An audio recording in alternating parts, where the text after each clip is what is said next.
Okay, let's go with more MSQ.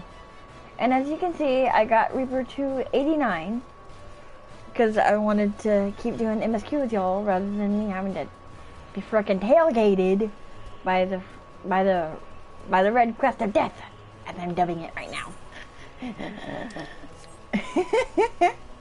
So how are y'all today? Yeah, I'm talking to myself. But I'm excited for Christmas. So yeah. Oh, and word. I'm only gonna do it for a little bit, and then I'll do more. More 14 later because I have to. Come on. Okay. There we go. I tried to fight with my thing. Okay, but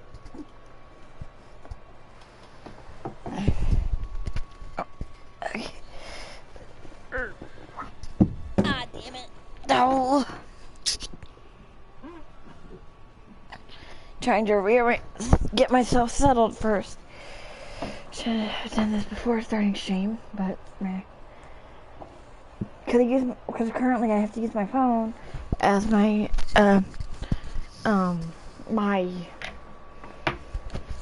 to monitor chat. Don't like having to do that, but honestly okay, and yeah, so okay, we're continuing with MSQ so that we can try to get done with Endwalker. That's why I'm like, because I'm doing the 86 quests now, and I'm very excited to see where the story goes now. So,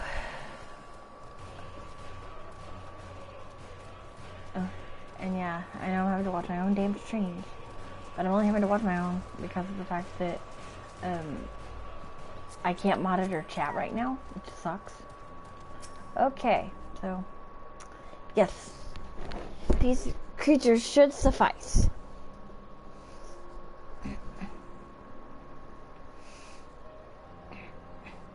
An etheric rope. I want you to use it to capture, shall we say, 2 petalodai? I don't know how to say that. There are 3 species here. I believe any 2 different kinds should serve. Now, I should mention that the strength of the rope is tied, no pun intended, to the strength of its user. As your ether is still thin compared to ours, you'll need to weaken the petalodai first. Good luck. Okay. I'll get the blue one.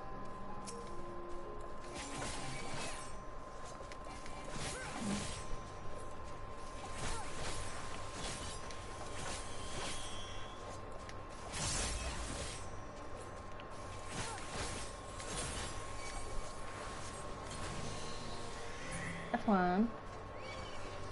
I'm obsessed with. Oh, I use a little.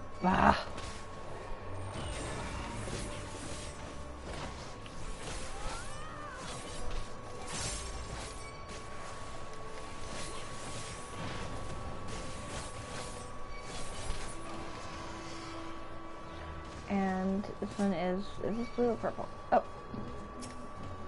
Leave me alone.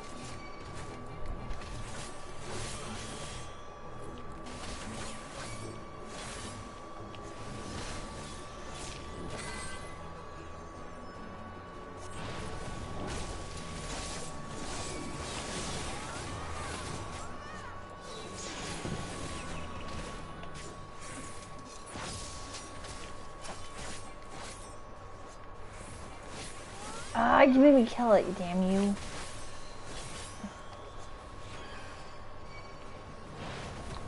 Fucking A.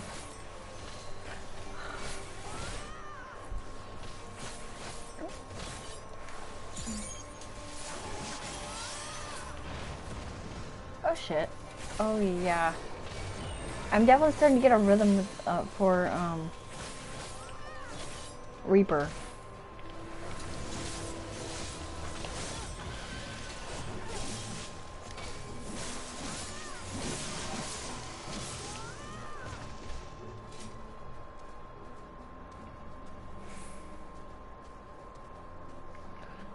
Fucking A. No. Err.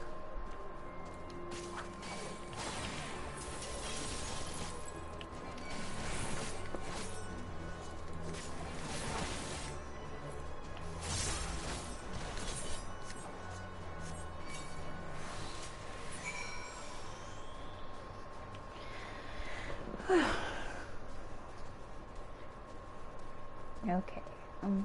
And I will be getting a new headset soon for my laptop or PC. I don't know what I'm getting. You've caught the Petolodi? Come, let us see.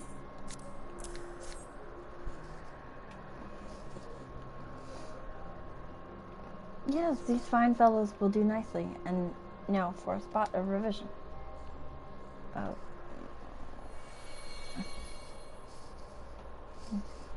There, it's ready.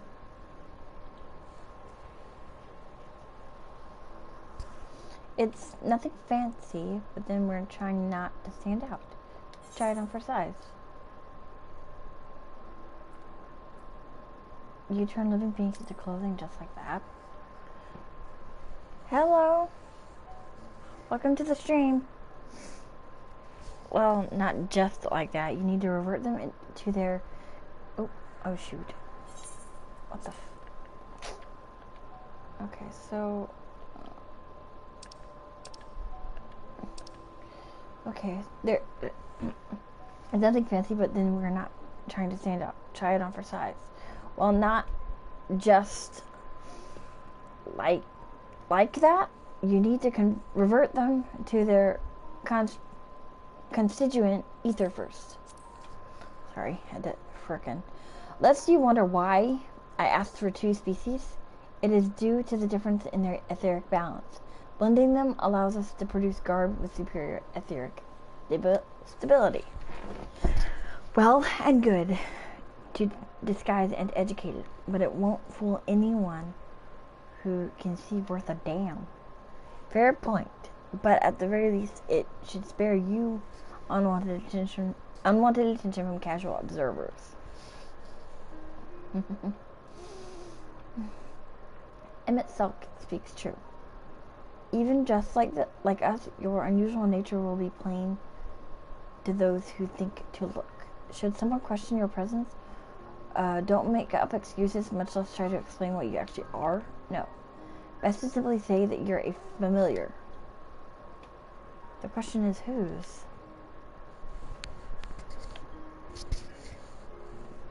Ah, of course, Azim's. If you say you belong to her, people will give you the benefit of the doubt for any and all outlandish behavior.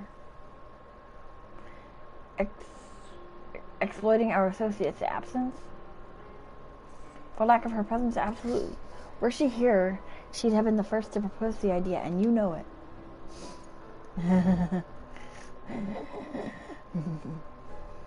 With that, your story is settled. Let's continue with our end. Ooh, okay. I like the look of those. Okay.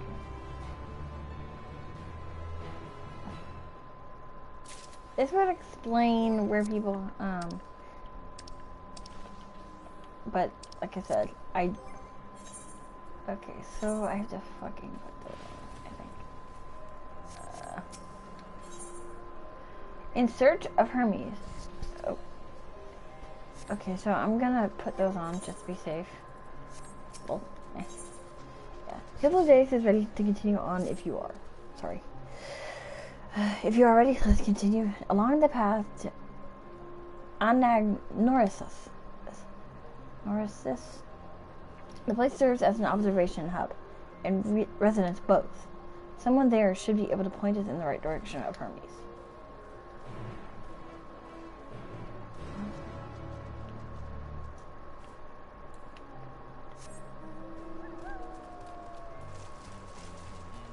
Yeah, like I said, I love the primal mounts, and I need to get the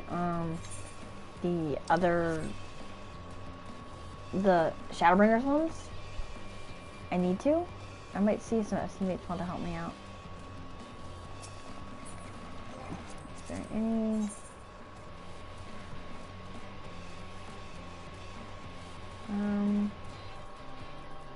Okay, so I have, de-resting and then farm. I'm tempted, but at the same time, I want to continue with the story before I even consider doing any farming, because normally I wouldn't do that, but since I'm like three sections away from fucking being done with the story or whatever, 3 or 4. Yes, can I help you? We wish to speak with Chief Hermes. Do you know where we might find him?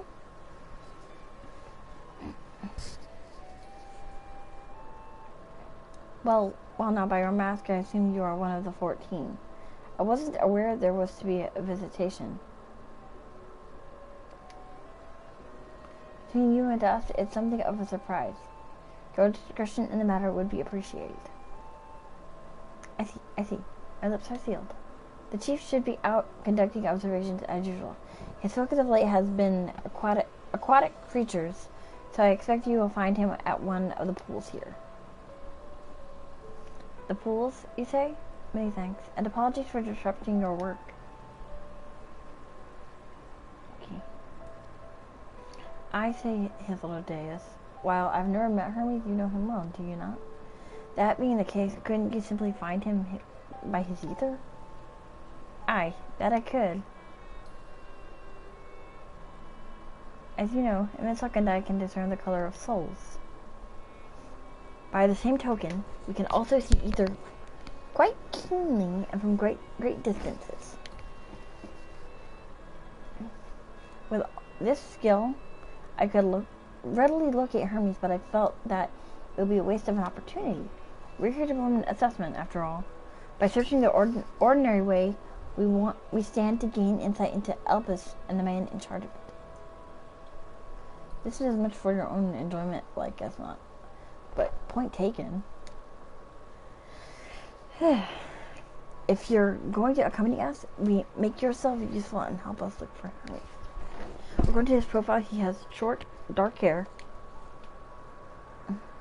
So, you know, it's because we're in Elpis that we don't have our cowls up.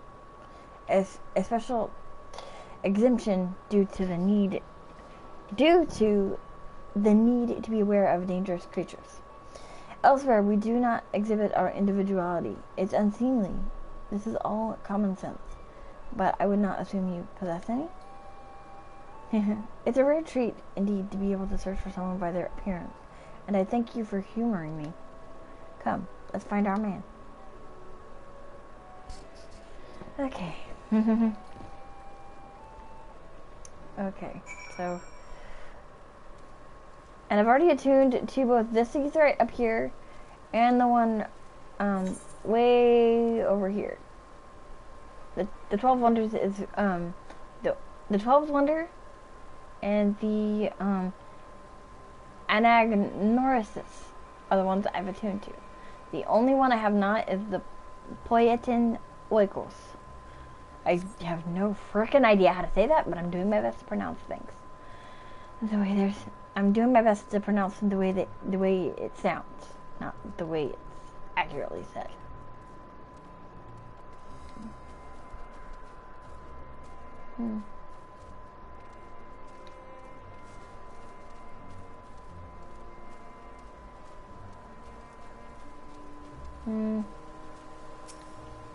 Oh. Okay, here we go. I figured he'd be over by the damn pool. Well, this pool.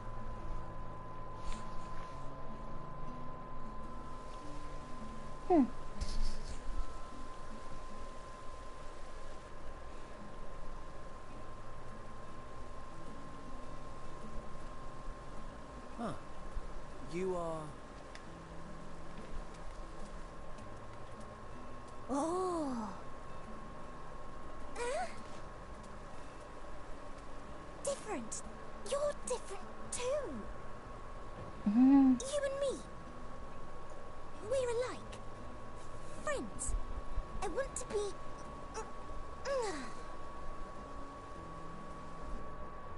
Wait. Please. Wait.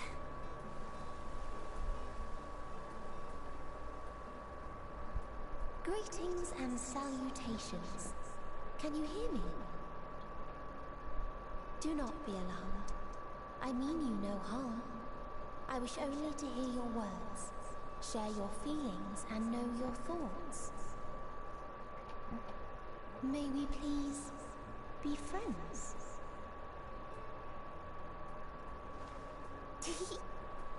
May we please be friends?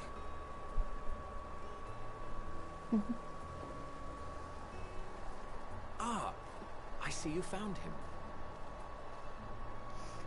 Good afternoon, Ichigo. How are you, hon?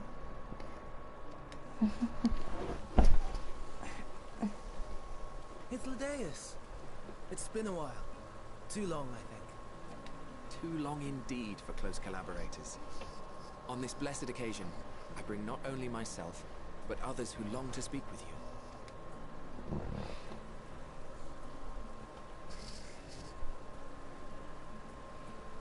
It's weird seeing Emmett with white hair. You are of the convocation. It's so Emmett weird. Selk at your service. Do I have the honor of addressing Hermes, Chief Overseer of Elpis? You do. You have traveled far for it. Given your facility's purpose, its remote location is something of a necessity. Would that I didn't have to rely upon a guide. Ah, what's it eating? Oh, you wound me.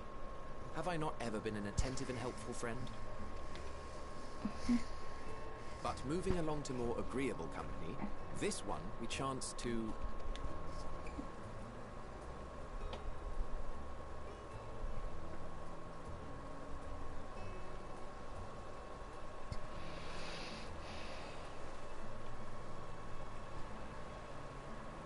Well, you certainly have her attention. Is she one of yours, Hermes?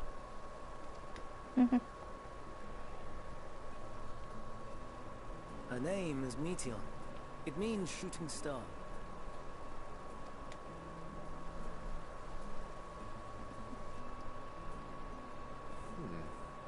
If I may make an observation, her ether is terribly thin. I fear she might dissipate at any moment. Nor do I believe you've made a submission to the Bureau. I would remember such a concept if you had. I haven't, as you say. I judged it too early. She's a pet project of mine, still undergoing preliminary testing.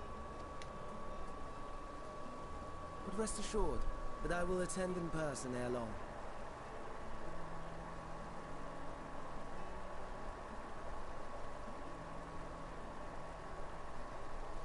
I know, right? I was like, what? It's sorry. It's so weird that Emmett is, like, I've just gotten used to him without the, with the black hair with the white stripe, not all white hair. Very well. Being an authority on flying life forms, I appreciate that you are exacting in your work. I shall look forward to your submission. If we have finished with the perfunctory chit-chat, I would discuss official matters. By my coming, I trust you already anticipate the subject. I have an inkling, yes. Please wait to the main building yonder. I shall join you as soon as I've returned these creatures to their homes. What's wrong, Hermes? The Nemostoma is missing.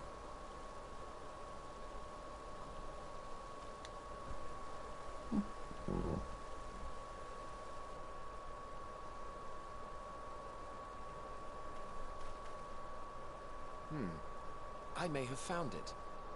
A creature with the self-same ether as those there, nestled in the boughs of a tree outside the grounds.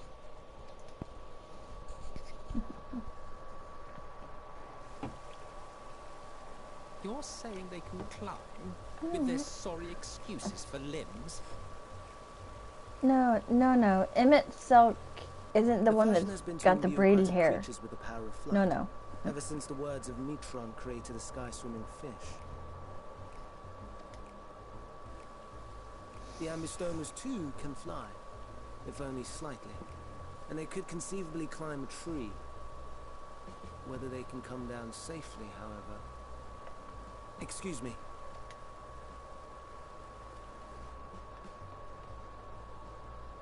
I'll help too. Yeah. The one with the braid is actually Hitler-Deus. The one... And what are we supposed to do with this lot? Don't know. May I suggest we split up? If you would be so good as to assist Hermes, Emmett Selk and I shall keep an eye on these adorable creations in the meantime. Yeah, as you can see, I changed Luna. I changed her to a bunny.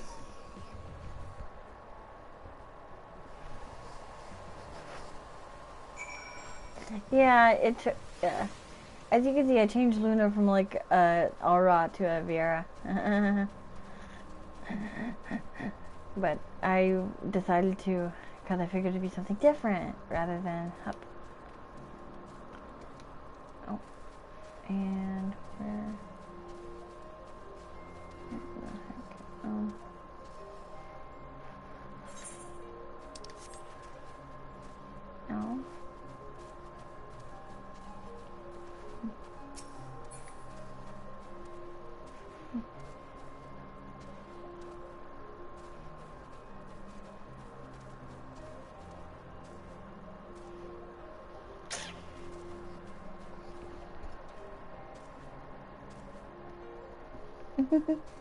Thank you.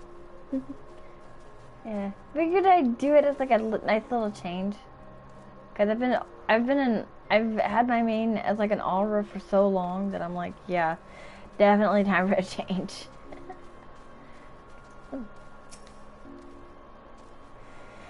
It seems Hermes and Meteon have found their quarry, a creature known in this age as an embystoma. Yet though it has been safely extracted from the tree, it appears to have found himself in quite the predicament. The embystoma, Hermes saw it high up the tree. He climbed to get it, but it jumped on him and he slipped.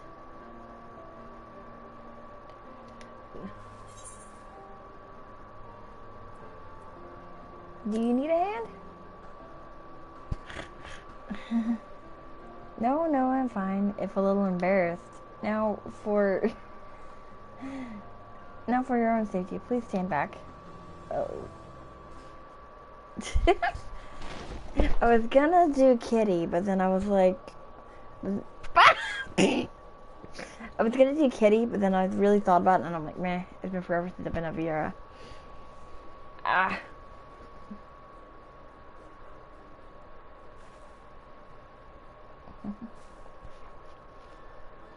Hermes, are you alright? Oh, shoot. Sorry. Quite alright, yes. My apologies for making you wear my tail. Ah. Woohoo and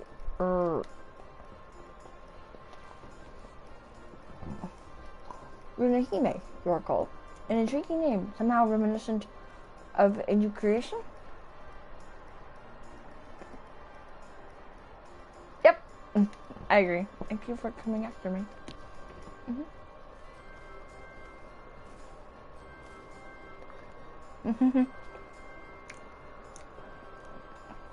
As for you, little one, you must be more careful. You may be able to fly, but it doesn't mean you cannot fall and hurt yourself.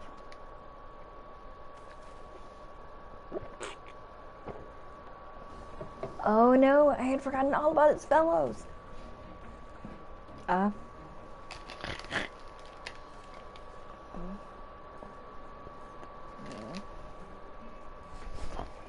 Truly? What a relief. I must thank Emmett Selk and Hitler-Deus when I return to them. But first, with the distractions out of the way, as Chief Overseer of Elpis, permit me to welcome you to our facility. Hey, Maggie. Hope you enjoy your time here. Oh. Okay.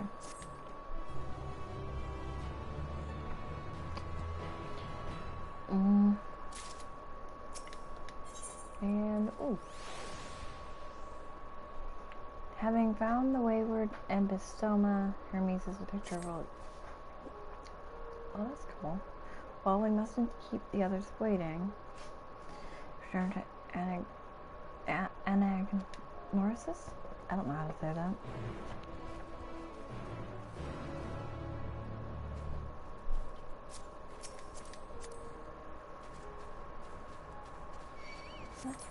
Oh, oh no.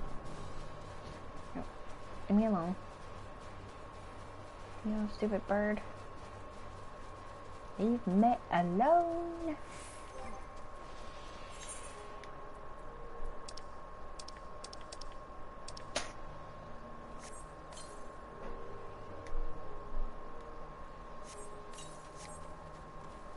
Okay. Nope.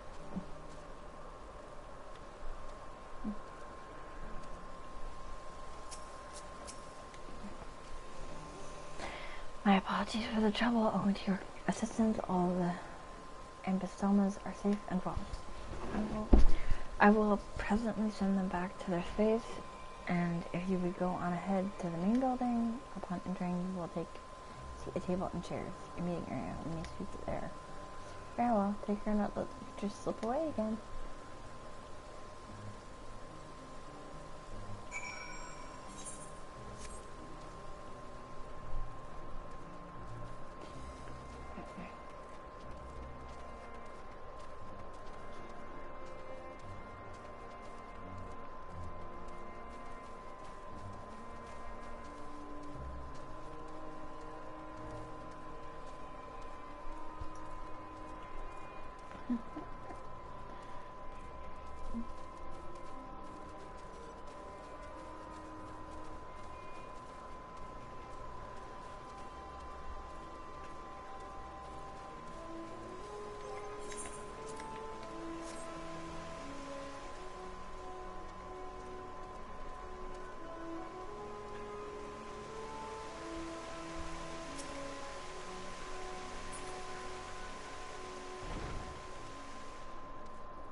Okay.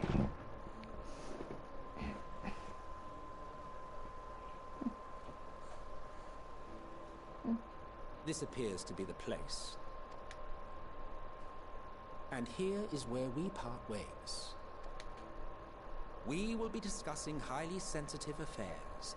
Only a select few may be privy to such knowledge, and that does not include someone who cannot or will not divulge their origins.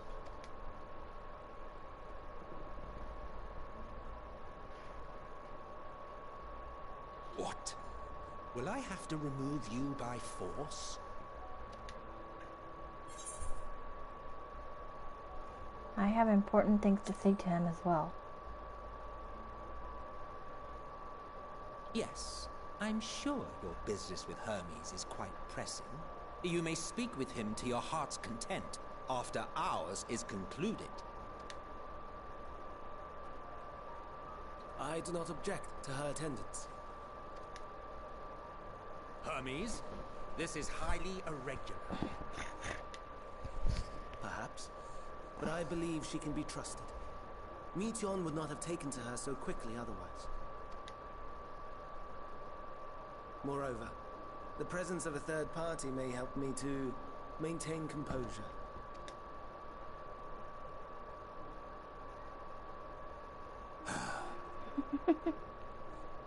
As you wish, then. Behave yourself, do you hear?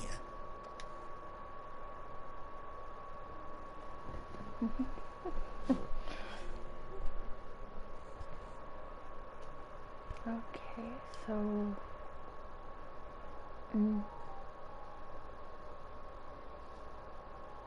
So, it's finally happened then.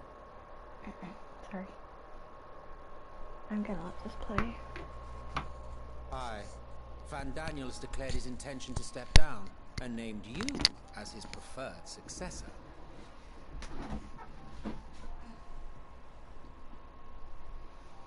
In recognition of your knowledge and your works, the Convocation is giving the recommendation due consideration. As one who does not know you personally, I am to use my impartial eye to take your measure. And above all else, to ascertain your disposition towards the invitation.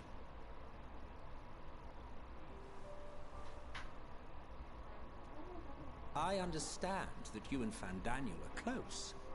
He himself was once chief overseer of Elpis after all.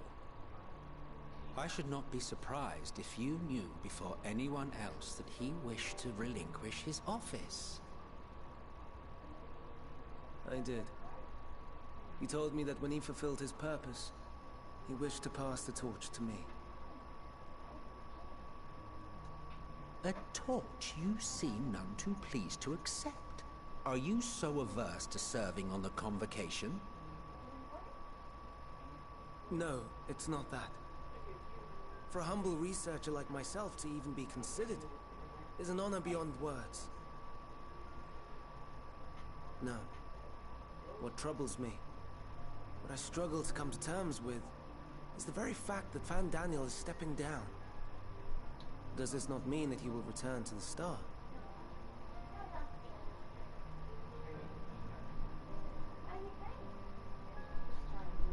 Of his own volition, yes, like so many others have before him. Return to the Star? Does that mean die? Well now, that's not a word I hear often. Is that what you say here in Elpis? Mankind is the life of Atheris. Each of us, a drop of blood flowing through its veins, bearing sustenance. In our finite time upon it, 'tis our duty to make it a better place, that all who call it home, now and in future, may abide in happiness. To that end, we have dedicated ourselves to the pursuit of enlightened creation. Yeah. And by our efforts did we transform this once untamed wilderness into the peaceful paradise you enjoy today. To return to the star whence we came is a privilege afforded to we who have so loved and nurtured it. A choice embraced by those who have lived their lives to the fullest, in service to our world. And when they depart upon this journey, it is beautiful, always. The 14 are no exception. 'Tis believed no occasion is more felicitous than the fulfillment of one's duty. Our office becomes our lives, and to retire is to return, or so the majority of us hold. Some few have elected to eschew custom.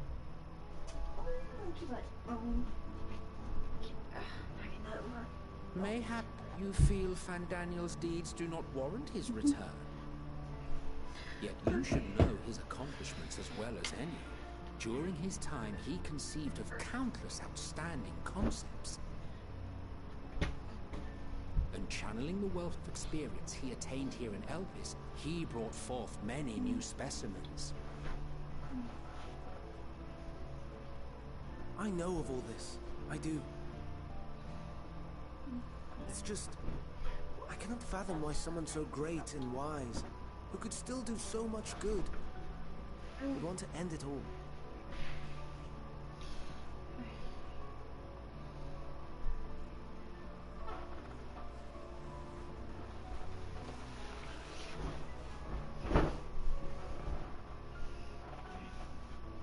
Oh no, I've made her upset. Forgive me. I know I requested your presence. Might I trouble you to take Meteon outside? A change of scenery would do her good.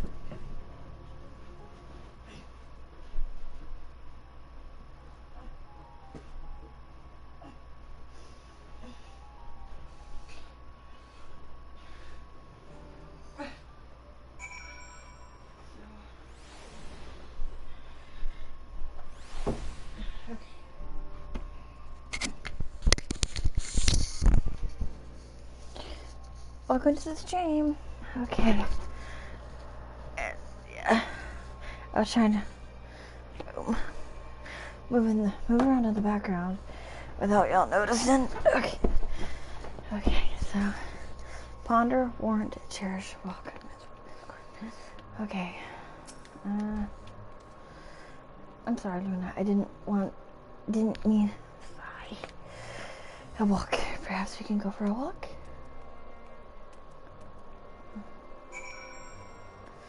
I just wanted to let it play out. Hermes gets sad when he thinks about death.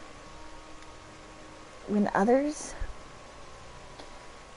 are sad, I'm sad too. That's how I am. How he made me. But don't worry, I'm fine now. So, why did you come here? You want to learn about Elpis and Hermes? Teach you. I can teach you. We could take turns. I tell you something and you tell me something. Sounds like fun. It will be. It will be. Let's start, I guess. Let's talk to Memnon. He should be near the eatery. I'm not good at explaining, but Memnon is, so let's have him explain instead. Mateon is now accompanying Keeper at your side in order to receive quest objectives. You can leave Mateon behind by entering a different area, putting too much distance between you, or by speaking with her. It's like the option to part ways. If you wish to another accompany you, then return and speak with her at the original location. Okay, so.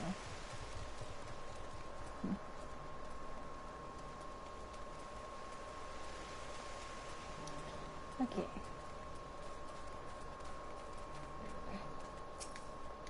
Memnon. And what have we here? Though you look like a person, you have the ears of a beast. I assume you are a familiar? Like Mateon? Is there something unique? This is Luna. Could you teach her about Elpis?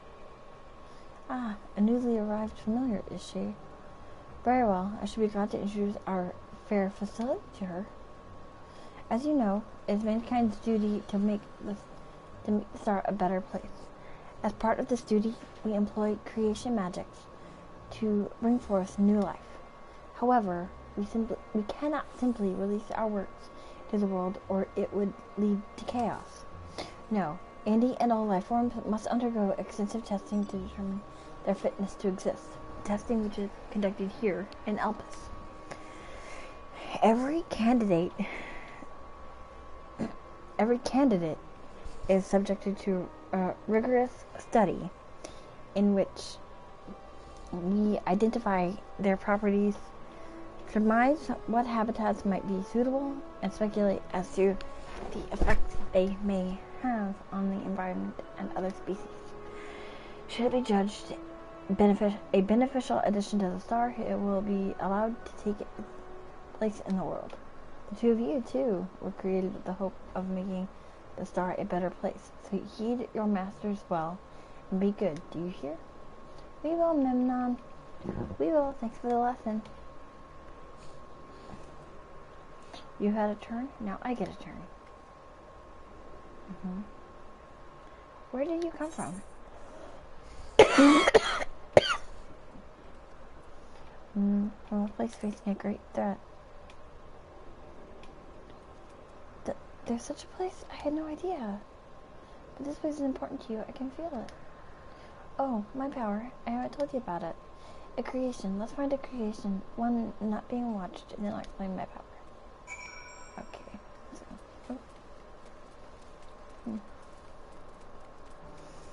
Okay. So. Motionless bird. Oh.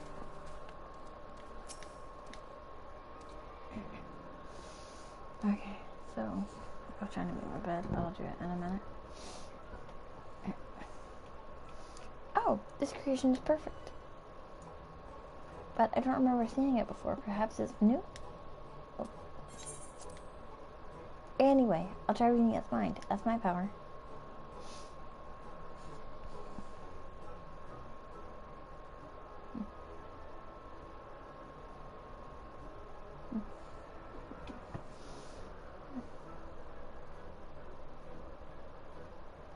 I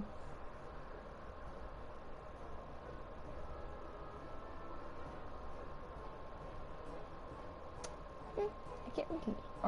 Or maybe there's nothing to read. Wait. Please wait. I'll try again. With you this time.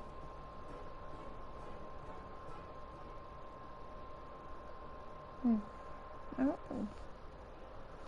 Greetings. Can you hear me?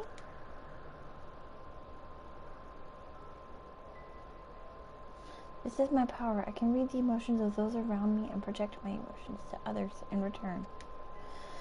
I am not actually speaking to you in your mind. Rather, you are converting my emotions into words and intention, a process performed subconsciously by intelligent life forms. This ability is vital to my mission, for it allows me to interact with intelligent beings, even should they communicate via unknown languages or other nonverbal means. As a consequence, I am clumsy at speaking. Yet, though I struggle to express myself in this fashion, Hermes wants me to speak as much as possible, for everyone has thoughts and feelings that they may wish to hide. I harbor an affection for you, one that is difficult to decline. Aside from the fact that you share common traits with us, your thoughts are complex, prismatic. They draw me in and leave me wanting to know more.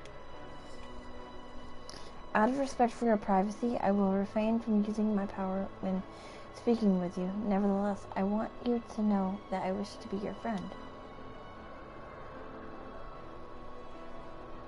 Aww. Did you hear me? Good. Now it's my turn again. So what are you good at? Fighting. I'm good at fighting, which is true. Ooh, fighting? That must mean you're strong. Hermes is strong too, but he doesn't like to fight. Even when creations fight him.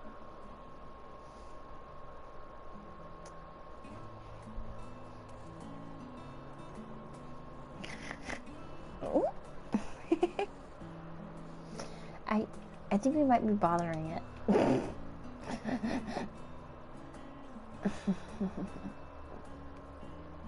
Let's keep going. We'll go and see Ulant next. She's usually in a small building, one on the west row.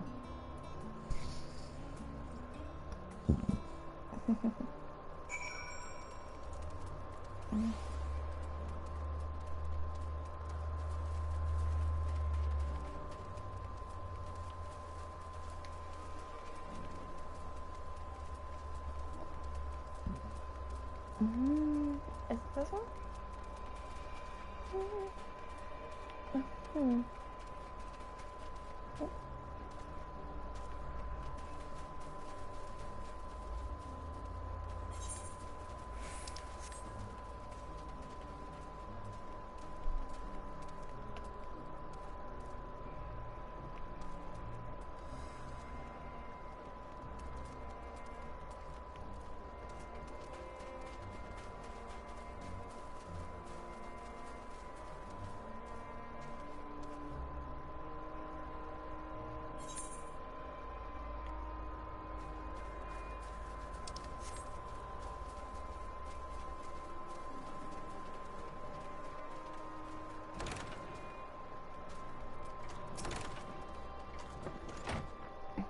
Well, if it isn't Mattheon, I see you've brought a friend today. Greetings. Oh, I thought, an apple? Could you make me an apple? The kind Hermes likes, covered in syrup. I want to share it with Luna. Oh, candied apple. Hermes is certainly partial to them, but you know you can't eat Mattheon. You weren't made to do so, but I like it too. It may seem that way, but it's due to your ability to share others' feelings. You've taken Hermes' likes for your own. In any case, I can't prepare an apple right now, but I'll bring one for Hermes soon, I promise. I'm sorry, Luna. I wanted to show you my favorite thing. Then I could ask about yours, but I failed. Tell her what you like. Ooh, that's what you like? Yes. Yes, I can feel it. Your joy and happiness. It makes me happy too. Thanks for sharing it with me, Lena. Well, we've walked and talked a lot. Maybe Hermes has finished talking too. Shall we go and see?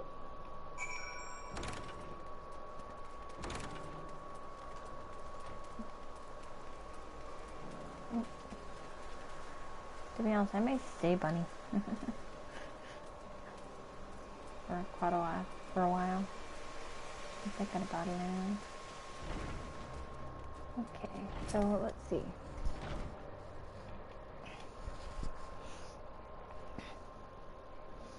There you are. I can see the fresh air has done Meteon good. Luna wanted to learn about you and Elvis, so I taught her about this place, about my power, about your favorite food. I'm not sure if that last one will be of any use. Hey. Hey, Maxie. How are you, baby? How are you?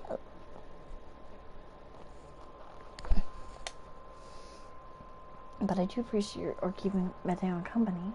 While you were away, I finished speaking with our guests. Finished? Hardly. You've requested time to consider the invitation. So we have no choice but to occupy ourselves with an inspection of your work. My apologies. It has been decided that Emmett Stock and his days will accompany me as I tend to my duties. If you wish to learn more, perhaps you would like to come too? I'm compelled to remind you that she is in no way associated with the convocation. We simply chanced to meet at Propylaeon. There is no guarantee that the matter we discuss will remain private. I do not mind. To see the joy her presence brings, Meteon, I cannot imagine our mysterious friend harbors malicious intent. Hi.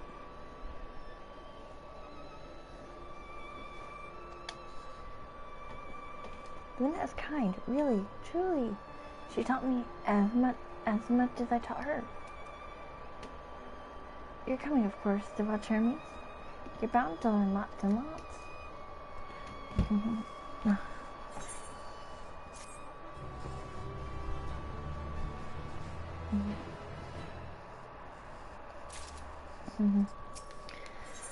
Okay, composed, regained, Hermes is ready to return to his duties.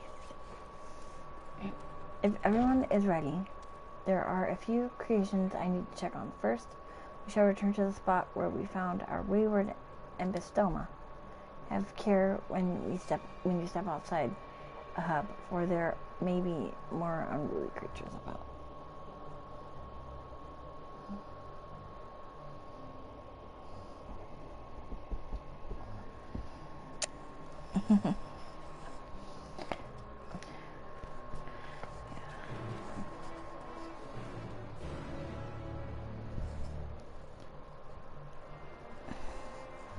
Come on. Come here, Max. Come here, baby. There you go. You can lay down. You can lay down. It's okay.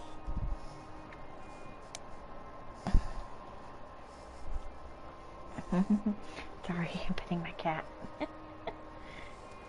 Hi, hon. Hi, hon.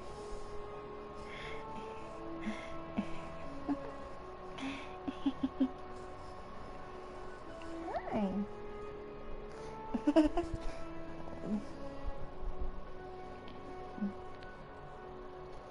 Okay. Okay, sorry. Yes, Max. I know you want to be petted, honey. I know. Okay.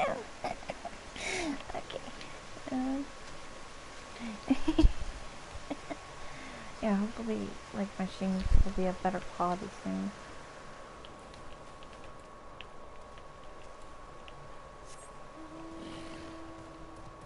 Oh, no. Oh my god.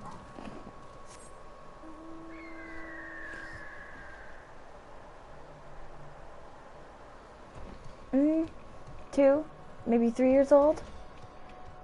we've had him and his sister for about 2 years now. We've had them since they were pretty much newborns. Their mom was here for about a couple months or so, and then she left. I don't know where she is anymore though. But I do know that she just she saw how they were getting with us, so she was like, okay, I'll leave my babies here then. At least that's what I think. My mom thinks so too. This here is a new species of Petalota we recently set loose. It has been doing very well, managing to maintain a stable existence thus far. If it can see its observation period to the end without issue, we shall release it unto the world. Tell me, do you know the difference between living beings and arcane entities?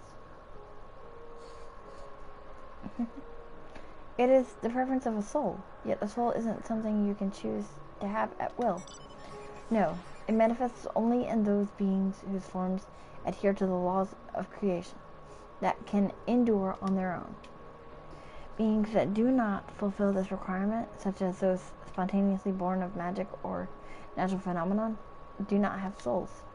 No matter how much it might resemble flora or fauna, if it lacks a soul, then it is considered an arcane entity. So you see, it is not for mankind to decide what is living. That domain lies beyond our manipulation, and it is hubris to assume otherwise. But come, let us head to the nearby beacon. I've received a report that arcane entities have gathered there.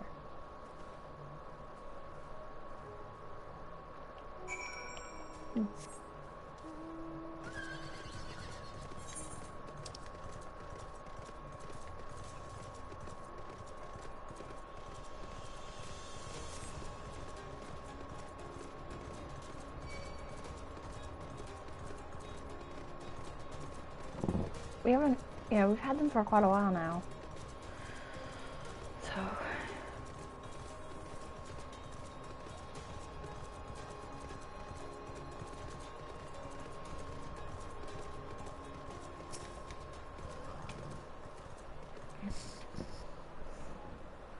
Yes. Lightning Pneuma. Just as the report said. Although we call this structure a beacon due to its form, it's in fact a magical device. By manipulating the balance of elements, it keeps the isle airborne and maintains the climate thereupon. In the course of its operation, it often sees an internal shift towards a given element. Right now, that element is lightning, which draws the pneuma here to replenish their ether. It appears Meteon is busy. Would you care to assist me in her stead and feed the pneuma?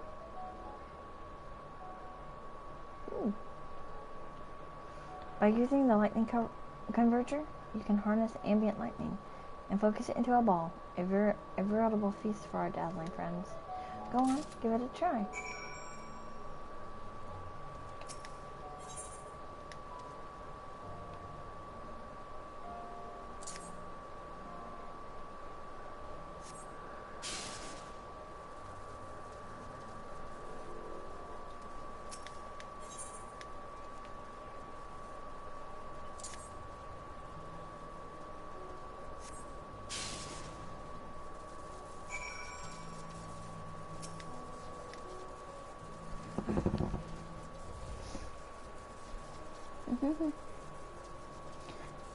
Perfectly done, Luna. Look.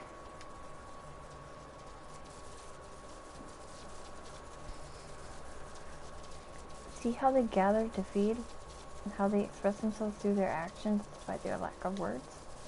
Speech is not the sole defining characteristic of a thinking, feeling creature, nor is silence an indication and that they do not possess these qualities. But be it a soulless arcane entity such as the pneuma, or an ephemeral life form such as the Petalota, all seek to perpetuate their existence to survive. Is Meteon an arcane entity?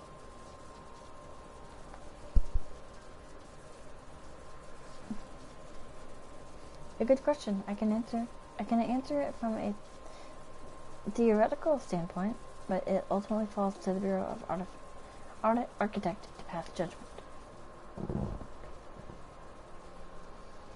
Those with exceptional vision, such as Hythlodaeus, may be able to ascertain her true nature. But to me, it doesn't matter. She is herself, and that is all I need to know.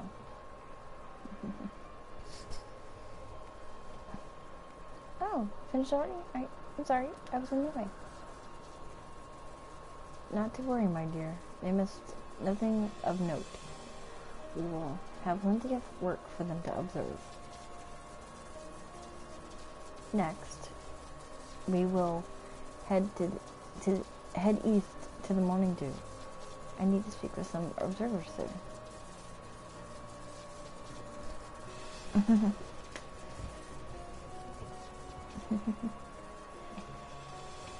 Yeah, we've actually got 3 cats. Yeah, we have 3. 3. Oh, shoot. Oh.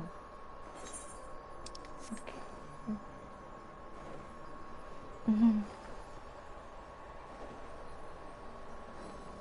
Yeah, they do. They like, yeah, especially Max. Max is the one who likes to have the most attention. Roxy, not so much.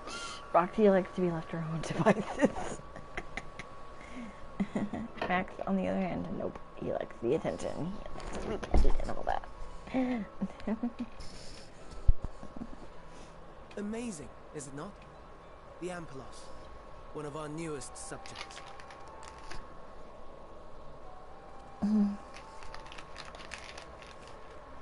So, how are we coming along?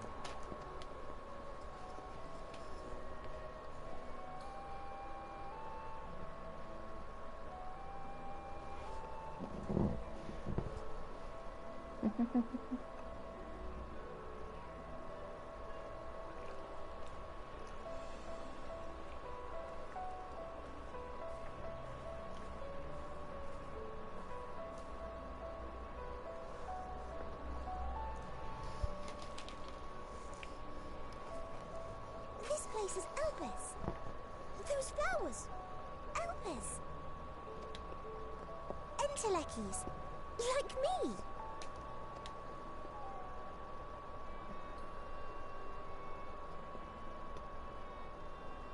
They are a product of Elpis, and so named for their birthplace.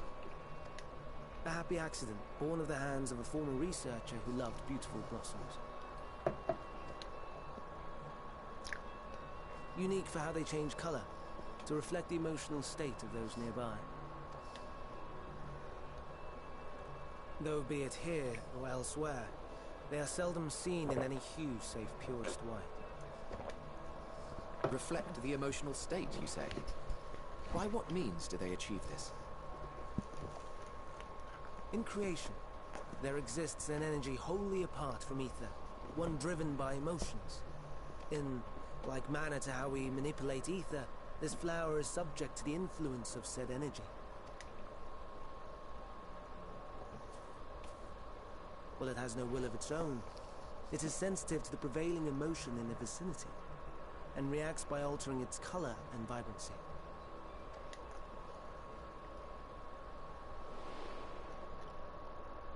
Akasha? It is one of the unseen energies defined by Harnish alchemical theory. Though a gross oversimplification, some describe it as an essence influenced by feeling.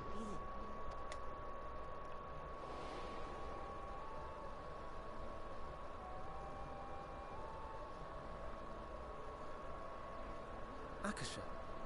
Though I'm not familiar with the term, your description suggests it is the self-same energy. Dynamis, we call it. And those entities like the Elpis flower that have the ability to interact with this energy, converting emotions into tangible phenomena, are Antelekis. That's me! That's me! An Enteleki! That you are, my dear. And no ordinary one at that, but the first possessed of free will.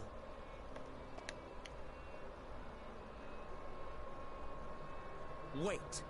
A form of energy other than ether? Dynamis? I've never heard of such a thing. Hardly surprising. Dynamis cannot be seen, much less felt. And though its existence has long been theorized, we had no proof until the flower's serendipitous creation. What's more, Dynamis is far weaker than ether. Under normal circumstances, its effects are drowned out by the latter, on account of which, beings comprised of and reliant upon the ether, like you and I, are unable to make practical use of Dynamis.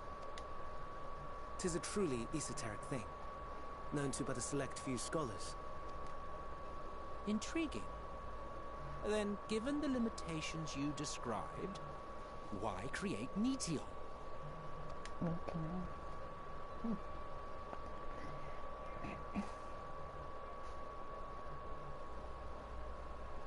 Our star, Aetheris, is especially rich in ether, so much so that its name is derived from it.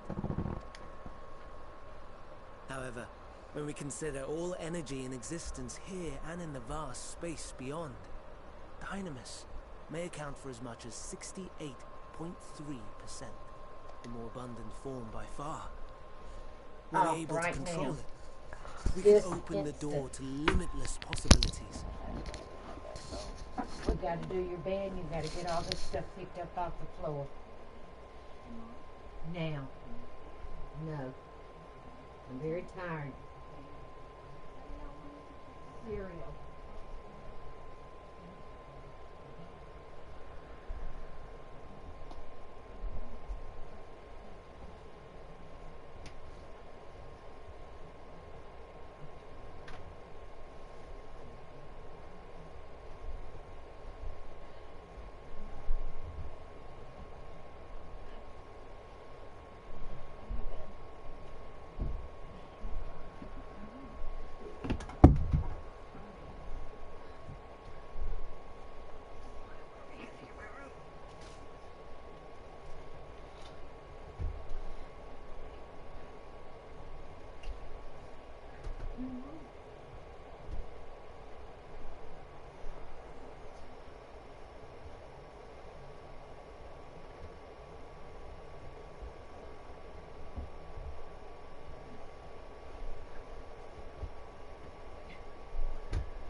Tis not unlike a gently flowing stream, unable to break through the dam of ether barring its path. But if we could imbue the stream with the vigor of a raging river...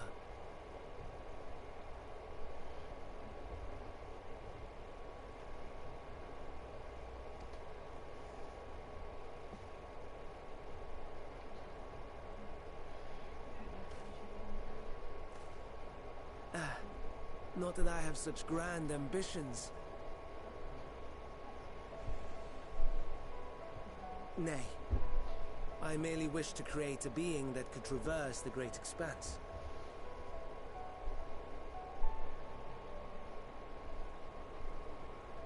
The relative scarcity of ether beyond the bounds of this star was a concern. And so, I looked to another source of energy by necessity.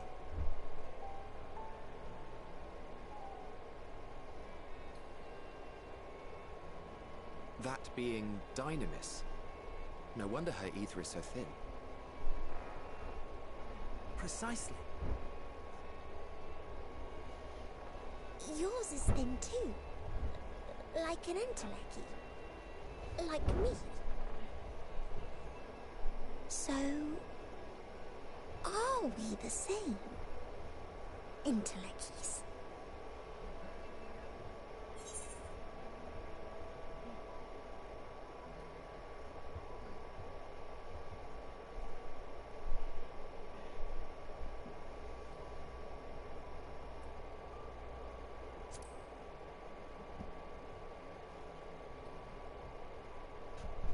That sounds more akin to the desperate flailings of a wild beast when facing imminent death.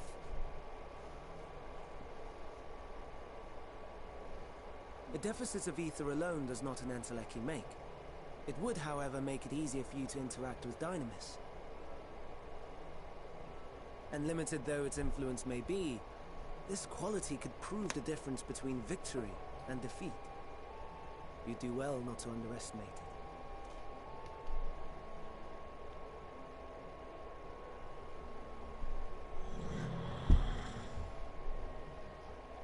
Oh dear. I'd forgotten about the poor fella. You must excuse me a moment while I go and verify a few more things.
Super sorry. Having to do a multitask thing right now. Not that I know or anyone else would be able to make use of it even now. Even if we knew. But it irks me to discover that there is an entirely different form of energy, and no one told me. That special annoyance aside, Hermes' knowledge is undeniably impressive, given that there are none among the 14 specialists in the Celestial. He'll be a welcome addition.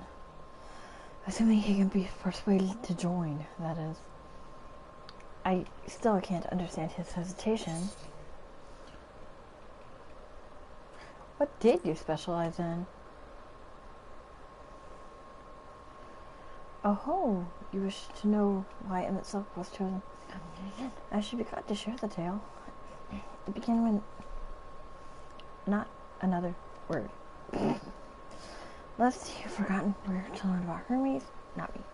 My misspent youth is not your concern. Wow, dummy. Okay, sorry. My apologies for the wait. I've inspected the Embalos to my satisfaction. All is well with the creature, and I dare say it won't be long ere it is released onto the world. Another creation, however, hardly isn't faring so well. The Charybdis. That is what we shall tend to next. If you would follow me, my friends, we shall return to the main aisle and head north.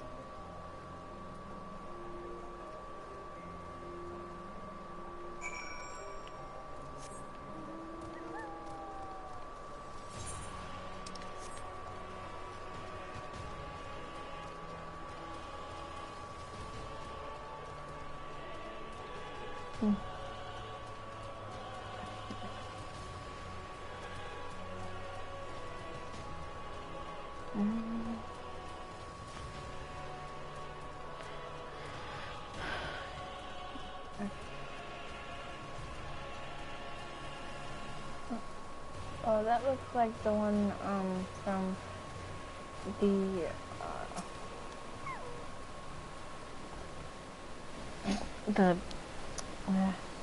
benchmark trial.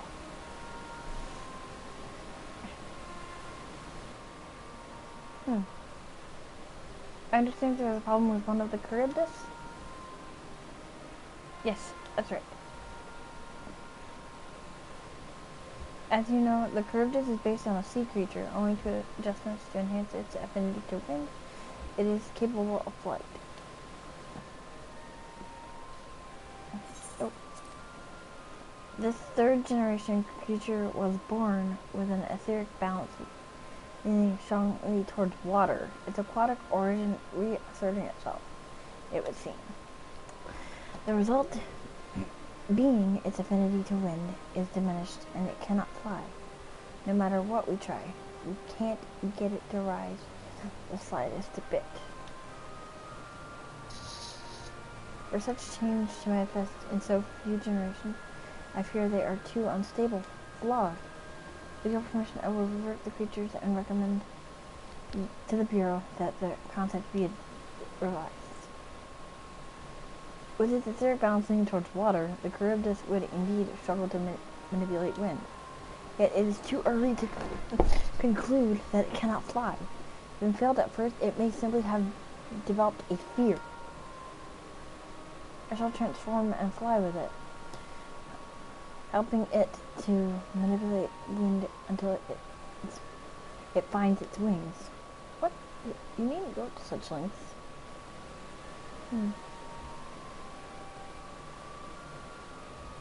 You don't know? Oh, but of course not. Transformation is an art in which one manipulates a vast quantity of ether to construct another body around oneself. In practice, this allows one to assume any conceivable form and thereby transcend the limits of one's flesh. Yet, convenient though it may be, transforming in the presence of others is considered vainglorious in the extreme, and as uncouth and unseemly as running about robeless. Shameful. Am I to understand you make a habit of this? Nothing of the sort. It's just that when transformed, I can wield the wind and fly. It may seem excessive, but what is our shame next to the lives of these creatures? They deserve a chance, and we owe it to them to do all in our power. But be that as it may.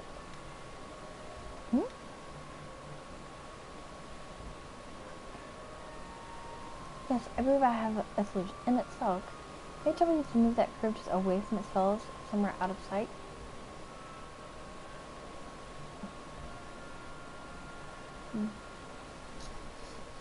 Meanwhile, I'd like the rest of you to help me prepare here. What mischief are you scheming now? No mischief, I assure you.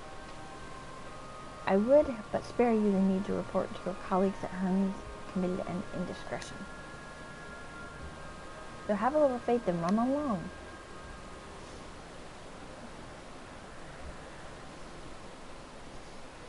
I trust you don't mind?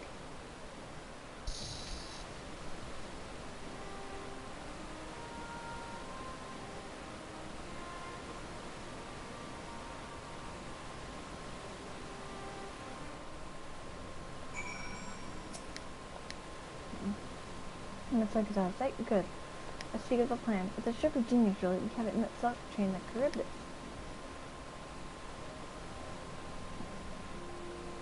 Aside from being able to fly untransformed, he can readily see ether currents.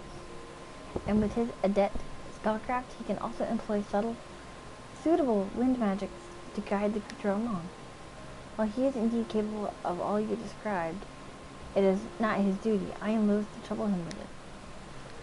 Don't be. As I mentioned, it would also be for his own sake. With that settled, let's begin at once.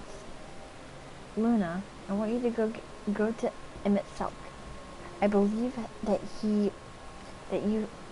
tell him that you have a favor to ask.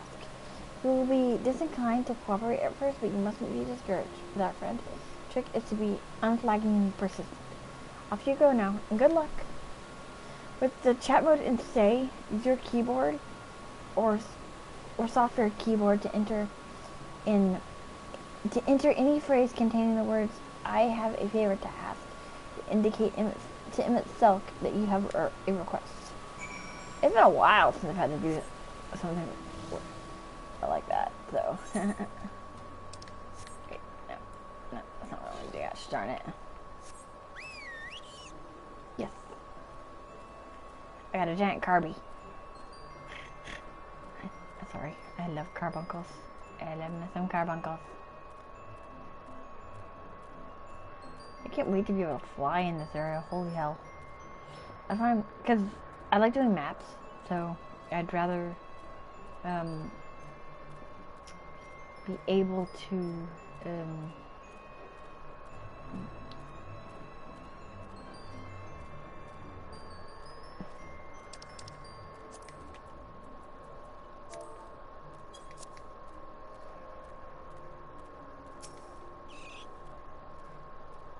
well, I prefer for the scheme that's clearly not a scheme complete with the chat mode and say I have a favor to ask. Oh no, you don't. I'm not lifting a finger. I don't know what His is up to, and I will not be made to know. I refuse. If His is to be believed, relentless insistence may serve to wear down the ever-weary Emmett Selk. Oh, please, Emmett Selk. Okay. Please.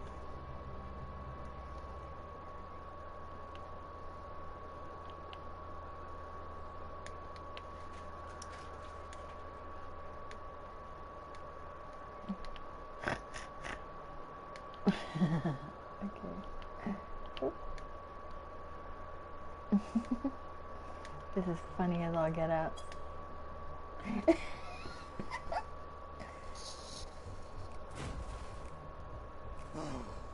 No, no, no. You are not foisting this nonsense on me. I'm given to understand you have the power to help the Charybdis, and should be quite willing to do so. And so I appeal to your better nature, most benevolent Emmett Selk. Please teach her to fly. Yeah, I know, right? Yeah.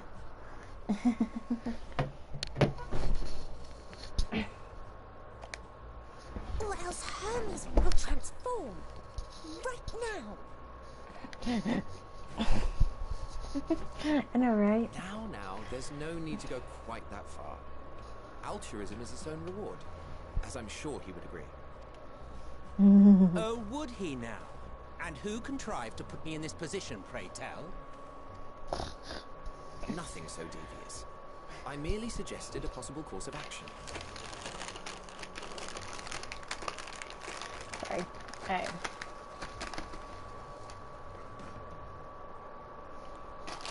Oh, quite a while. Please, Emmett Selk.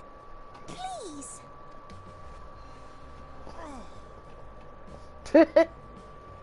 I find this funny. I did not come all this way to play nursemaid to your creations. I thank you to remember this favor, and let it be the last.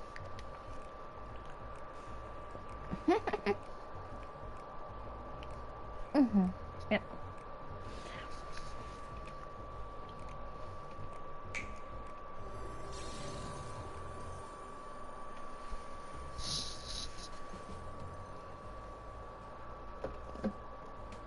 I will aid it once it has taken to the air. It falls to you to shepherd it skyward.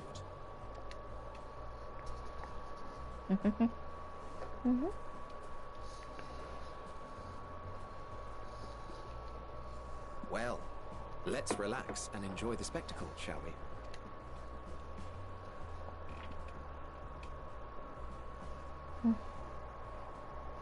Yeah, it has, huh?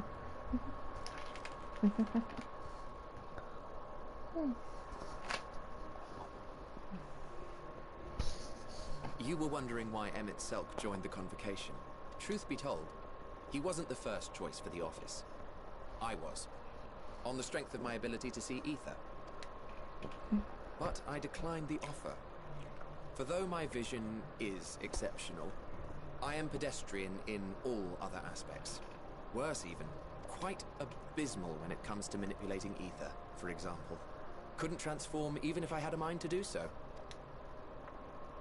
What good is the ability to perceive a problem if one cannot act to address it?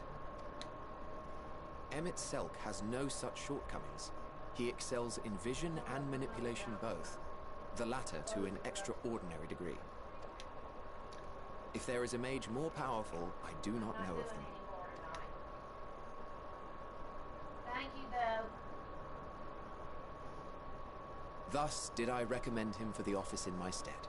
And I wasn't the only one. Far from it. Countless others vouched for his skill and character. People the world over, to whom he had previously lent a helping hand.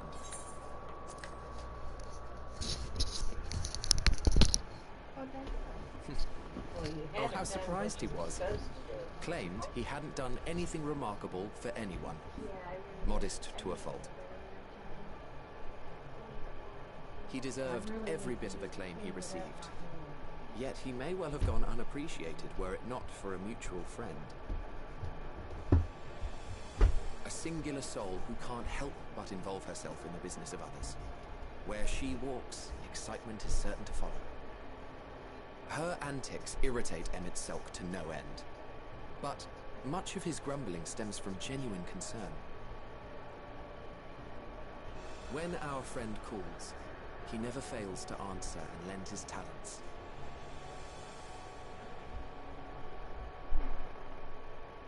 And in the course of doing so, he himself came to be recognized and respected by those around him. They are truly remarkable individuals, and I'm proud to call them friends. To help them realize their dreams. This will be my greatest contribution to our world. And when they have fulfilled their respective purposes, so too shall I have fulfilled mine, and together we may return to the star. Look at me, spilling my innermost secrets. I can't seem to help it with you. I can only assume it is due to the color of your soul. I just don't understand how you can be so alike and yet so different.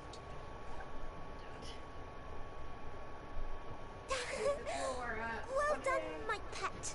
Well done!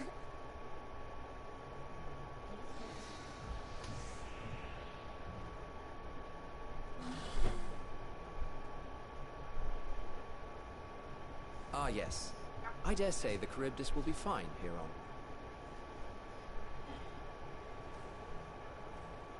Why don't you go and signal to Emmett Selk? Let him know that his arduous task is at an end.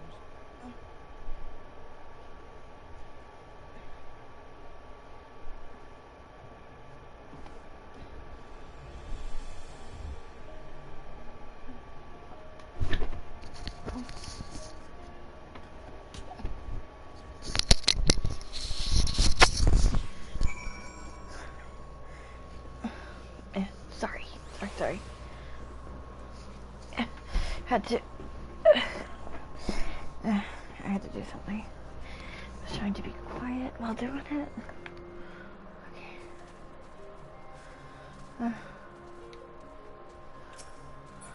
Okay. So.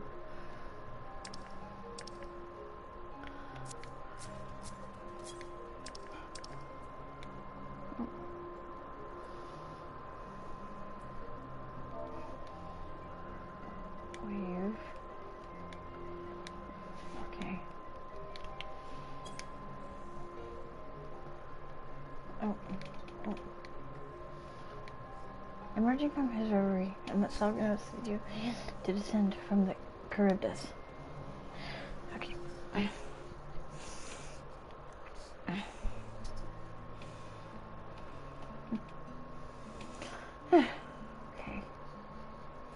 I have no words to express my gratitude. Thanks to you, the Charybdis has learned to fly.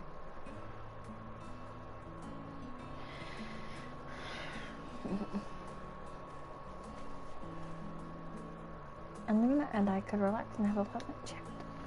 I'm sure you did. The creature needed some small assistance at first, but soon it was flying more or less on its own. I doubt you will need to repeat the lesson. Oops. That was truly impressive.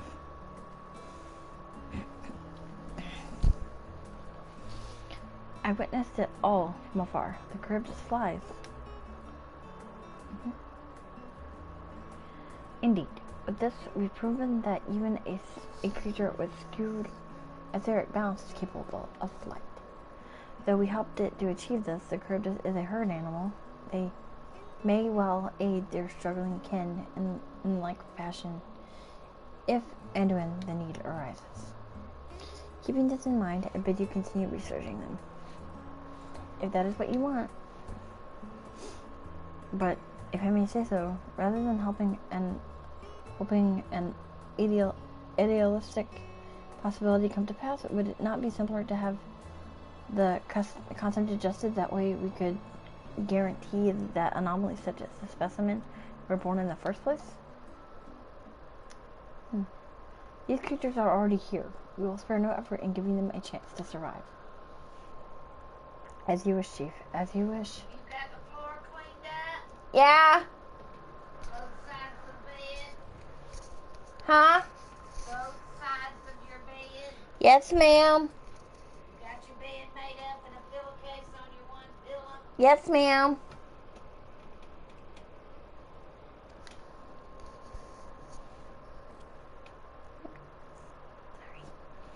I'm fine, don't worry. You gonna go down and eat some cereal? I'm really not hungry. I see you eating that Pop-Tart. Sorry. That concludes all of my present tasks. Let's return to Anagnosis for now. Sorry. Keep having to pull my earbud out. Okie dokie.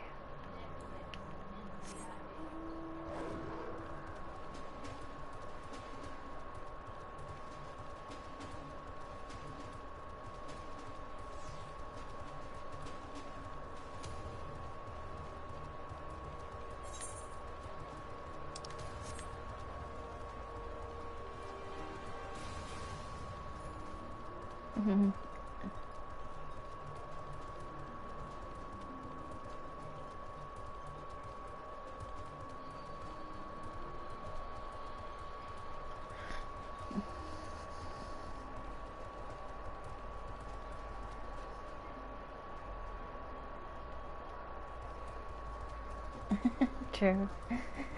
Yeah. Appreciate it though. Oh, got stuck. I got stuck a second. What? Want an apology for forcing me to help you, do you? Save your breath. You didn't force me to do anything. I merely chose the most expeditious way to have done with an impediment to our business.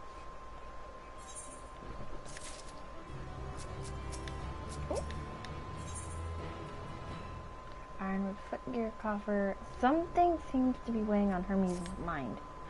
Ooh.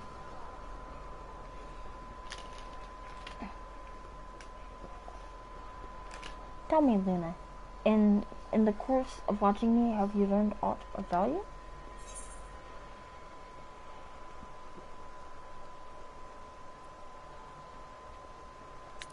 Dynamis. Dynamis seemed promising. Dynamis, curious that such an obscure phenomenon should be of interest to you.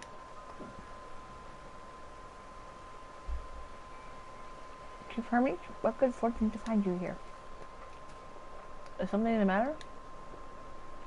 The Kaon, I'm afraid it's done it again. No sooner did we release one for observation, than it set upon the nearby occupetes, slaughtering them. Was the creature hungry or somehow provoked? I had just fed them myself, and the occupetes were keeping a wide berth. It is the nature of the Kaon that is to blame. Their innate viciousness. Temperament aside, it is an outstanding creation, perfect in form and function, though it may not be suited for release. I have no doubt that the Bureau will accept its concept for preservation. In any case, there's no point in postponing the inevitable. Doros will revert them all once the paperwork is in order. Where's the scene of the incident?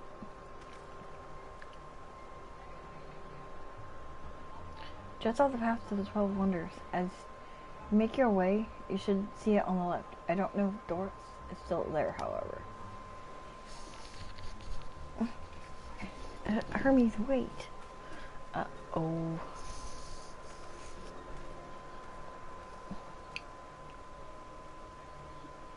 If this is part of his work, then I would observe. We follow.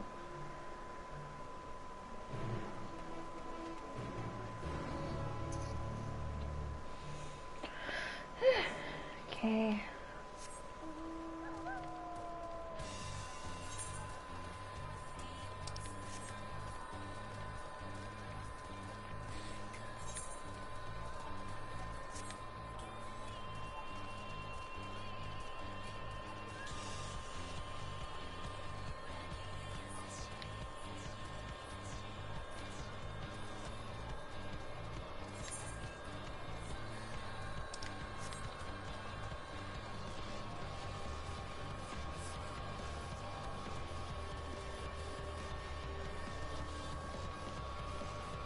Hopefully, once I get whatever, once I get my computer or whatever, hopefully I'll actually be able to notify when I'm streaming. The lacerations and burns are unmistakable. Illicaon was indeed responsible. But the creature is nowhere to be seen. Doros must have taken it away. The man makes it his base at the 12th Wonder. I shall go and seek him out there. I'm stuck and I will search the area for good measure. Just make sure. No, the Kaon did not escape. Thanks. Let us meet at the 12th Wonder when you have finished. I will go on ahead. Please follow. Please follow with me, Luna. Oh. Come. It's down this path and over the bridge.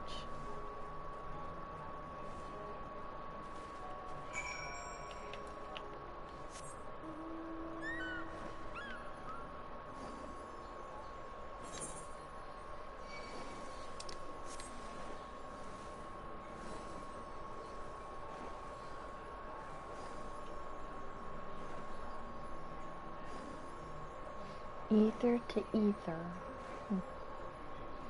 I guess I did clean out my inventory finally.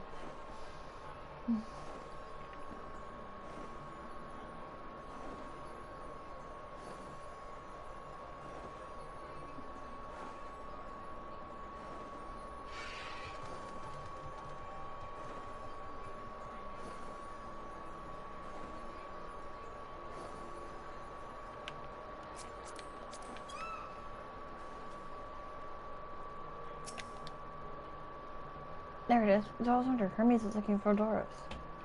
Let's look for Doros too. He's the man with long, blonde hair. I think I'll know him when I see him.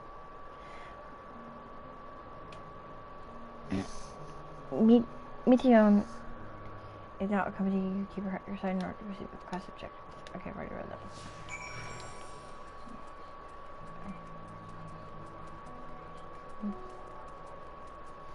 Oh, so cute. Dark-haired man. Once I get back and record today's results, I should finally be able to put that report to bed. Not Doros. His hair is long. But the color...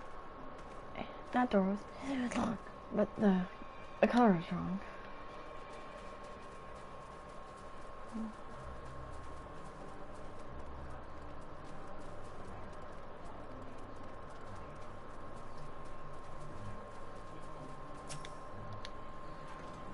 Doros. Miss Doros!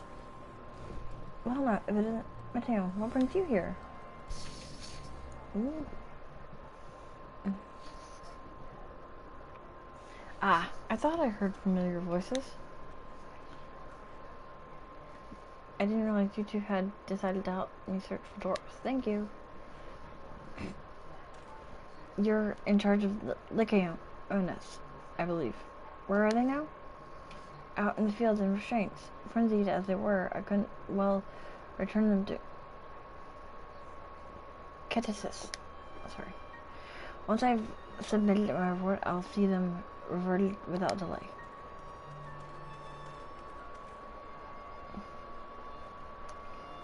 It's as he says, the beasts are indeed quite ferocious. You're one of the 14. What brings you here? Nothing you need to concern yourself with, as you were. We've heard the news that Lycaon slaughtered occupants. As the observer in charge, you are one of the opinion that they are not fit to be released. I am. Their abnormal aggression and exceptional strength makes for a highly problematic combination. It matters not where they are released. Lycaons would threaten other species and upset their natural order. Could it be that the specimens observed are an outlier? Highly unlikely. We've created a good many of them. All exhibited the same tendencies. Even when we used Kairos to begin with a flesh slate, their behavior was unchanged. Kairos? A memory reconfiguration system. The chief himself created it. It allows us to erase or alter memories that we may observe creations in different environmental conditions without needing to remake them from scratch. Quite impressive and potentially dangerous, depending on the intensity of the etheric emissions. Pastoral may wish to have words. Rest assured, I've kept all values within prescribed limits, and to prevent misuse, its applications are limited to those authorized by the Chief Overseer. Do not misunderstand. To manipulate a subject's memories is an intrusive act I deeply abhor, but it is preferable to execution. Come now, Chief. Let's not be so melodramatic. What was born of ether is simply being reduced to its original state. I know the distinctions concern you, but we mustn't lose sight of the bigger picture. Making rational choices for the sake of a more prosperous star. If a creation cannot be properly studied, then even with the aid of Kairos, we remake it. If a creation is deemed a detrimental existence, we unmake it.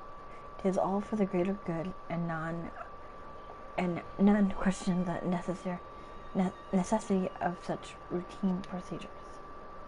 I understand these things, I do. I would never think to unleash a clear and undeniable threat onto the world.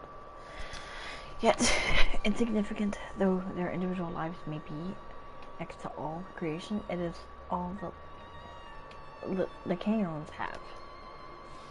Before we seal their fates, we owe it to these beings to exhaust all options to ensure that nothing has been overlooked. If you insist, let me provide you with a full report, and we may take it from there.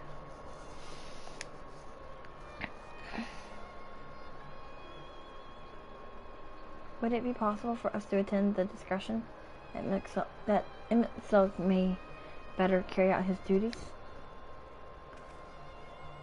By all means. Pray, show them to the meeting room.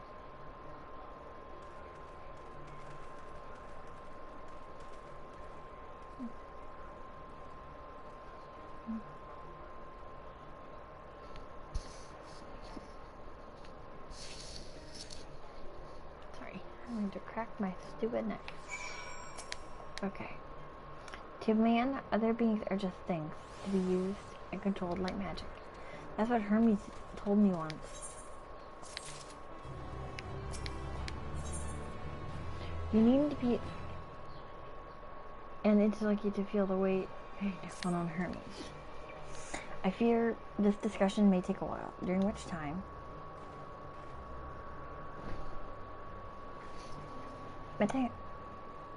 Meteon, are you feeling unwell? It's not me, Hermes, it's you.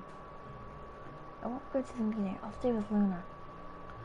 Loath though I am to impose, may I leave Meteon in your care again?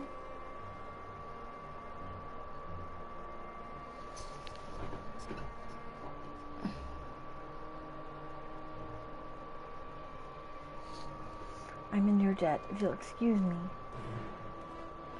Oh boy. Can you help me with something, Luna? The meeting will make Hermes sad. Not with a flower. Hermes likes flowers the most of all of the creations in the Alpes. Most creations are expected to be interesting or beautiful or strong. Better in some way. But flowers are different. They're designed to suit our emotions, what we feel and what we feel and want to convey. Hermes likes that. I can't make flowers, so I'll search for one, and I want you to search with me. I'll start here at the 12th meter. Okay, so yeah, I'm not gonna read that because I already read it frickin' twice, just about. Tree emblem, huh? Oh boy. Vibrant purple flowers bigger than your hands adorn the tree. Ooh, so big and bright. I love them. But they might be too bright. You have to think of the reception. That's what Hermes said.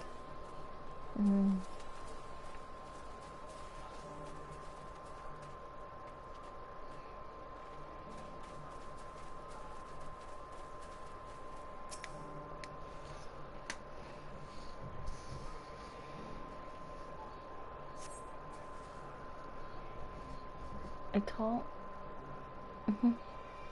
tall, slender tree rises before you. You crane your neck to look for the flowers. No flowers. If there were apples, we could have covered them in syrup. Let's head outside next. Don't worry. We won't wander far.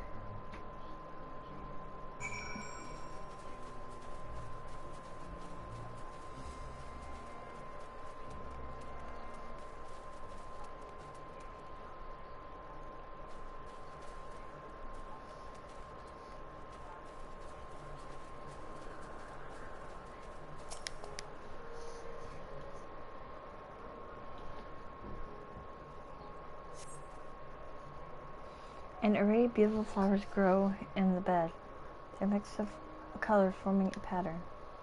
These would be better for Hermes, but they're hedged in.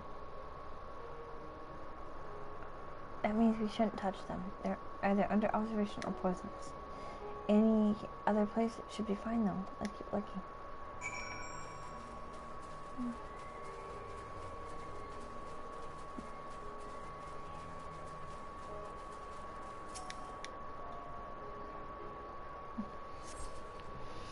Set on a tall, thin stalk, the oddly shaped flower is mesmerized in its undulations. Oh, a cannelone, a flower that can move. When Hermes wasn't looking, it shot seeds at him. Not a good gift, maybe. But you're good, Luna, at spotting flowers. We'll find something soon. Oh.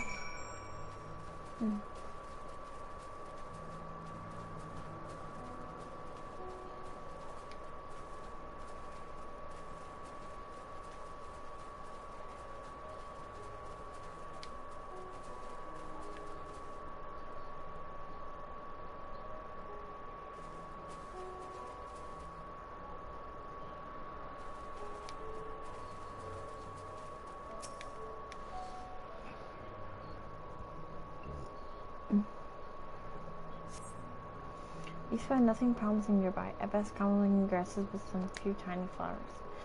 Nothing around here. Ah! Over there, Luna. Something big. Huge.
Okay, I'm back. Sorry. I had to look up something real quick. Okay. Where are you? There you are. Okay, so...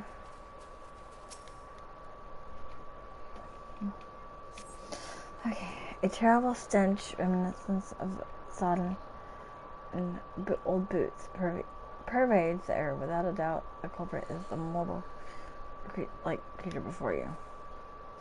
It's an Adonis. The things around his mouth look like petals, but the flowers are the orbs of it on its head. When Hermes inspected it, it swallowed him up. He didn't for days. What do you think, Luna? Would you like it? I'd rather not go near that thing. So not this one either? Finding a good flower is harder than I thought. I'm sorry, but could we search a little more? Maybe as far as the fields over there? I'll pick something after that, I promise. So, thank you.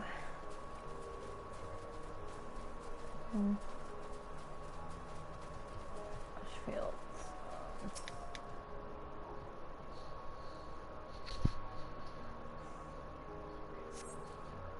Lush green fields stretch out before you, ending where the sky begins. Oh, there's nothing. Oh. The shiny thing over there. What could it be?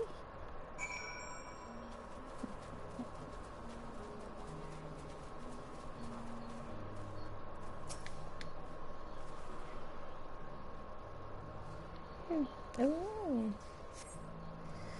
Okay.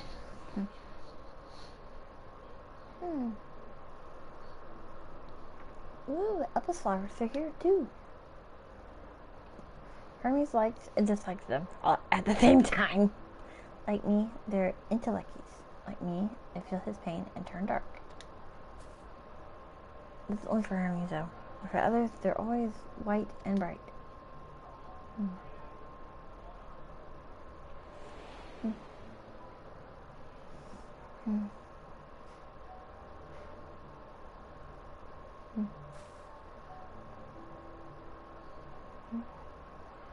Truly? Power was dark in your home?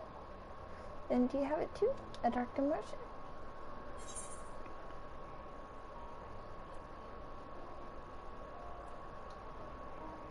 I dare say I have a few.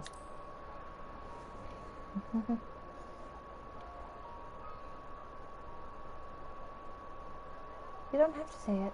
I can feel it's something you want to hide. But won't you lend it to me? The darkness inside you?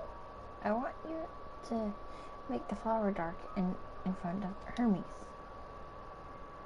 He has been in a dark place since before he created me. He needs to know that he isn't there alone. That others are sad too.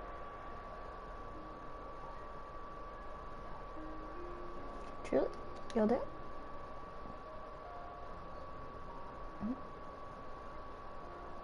Thank you, Luna. Thank you. More to me than I can say. I can't wait to see how Hermes reacts. Let's go back and fetch him.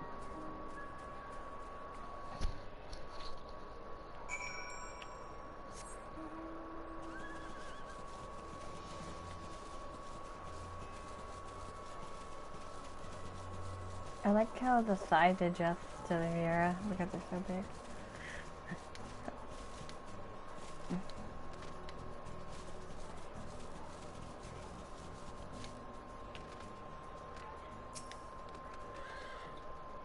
It seems they're still talking. Let's wait until they're finished.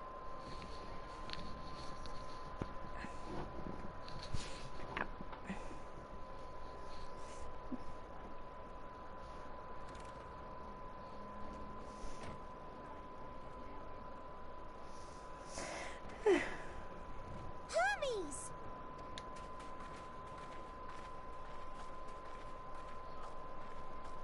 Oh, you were waiting for me. You've finished talking? Yes, we've come to a decision. My thanks for keeping Meteon company. Emmett Salk and Hythlodaeus have already retired to their rooms. There is room for you too, if you would follow me. Wait! I want to show you something first.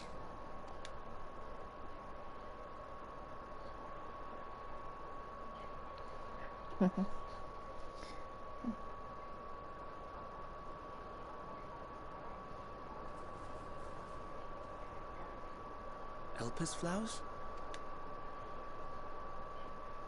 Go on.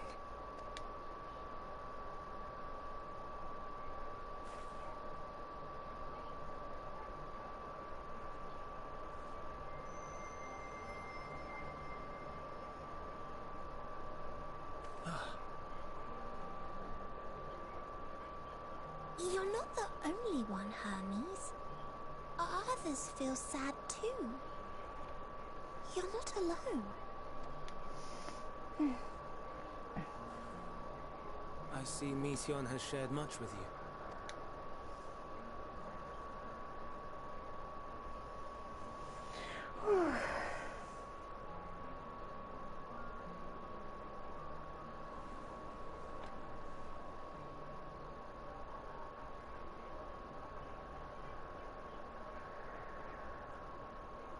May we talk a moment? He looks like Gaius. Oh, shit.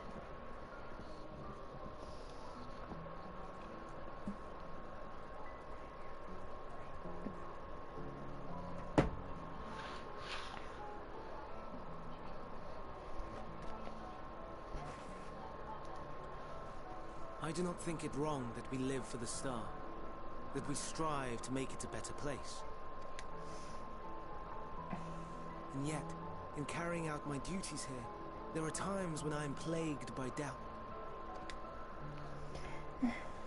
Do you recall what Hythlodaeus said when we first spoke of my nomination?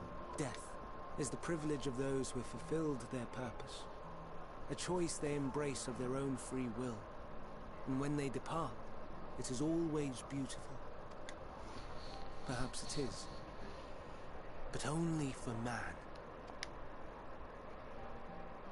Creations that he deems useless are discarded with nary a second thought. Some scarcely born into the world afforded a handful of breaths before life and potential are abruptly extinguished. We make an effort to spare them the pain. They sense what awaits. Rage and anguish and cower and fear. And it is not beautiful. Yet no one cares. No one. So fixated are we upon the duty that we do not pause to question the method. Pain and suffering, confusion and despair, writ plain in the eyes of those poor creatures. Yet no one sees. We turn a blind eye and carry on in blissful ignorance. Naught amiss. And always, always the blossoms shine pure and white. A contradiction so blatant I could scream, want to scream. How can you all accept this aberration?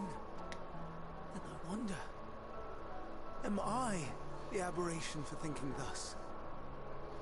And I'm filled with dread.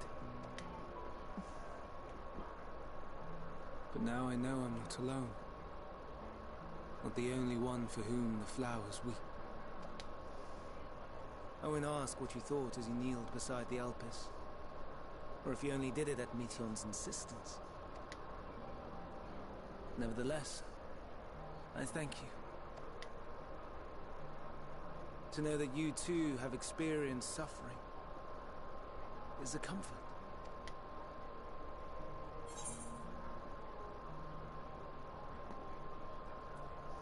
Well, I could tell you all about suffering. Lest you misunderstand, I derive no pleasure from your pain. It's just the fact that you are still here in spite of your suffering gives me heart.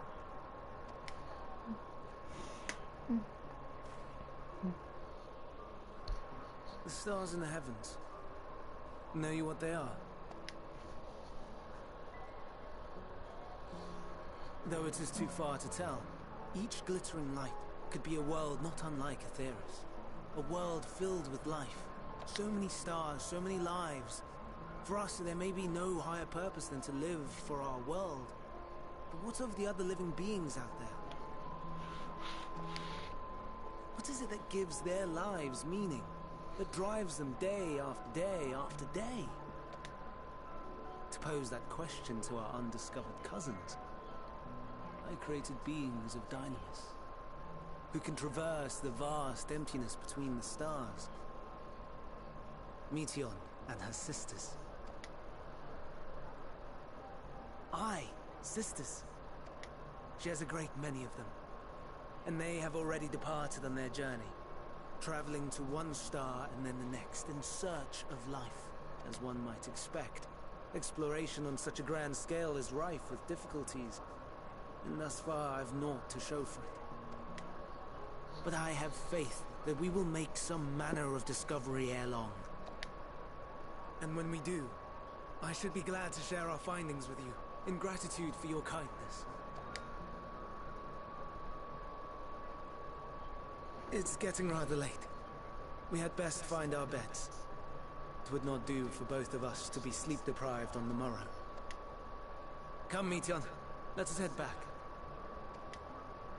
All right.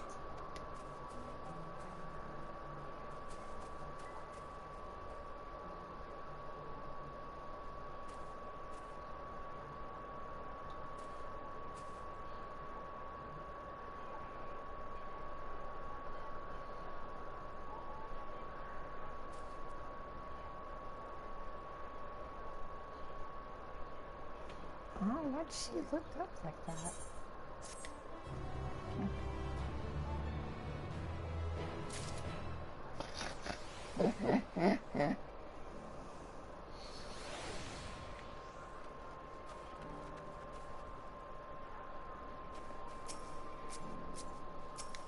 Oh, freaking! I have this. Here.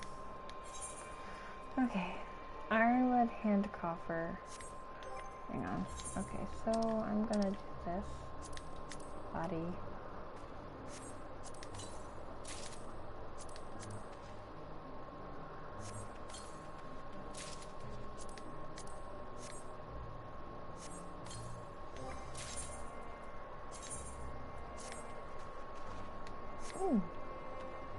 Oh, this actually looks cute. Oh, but I mean... oh, never mind. Okay. So that's for the hands. Hermes appears solemn and sorrowful. An all-too interlude, perhaps, but it is time to attend to my next task. As Emmett, Sulk, and Hythlodaeus are aware, we reached a verdict regarding the fate of the Lycaons. 7 were created for observation, and all 7 must be unmade. Doros has followed the correct protocols, and as Chief Overseer, I can find no fault in his judgment. The Lycaons would disrupt the natural order, ravaging and consuming other species until they themselves starve and perish. That they cannot be released into the wild, and they cannot be allowed here in Elpis. I intend to petition to the Bureau of the Architect to have the concept preserved as a restricted purpose hazardous life form. Hythlodaeus has pledged to support me in this endeavor. Yet, whatever the Bureau decides, the existing Lycaons have served their purpose. Doros has already isolated the creatures and is preparing to carry out the necessary measures. I will join him forthwith. It is my duty to witness the conclusion to this study. If you are resolved, then we have but to accompany you. Of course. Let us be off when we return. We return to the main island.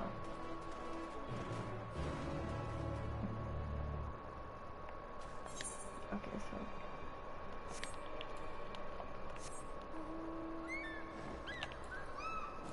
No. Oh my god, no! That's the wedding choco! I'm gonna see how much the hopefully it's frickin' cheaper now. Hope it's well under $1 mil. I want the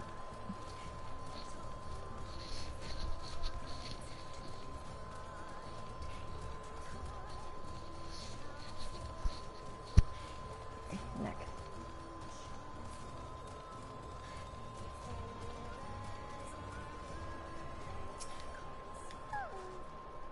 Uh-oh.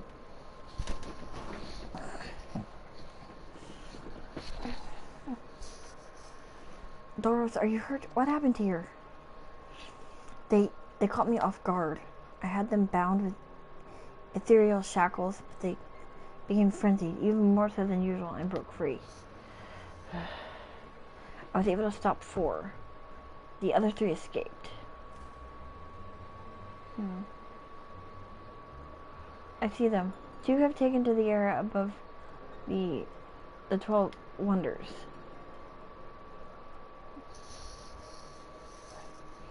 The last is up ahead, lurking in the fields. You and Luna handle that one. The pair in the sky you can leave to me. If this is how it must end, then so be it. I will render essence to Emmett, unneeded though it is.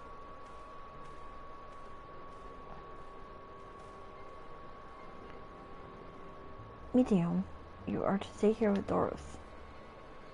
But Hermes... Oh.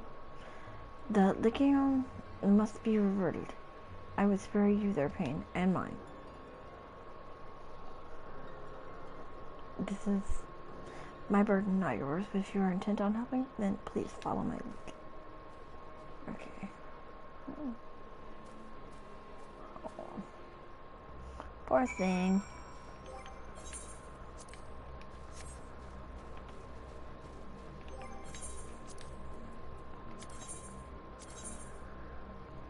Fucking A.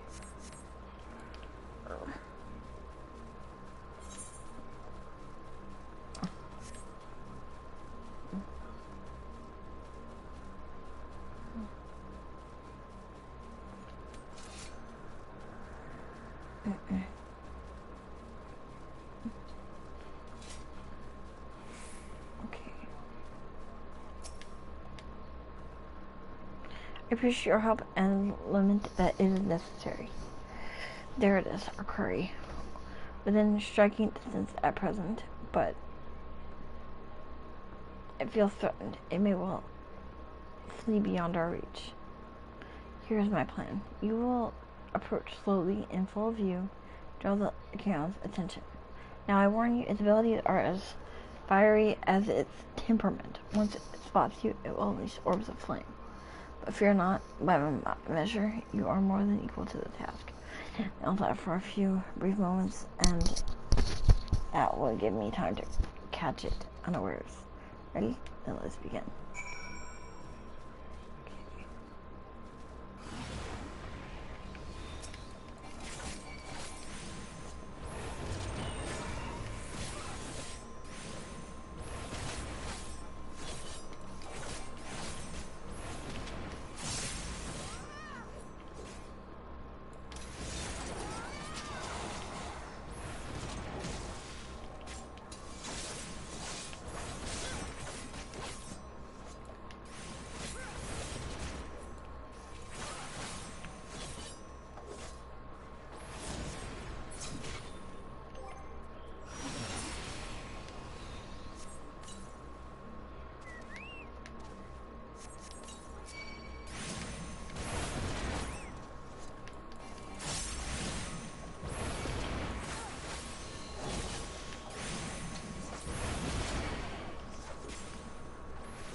Now.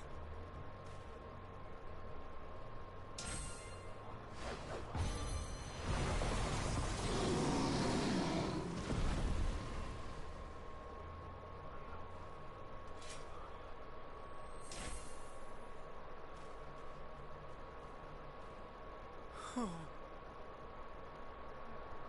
Forgive me. Please, forgive me. Oh. May you and your kin find peace. Oh, that's... Wherever your souls may drift in the underworld, may you find tranquil seas.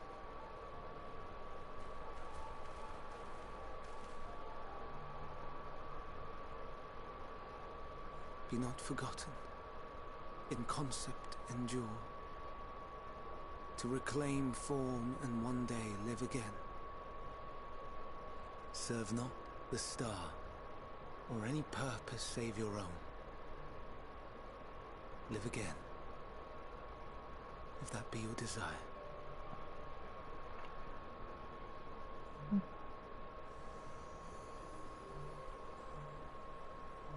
Hate, if that be your want. We are worthy. But leave your suffering behind. Lay down your burdens, be born anew. Fly high, fly free.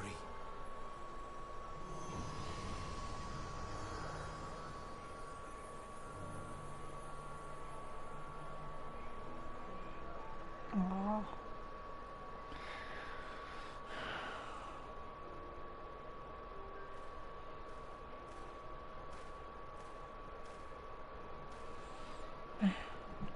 Join the convocation, Hermes.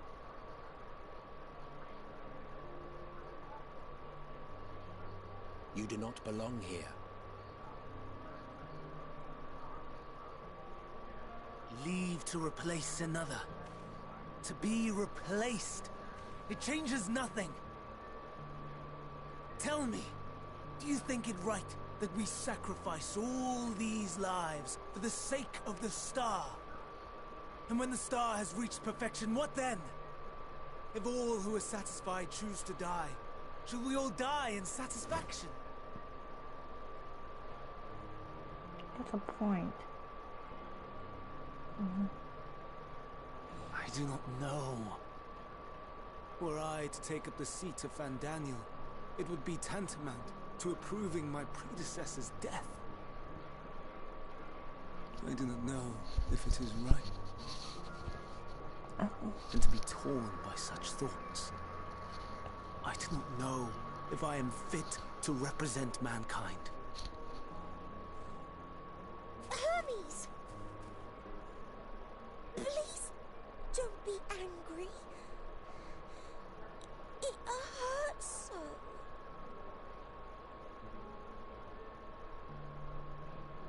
Forgive me. If you would still consider me in spite of everything, I beg some time to gather my thoughts.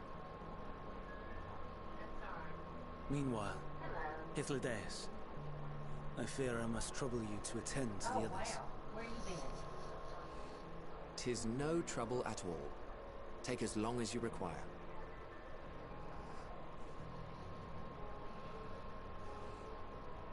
And you, my friend, I pray you find that which you seek.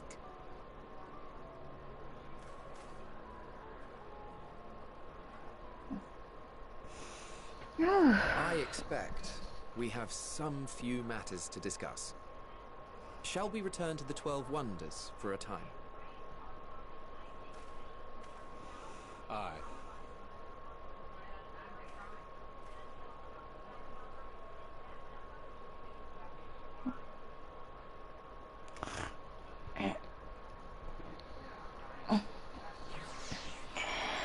Whew. That was a lot. The other Lycaons have been taken care of. The incident is resolved and life in Alpus continues as normal. Or ends, as the case may be. Rationally speaking, I understand Hermes' argument. No matter how well deserved the rest, there is a pang of sadness when a colleague leaves us. Yet never has a departure caused me such grief as Hermes appears to feel. What must it be like to experience such torment?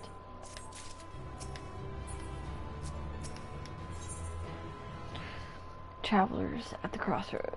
Hythlodaeus wishes to discuss plans for the remainder of your visit. Where to now? If there is anywhere you would like to visit before we leave, I should be glad to show you the way. Hermes has not yet outright refused his position. The convocation merely postponed the decision. As such, I may as well resume my assessment. If we cannot accommodate him, then I will content myself with questioning his colleagues. Ever the pragmatist. Now let me remain your humble guide. And what of you, Lino? Will you continue along with us? Wonderful. Our fellowship travels on unbroken. I say we explore another part of Alpus and see what new encounters there are to be had. If you follow me, we will first head back to Anaxarsis. Okay, so I'm gonna... Oh, me.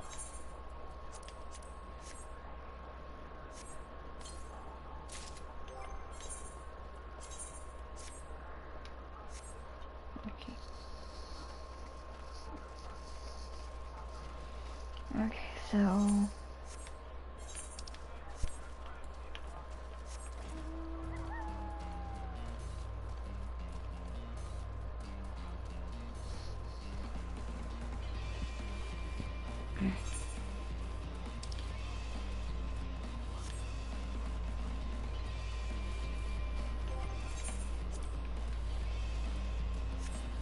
So I just need the head.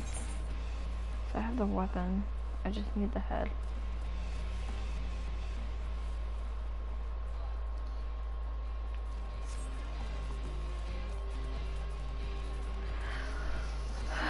Mm.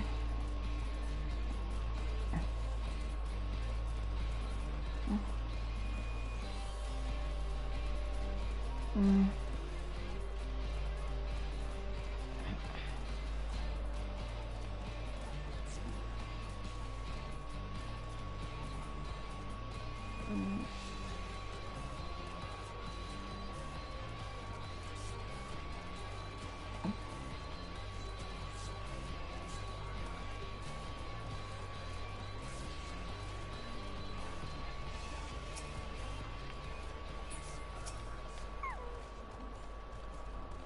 From here, follow the path northwards to Notonius.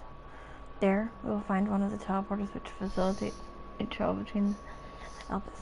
First-time travelers must be accompanied by someone or present permission, which I have previously been granted.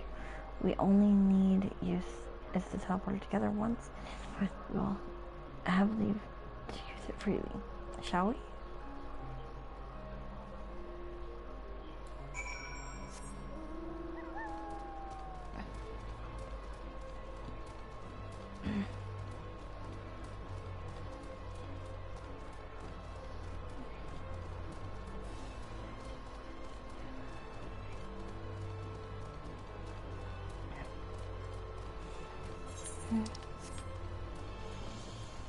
I'll explain why I couldn't freaking get to it before.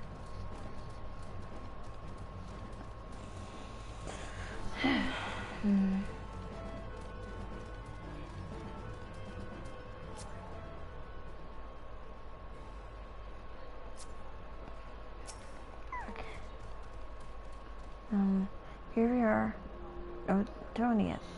The teleporter will take us to Calamelios Zephyros, Western Island. That's it right there, leaving a large of Aurorus. Step this way. We can soon admire the view from above. Ooh.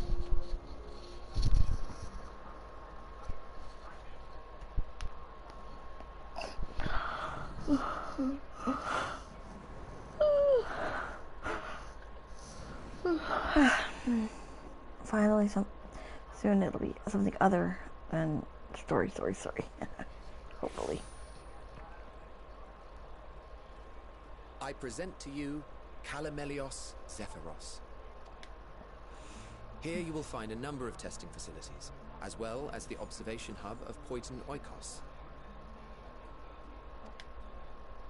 Right then. Let's begin by...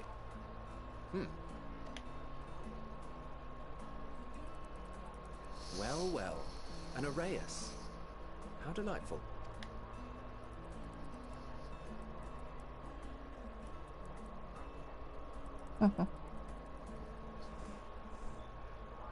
And what, pray tell, is that? Ah, that's a new species of shark. We approved the concept but a few days ago. Sharks are among the most popular sea creatures. Rare is the day when someone does not submit a new concept. At first, they were largely orthodox, consideration given to such things as size and environmental impact, and then a whimsical someone thought to bestow it with flight, another superior intelligence. And then the floodgates burst. Concepts with multiple heads, or arms and legs, and so on and so forth. It was getting absurd. A part of me wanted to tell them to go away and find something else to create, but in the end I couldn't deny their passion. Here we are.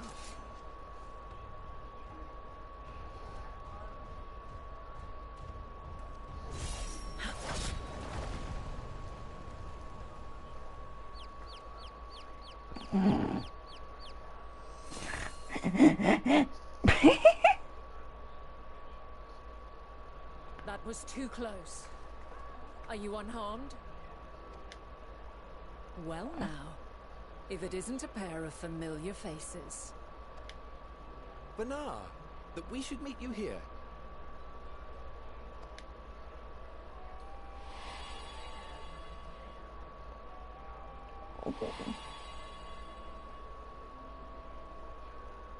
As I mentioned earlier, the better part of the convocation holds that when we retire is when we return to the star. Well, she is not among said majority. Even after stepping down, she carries on with her work. Vanar is her name, and she is the previous Azen. It has been a while, Hythlodaeus. You look well. Less so, Emmett Selk. I dare say the lines upon your brow have both deepened and doubled in number. A shame for one so young. You must make an effort to frown less often.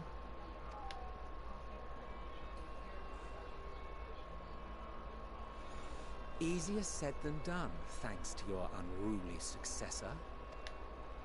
How is she, if I may ask? Incorrigible as ever. Rushed headlong into a volcano on the brink of eruption just the other day. I should be glad to share the tale in its entirety later, if you're so inclined. Oh, you know I am. Now then, you are?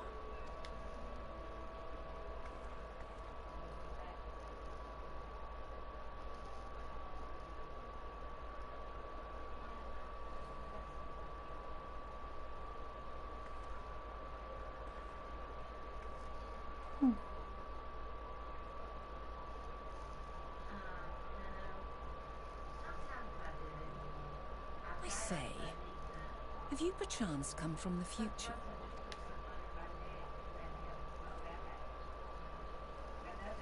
I do not believe we have ever met, yet I sense my magic upon you.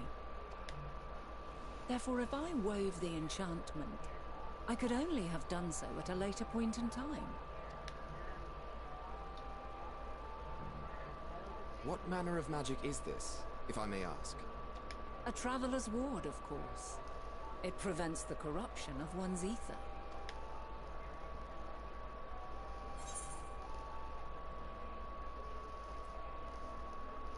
Does it protect you from enthrallment by primals by any chance?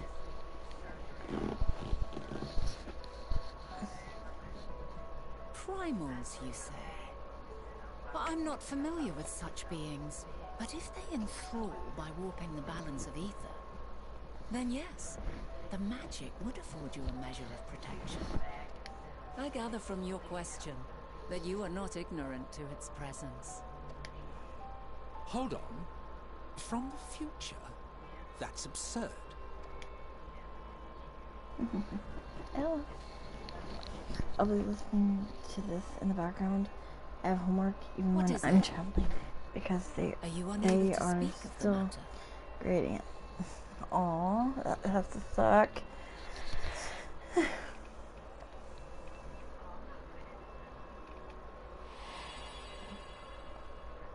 The reality to which you must return exists as a result of the final days. You cannot reshape the past to undo the tragedies of the present.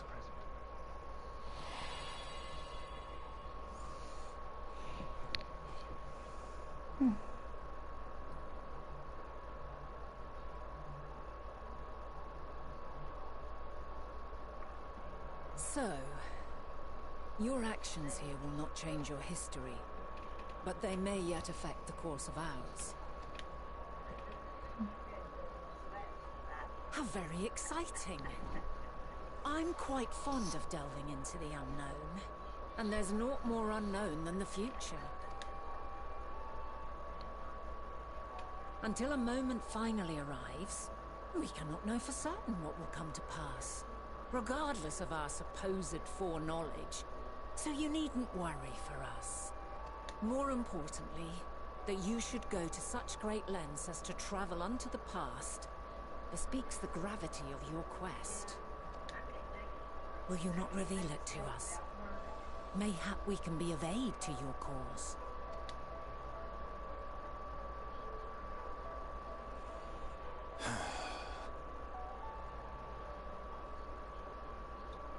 If this is true, then you've been keeping quite the secret to yourself. As a representative of the Convocation, I will hear it all.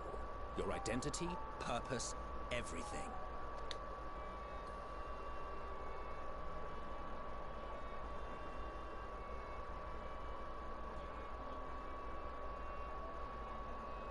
Why don't we move to a place more conducive to calm conversation?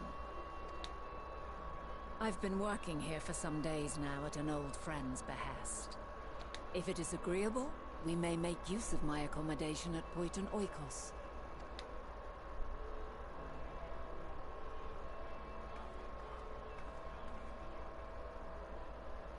We were meant to meet. I am certain of it. Else I wouldn't have marked you so clearly, and sent you unto myself in the past.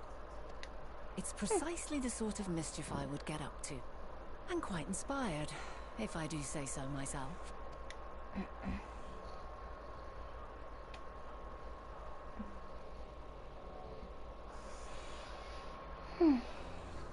Okay. Alright, let's see. Oh. Before that, I'm going to actually dye this.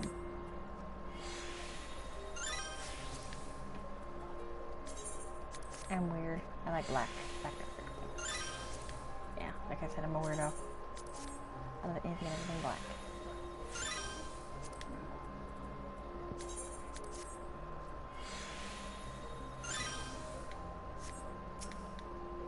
Okay. My apologies, but before we move along, a colleague has tasked me with a matter which I'd rather not leave unresolved. It involves finding a certain concept engraved crystal, and the quick-fingered aureus which made off with it. An aureus, you say? I think we might have seen the culprit before being distracted by that business. The shark. You like it to follow the aerial trail? That would, of course, lead us to the aureus. There's no guarantee that it hasn't dropped or stashed away the crystal you seek. Please, even that much would be enormously helpful. While you are hunting down what's behind and scour the forest, just in case. Can I ask you to join the search? I would appreciate another pair of eyes to cover the land to the west of here. Many thanks. There's a small bridge leading into Poiton Oikos. Let us meet there once we've searched.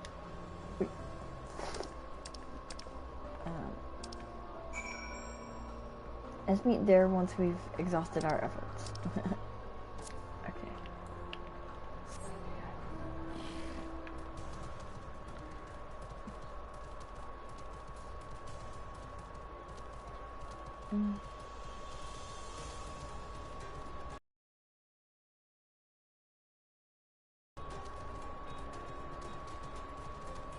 I got the things already, damn it.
Hello and welcome to the stream.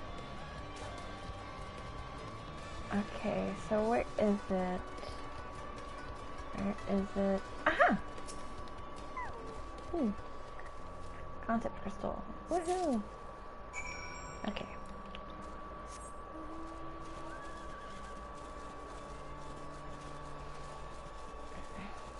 Okay. We're heading toward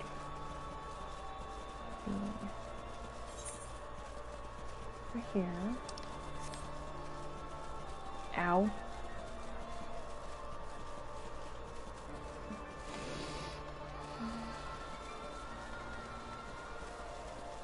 Okay. Our last searcher returns. I'm afraid the artist no longer had the crystal nor to find it as I followed in its wake. I don't suppose you fared any better. Ooh, that's pretty. The crystal, well done. Wonderful. Now I can focus on your tale without that missing concept nagging on my mind. Have you always had a knack for finding things? Traveling and searching go hand in hand. You travel often then. It seems we have something in common. Long ago, when I held the seat at Ozen, I was forever trekking back and forth across the star in search of answers to people's problems. Naturally, the need for such journeys has lessened considerably since I entrusted the position to my whimsical successor. Yet I am still eager to come running should an old acquaintance or new interest require my personal attention. That is what brings me to Elpis. And in fact, many times has my presence been requested. My opinion sought concerning the habitat of this or that creation.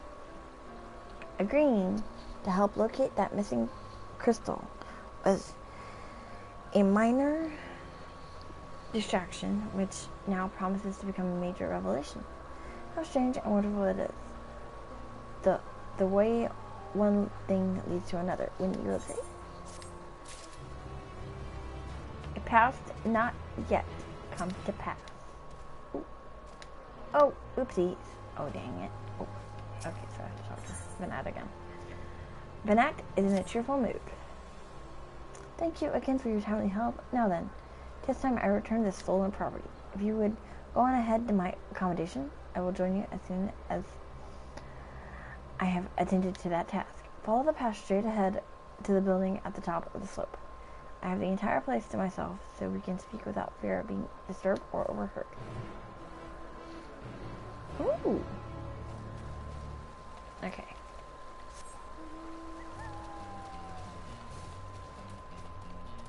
I just figured I'd go. I like bunny. Okay. And I will. Damn it.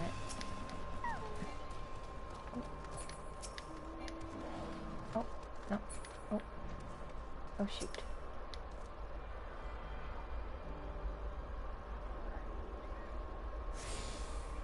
Okie doke. There we go. I like attuning to things just so that I don't have to, if I have to come back, it's easier.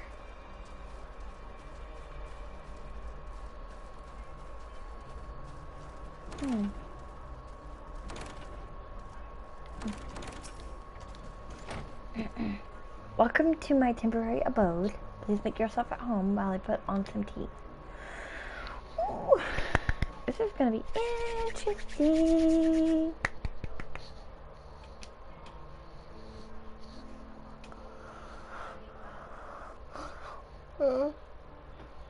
I'm very sorry for the yawn there. A wonderful aroma. I feel more relaxed already. Would that I had sweetmeats to offer, but I travel light out of habit. There's plenty of hot water though, so please have as much tea as you like. Now then, will you tell us your tale?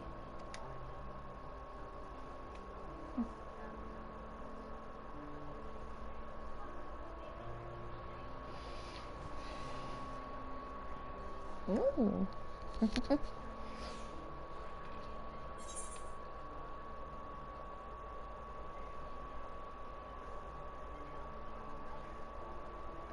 A calamity called the final.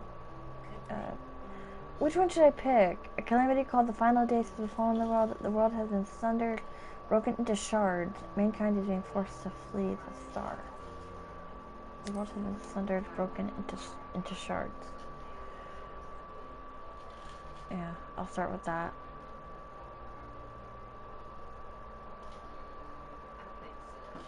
Why don't you start from the beginning?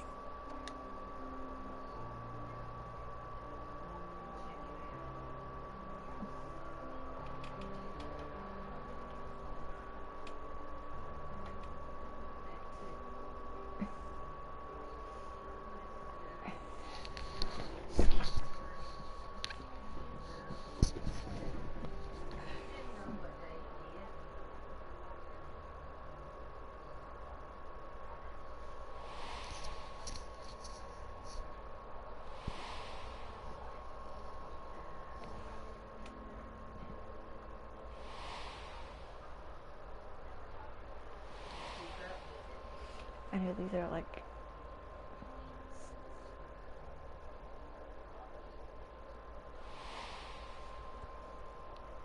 yeah, I love how they're flashing back though. That's awesome. Showing things that happened at certain points. That's cool.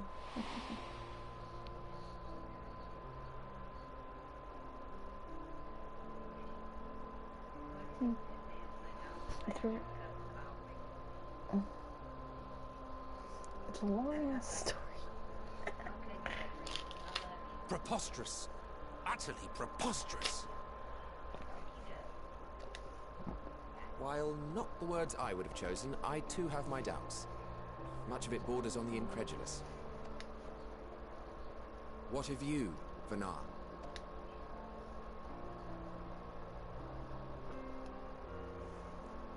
Not knowing the precise details of the first final days, it is difficult to determine the veracity of the tale. Supposing it is all true, I must ask myself why I would do what I did.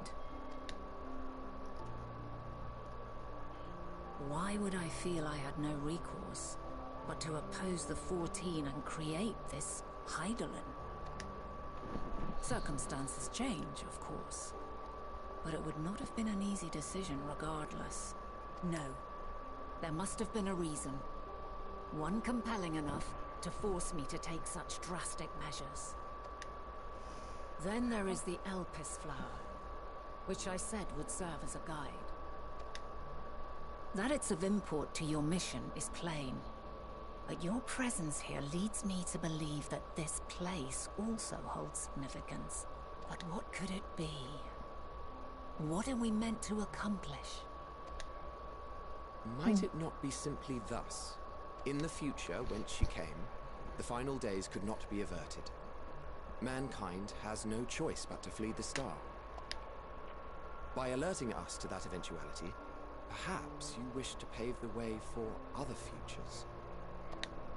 Theoretically speaking, it is a possibility. Yet if that were my primary objective, I see no reason to guide our friend to Elpis specifically. The capital and Amarot, or even my own home would be more logical destinations.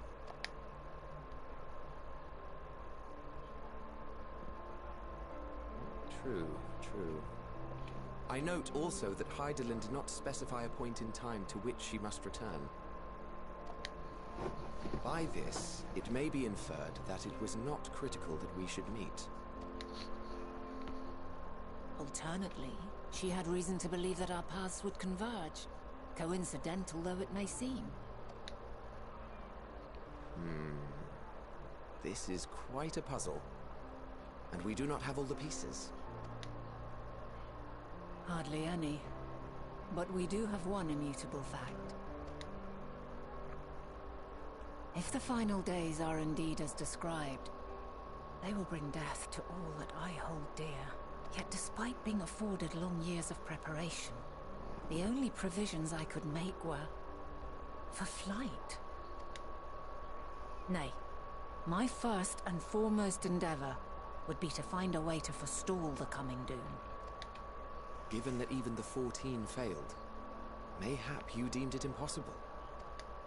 Nothing is impossible. This I have always believed. And if Hydaelyn is indeed me, she would believe the same. Listen to yourself. Are you seriously entertaining the notion that you are a messianic figure in some far-fetched tale?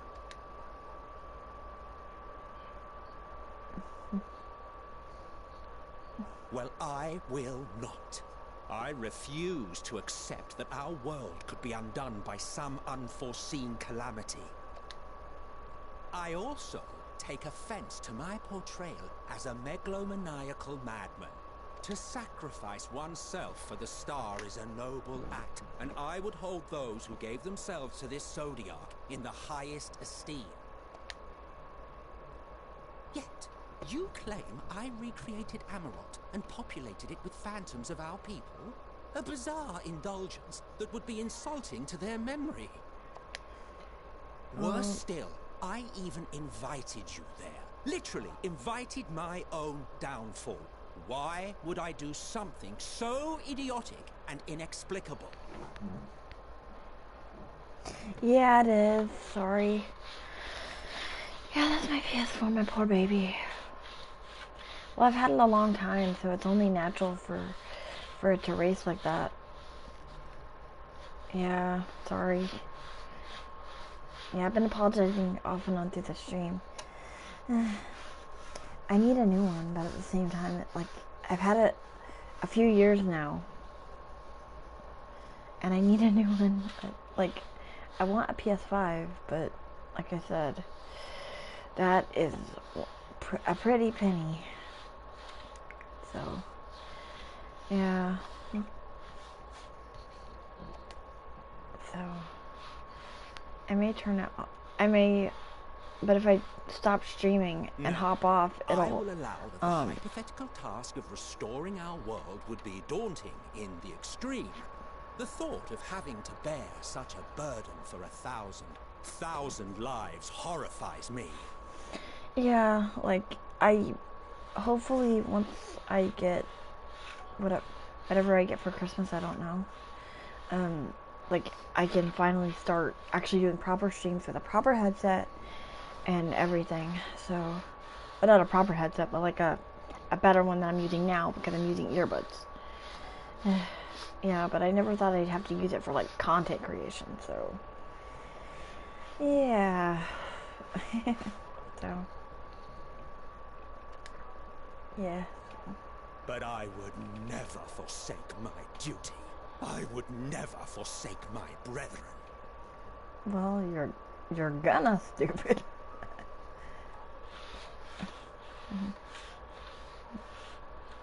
You do not know me. I know you better than I've you had think you my do. fill of your fiction. I will return to my duty, and you will not bother me again. And he's a dum-dum. Emmett Selk, wait!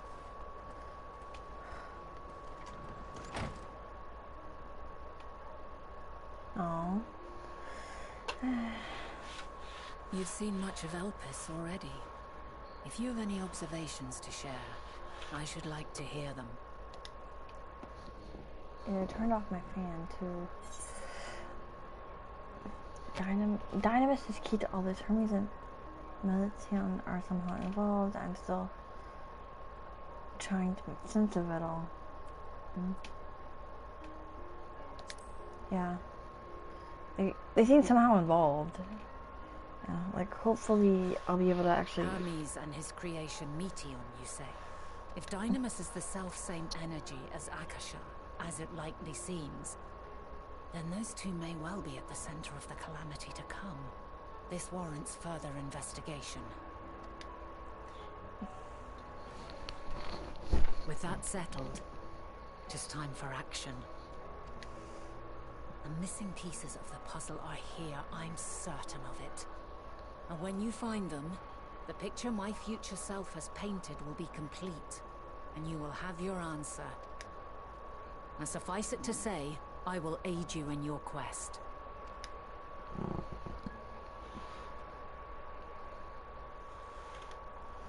Yeah. I don't mean for it to be loud like that, though. It's been driving me crazy since I started streaming. I've had it about 4 or 5 years, so... If Emmett Selk is 4 the or man 5. Azam described to me, we've not seen the last of him.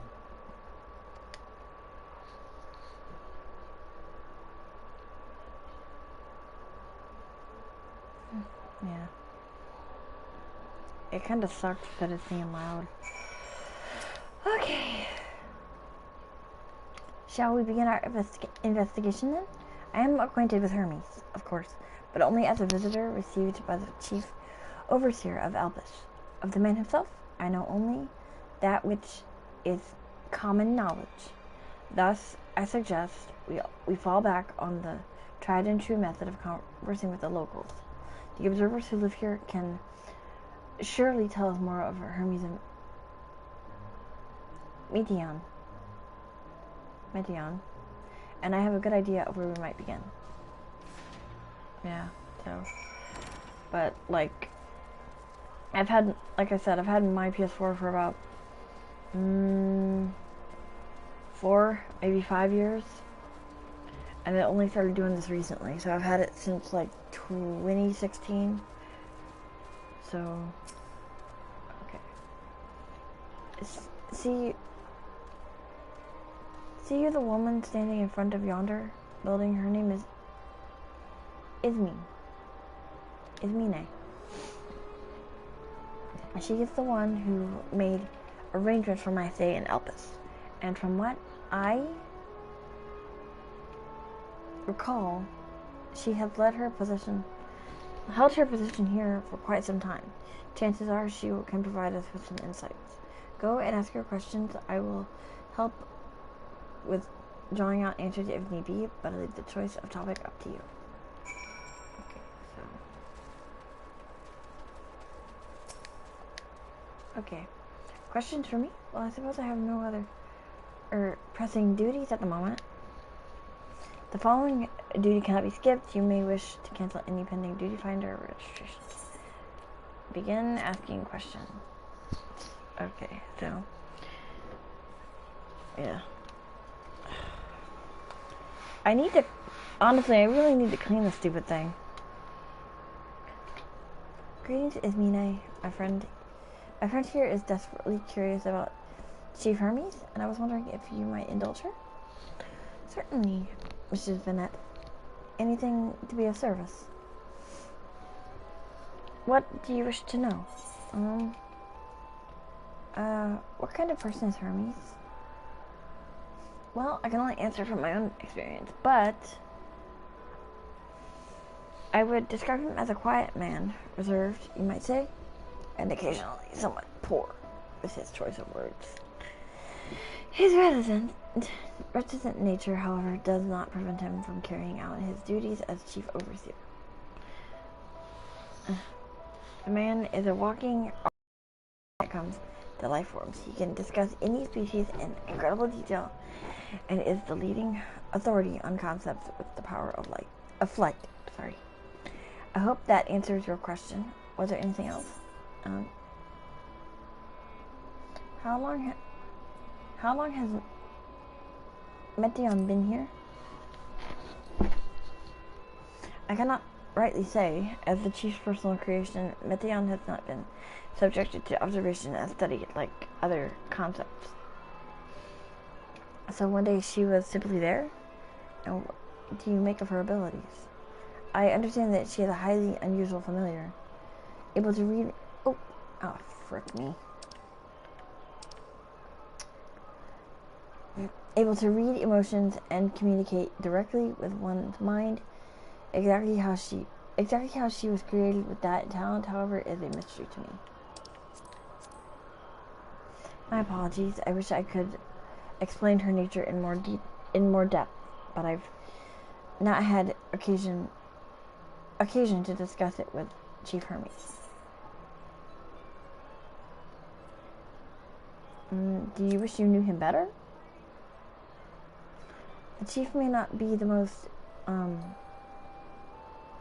gregarious individual, but he engages with us as is necessary for everyone to perform their duties. I wouldn't want to intrude upon his privacy for the sake of curiosity, though if you wish to learn more about Meteon, you could try speaking with Timaeus, another expert in the creation of flying concepts. He should be conducting his observation on the banks of the stream, somewhere to the east. Oh, and unless you take a particular joy in rambling discourse, I suggest you keep your questions concise. We shall keep that in mind. Thank you for your patience and your insight. Think nothing of it. If there is aught else you need during your stay, please do not hesitate to ask. Come, Luna. I think we've taken enough. Is Mina at time? Time? I don't know how to say their names. Dang it. Okay. Yeah. Okay. Oh, that must be the is that the? Oh, that's the striking. Okay. All investigation is to off to a fine start. When you agree. From here, I propose that we split up. I shall continue making inquiries with the resident observers. If you could track down the colleague Izmi mentioned, while I did feel complied to interject once or twice during that previous conversation, you seem more than capable of drawing forth the answers you seek. All I ask is that you watch your footing around the stream. We can meet back here once you've finished speaking with Timaeus. Ugh. Yeah. I need to clean it, dang it. Honestly, I'm gonna take it apart and freaking clean it. Okay, so one of my homework is reading an article. It's called World's First Robots Reproduce. What? What? Wow. Wow, that's a bit of a yeesh. That's a bit of a weird topic for an article, don't you think? Oh. That's a bit of a weird article. Okay, yes, I am Timaeus, but please keep your voice down. You'll startle the birds. Point you can't be scared. You may wish to cancel any pending review fire breach. Why is this for history class? Like, I never had to study that when I was doing history. I really... So what is it you wish to speak about? What do you think of Chief Hermes' flying creations? Oh, Chief Hermes' work? A worthy subject, indeed. Those beings which soar through the skies, through the clouds, majestic and graceful, are ever a favorite of creators. Even now, with so many varieties in existence, the flood of newly imagined concepts continues unabated.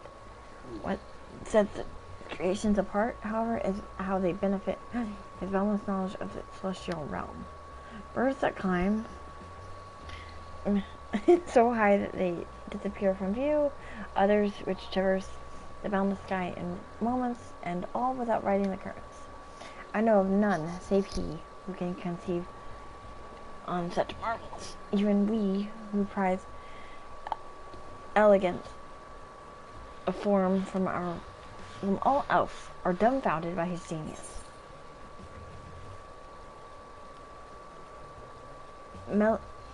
Meteon 2 is a marvel, then? My opinion on that matter would be superficial at best. Despite my admiration, Meteon is as a concept, I have never delved too deeply into the inner workings of her nature. I know that she has a gift for communicating via emotions, but otherwise her abilities are a mystery to me. If Hermes should choose to submit Meteon's concept to the Bureau of the Architect, then will the design be registered for public scrutiny? Analyzing a colleague's creation before that step is frowned upon. Of course, if he came to me, a fellow artisan looking for advice, that would be an entirely different story. Do you know of Dynamis and Intellectus? Dynamis and Intellectus. Those terms do sound vaguely familiar. Was there not a flower made here in Elpis which exhibited properties of one or the other? It must have been centuries since I last heard anyone speak of such things. Has there been a resurgence in interest? No. Then why bring up the subject? I'm flattered that you sought my insight, but I cannot afford to neglect my duties for the sake of idle chatter. Now, I really must return to my observations. Surely you have your own tasks to attend to? Okay.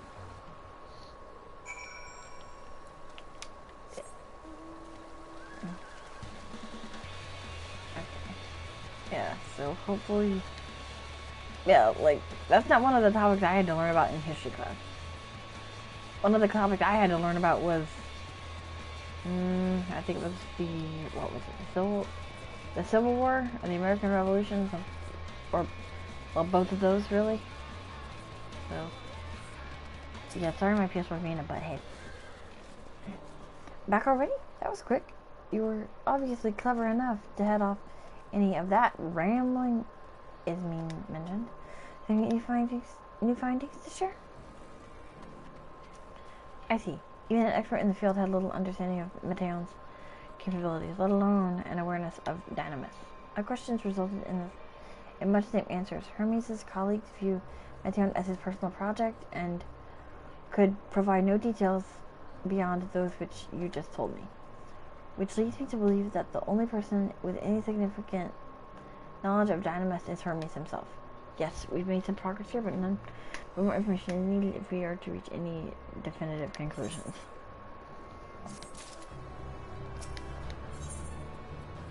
Head. Woo! Yes. At present, the strongest link we have to the final days of Dynamis, and the intellect can't control it. Most scholars are only vaguely aware of these terms, let alone study them in any depth, except for Hermes, it seems. Thus, I am inclined to stay our current course and learn all we can about the chief overseer and his familiar.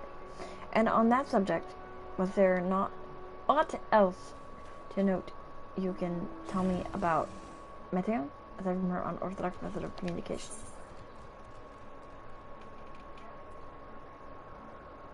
She and her sisters were created to journey to the stars in search for intelligent life. I rather wish you had mentioned that earlier. In any event, would you care to elaborate?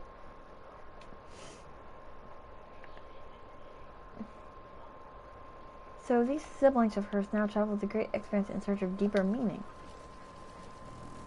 Thank you. Though the mystery at hand remains unresolved, I feel you've touched upon a vital clue. One we should keep in mind as we continue. Next, I propose we take ourselves to Peripetia Crystalline, not far from here. Just follow the path to the west.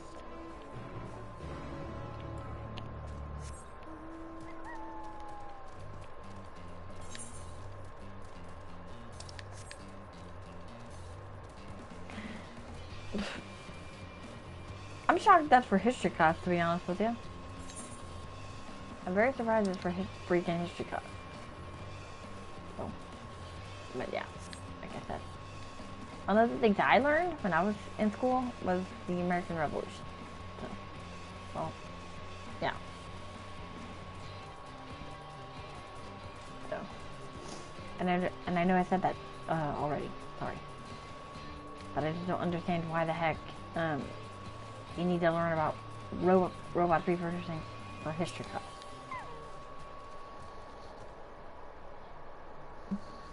This tower and the one further along are both part of... That doesn't seem very historical, you know. Oh, I know. Yeah. But like I said, like, I think it was more American history than anything. So, this tower and the one further along are both part of Peripetia Crystalline, the facility where they archive all of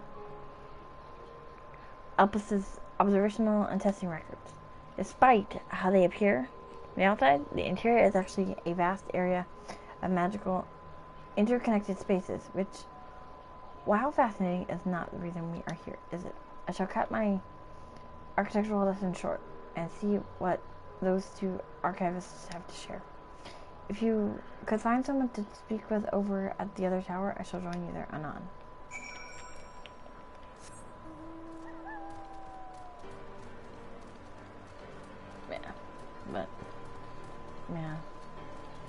But mind you, different teachers teach different things, so, but I still don't understand how in the heck a, robots reproducing counts as history. I have no clue. You have questions for me, certainly. Just a moment while I conclude my current appointment. So.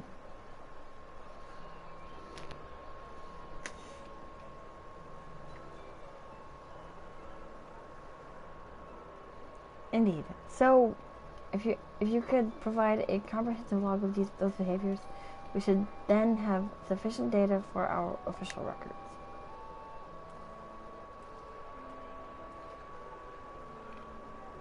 Now, what is it that you wish to speak with me about?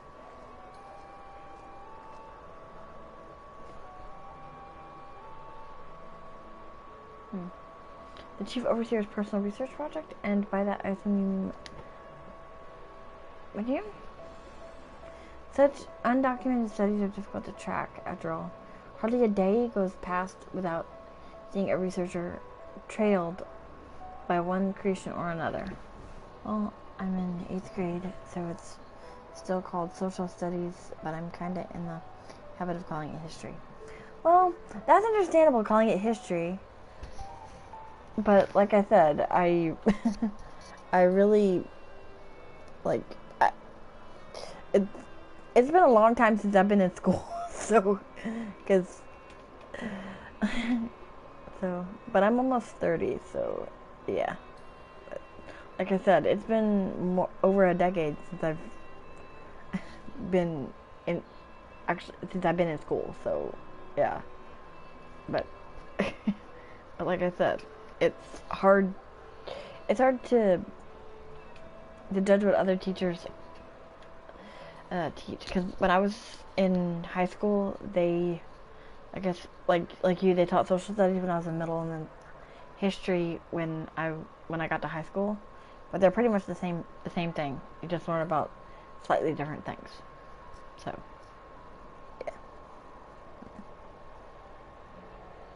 yeah, and that's good that you're kind of getting in the mindset of calling it history, because technically it is history.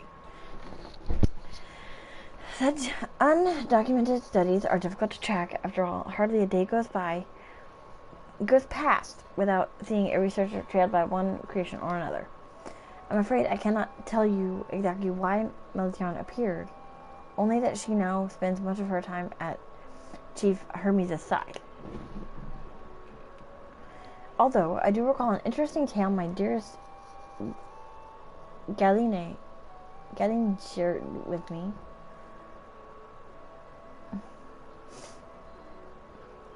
Galine is my partner, and a fellow researcher here in Elpis.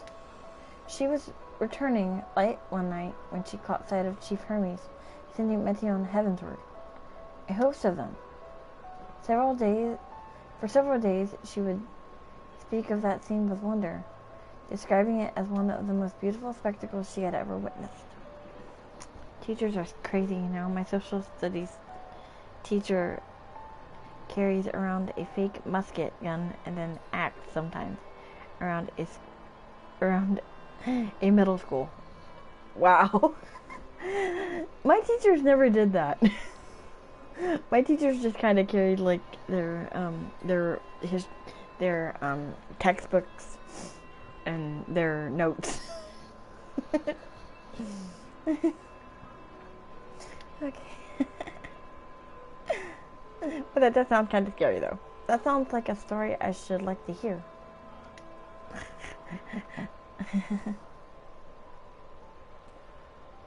Mistress Vanette, I thought you had already returned to the surface. Permit me to thank you again for your invaluable contribution to our concept placement proposal. Pray, do not mention it. As you say, my original plan was to leave after that task, but I have since become engrossed with Chief Hermes' research. Would you favor me with a retelling of this sight which so delighted your Galine? Of course.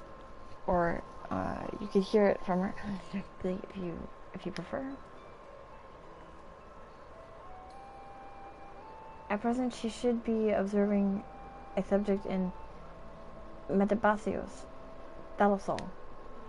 She does enjoy her time there, watching the sea creatures hunt and play, gazing upon the salty waters of the world's oceans, recreated in such sublime detail. But yeah, teachers are most definitely scary. I imagine you must find similar joy in indulging your boundless curiosity, Mrs. Bennett, even though such pursuits must continually and regretfully delay your return to the surface, to the star. Indeed, they do. 'Tis a rest well deserved and long overdue, I should think. How grateful have we prospered for the wisdom you accumulated during your travels as Azim. And what would Albus be without your earlier academic... Ah, damn it. Oopsie. And what would Albus be without your earlier academic work? The theories you developed served as the basis of many techniques still in use today. Oh, damn it. Man is a creature of contemplation, but none embody that nature with as much enduring passion as you. I dare say there is not a soul alive more worthy of a return. I shall rejoice the day you depart on your final journey. I will be honored. Well, shall we take this opportunity to meet with Galeen in person? Then allow me to reconfigure the door to the archives here. It will take you up to the skyway and spare you the need to avoid hostile concepts on the ground. That would be most helpful, thank you.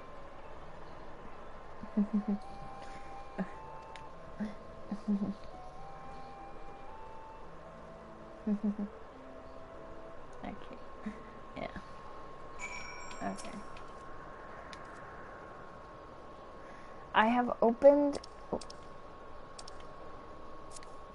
the path to the skyway. Once you pass through the door, simply walk straight across to the next tower and ask for admittance to the upper tier. Upon arriving at the upper tier, walk straight across the skyway and you will find yourself at the entrance to Metabasios, Thalassai.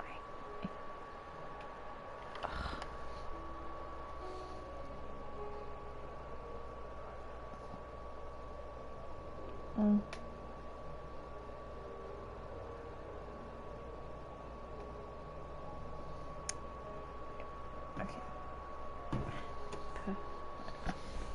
Galeen will be eager to share her tale with you, I am sure.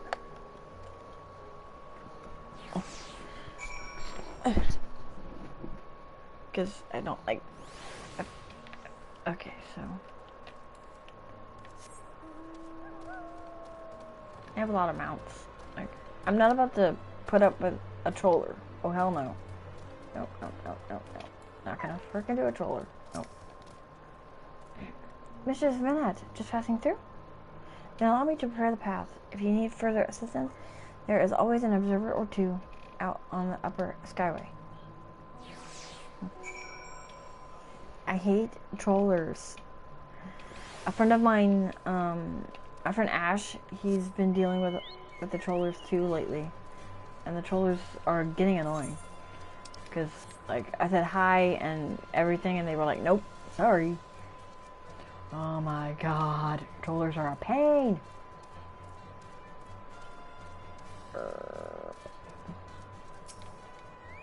Okay. Oh. Mrs. Vanette, I was not told to expect. We have We had an official welcome.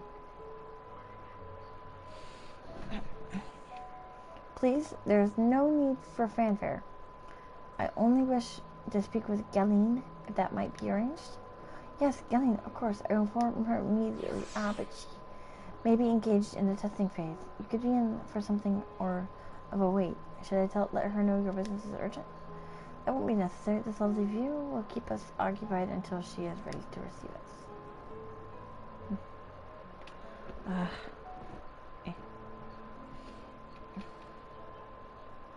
Yeah, I am not about to put up with a damn troller. Hell no.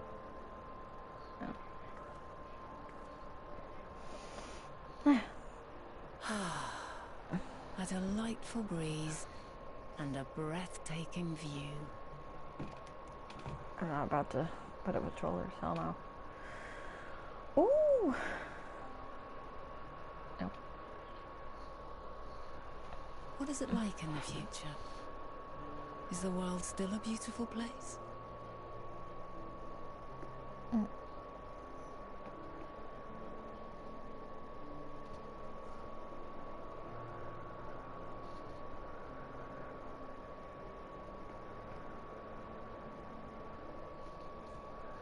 Yeah, like...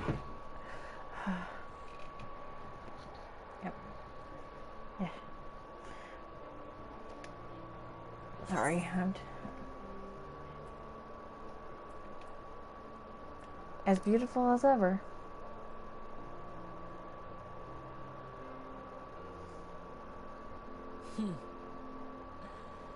I swear I could hear the glimmer in your eyes and the adoration in your voice. While we wait, will you not tell me about your adventures? Well, not the portentous events which led you here, but the simple delights all your own. By learning about the future world, I may gain insight into future me's plans. But more than that, I have an interest simply as a fellow traveller. Short of going somewhere oneself, there's naught more stirring than hearing another's account.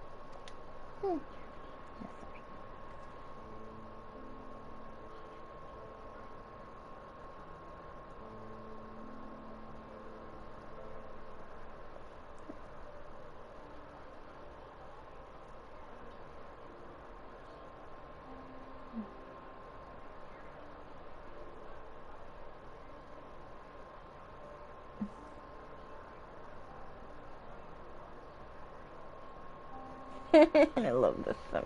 This is just so damn cute. Cute, cute, cute, cute,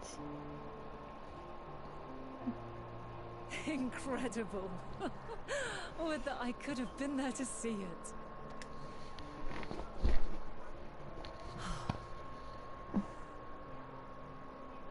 Yours is a harsh and unforgiving world. Yet in spite of this, your brethren hold fast to their virtue. To know that the light of mankind's potential still shines, even in that faraway place, it gives me heart.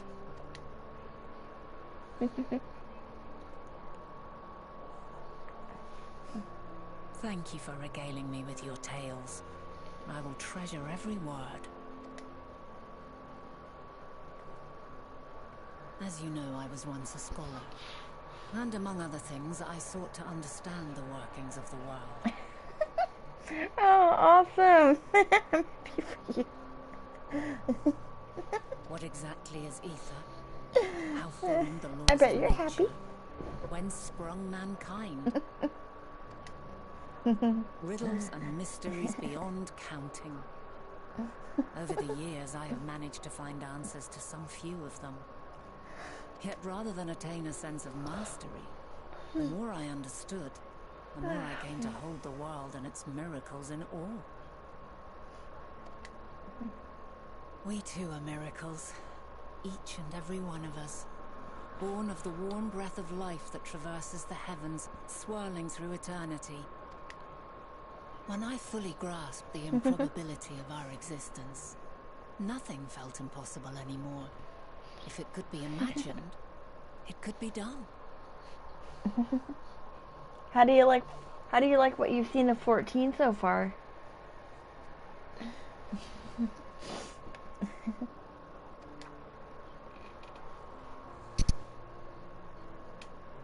A passion swelled within me.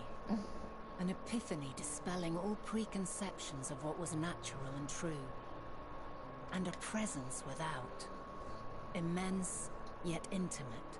Fate, perhaps, holding us in its tender embrace. As reassuring as it was intimidating. How keenly aware I became of creation's fragility. Built as it is upon precarious happenstance. I was overcome with an irrepressible urge to know the world more intimately. To hear its voice, feel its breath.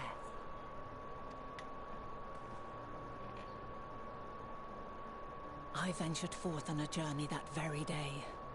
So very long ago now. Freed from presumption and prejudice, I saw the world through a newborn's eyes. Everything fresh and new. And so beautiful. Lands that stretched on forever. Skies one could drown in. The heartbeat of nature, silent yet strong. And amidst it all a people. Beacons of light and life. Laughter that warmed my heart like naught else before. They are my meaning, and my purpose, my love. And so long as they need help, I cannot return to the star. Perhaps my future self is still waiting for it. The moment she can let go and walk unto the end. Safe in the knowledge that man will find his own way.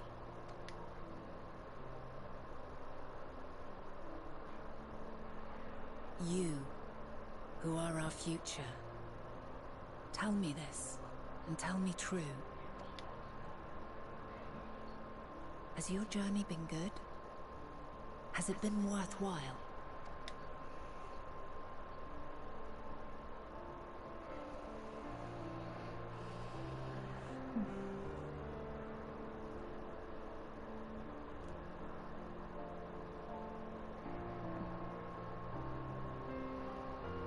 Pray forgive my lateness. My observation subject was rather irritable, and it took a while to settle it down. No need to apologize. Your work takes precedence. Besides, we had a pleasant conversation in the meantime. You're too kind. Now then, I'm told you wished to ask me some questions. Indeed. I've an interest in one of Hermes' creations. Meteon. You witnessed a host of them take flight, yes? Oh, that! Yes, I did. 'Twas in the dark of the morn. I'd left the Thalassai after nocturnal observation. As I walked along, I spied a bright light climbing high into the southeastern skies. Then, in an instant, it was gone, like a shooting star, only rising rather than falling. But then another shot up, then another, and another. Intrigued, I made my way to the edge to investigate. And who should I spy on an isle to the south but Hermes and Meteon, the Matea, rather. There were lots of them, and I realized they must be the shooting stars that I'd seen. A dazzling spectacle indeed. Have you spoken with Hermes about this? Oh, yes. The sight left such an impression on me that I approached him about his mystery project the very next day. Alas, he said that he couldn't reveal anything just yet, that he needed to conduct further tests. It shouldn't be long now, though. He often returns to that isle, and I have a feeling he's nearing a breakthrough.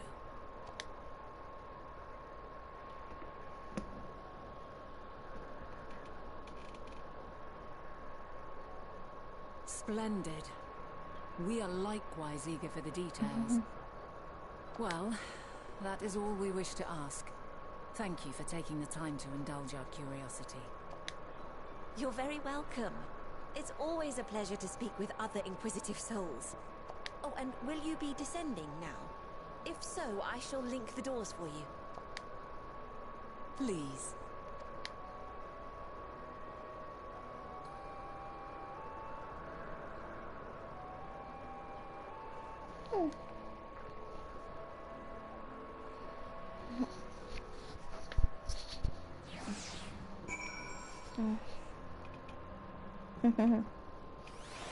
Okay,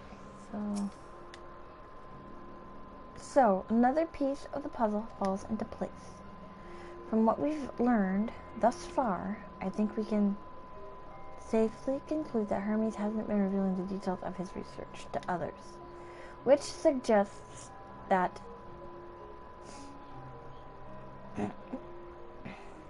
either someone will appropriate his discoveries, make use of them, or that Hermes himself will have a hand in causing the final days. Since we have no reason yet to suspect the former, we should consider the latter the more likely possibility. Proceeding under that assumption, our next step should be to divine why, or even if he might determine such a terrible fate for our star. And that has a new course of investigation in mind.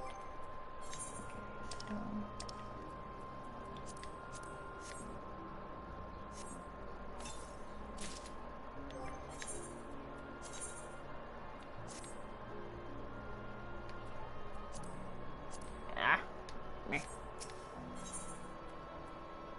the Nat has a new course of sorry. I should like to visit the site from which Hermes sent forth the Metea. If we are fortunate, we might find some hint of what divine drives this research of his. Galen said she spotted them in the southeast. Find her from an isle she could see from the edge. If we stand at that same vantage point, it should not prove too difficult to locate the isle in question. Let's take a look, shall we?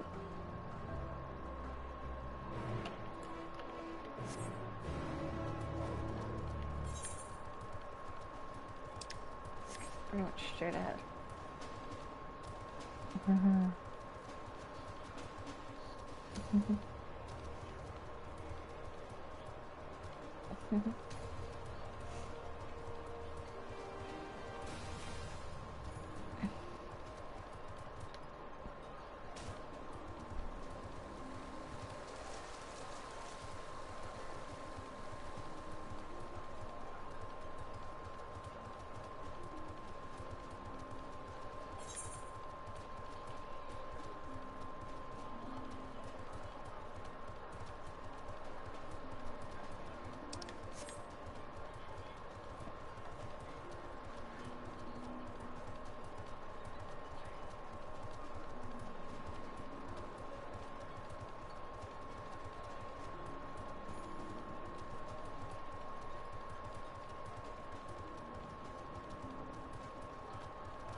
Airplane mode doesn't work.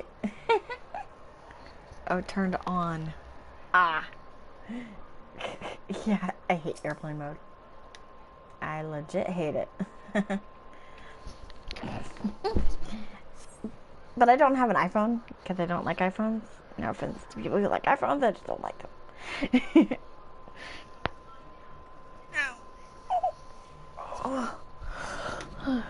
No.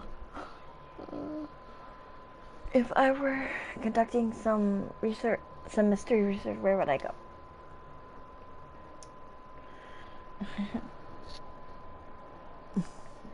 Oh, no internet. Ouch. Ah. But what about... what about that one? Have you the means to fly? It's quite a distance away. Inconvenient, but hardly an insurmountable problem. To me, Argos. Ooh.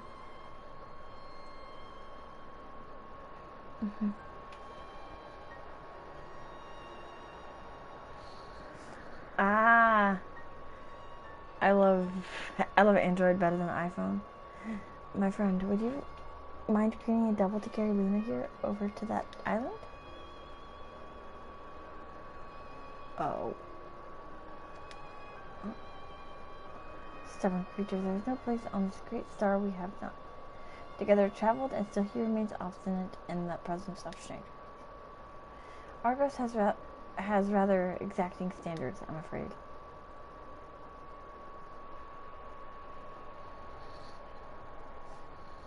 I gotcha. Understandable. What? You've ridden him before?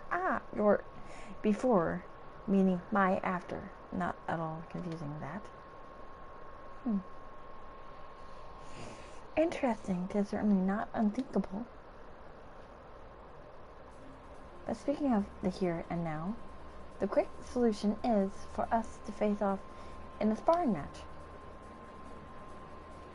Demonstrate to him that you are capable of holding your own against me in battle, and you should convince Argos that you are worthy of his back. And besides, I might even teach you a thing or two to the bargain. You seem doubtful, but useful lesson or not, it will certainly be a moment to remember, a memory of the distant past to cherish. We'll see you, traveler out of time. Choose your battlefield. I admire your confidence. Clear your mind and prepare your weapons. I will await you at the clearing over yonder. Yeah, understandable.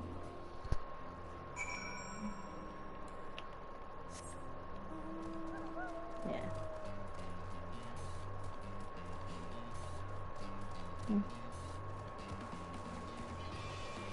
But I think if I do the recap streams, I'm gonna wait till after Christmas to do those. Because hopefully you might guarantee a force of being a little butt face.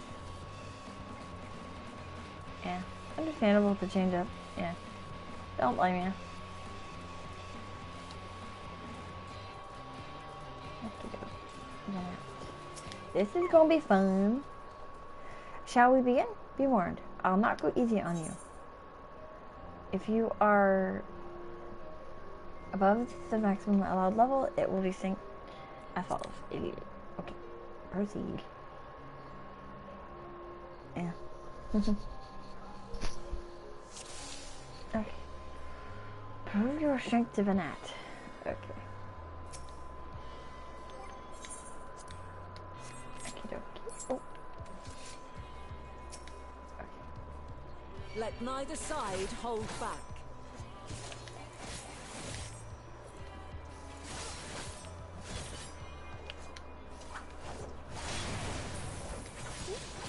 Woo! My blade sings!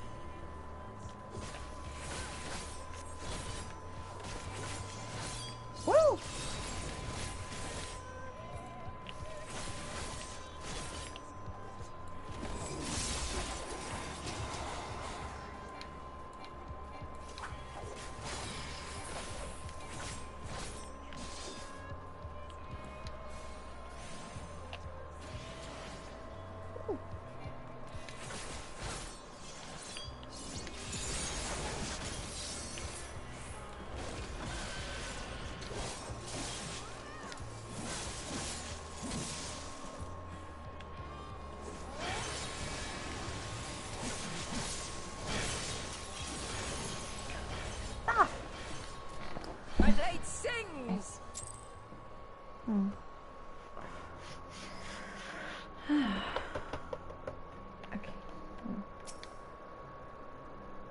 Shall we begin? Be warned, I'll not be easy on you.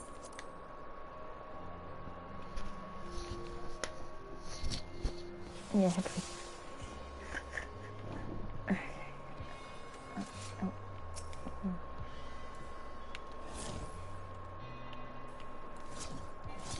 Let neither side hold back.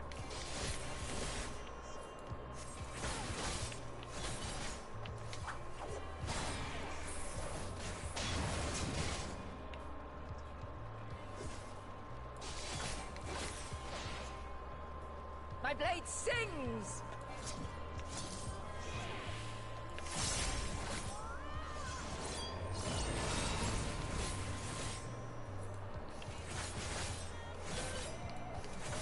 Understandable.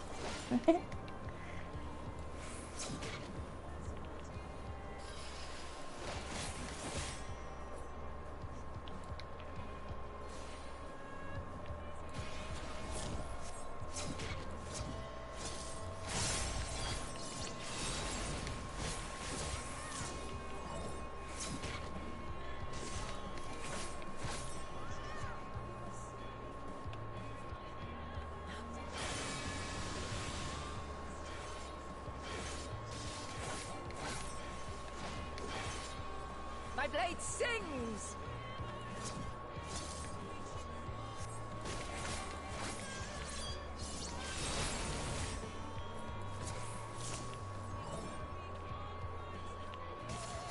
Impressive. I shall have to try something different.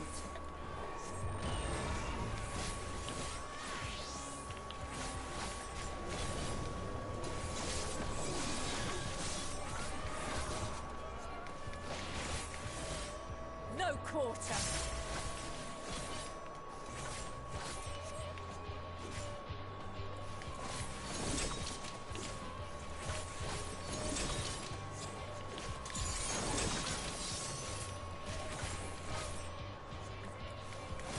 Have a taste.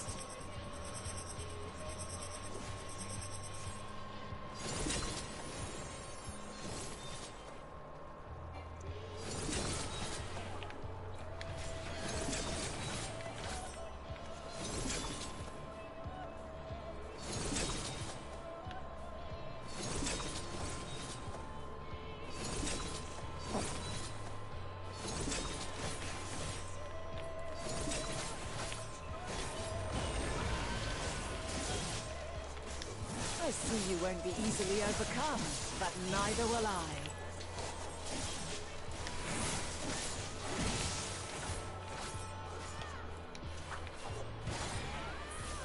I've been playing 14 a long time.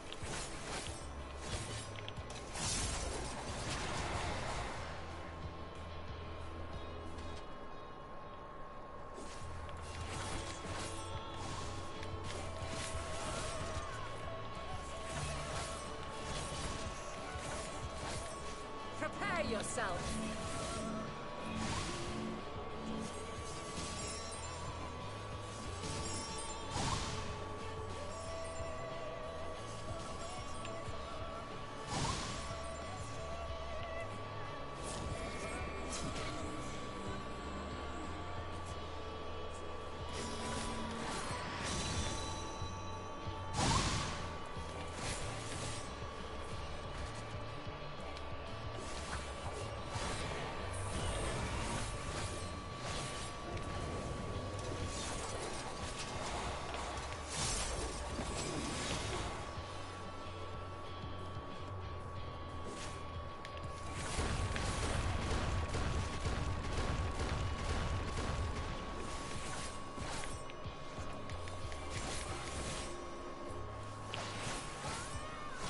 Very well. Let us move to the final trial.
burdens and show me your strength of will.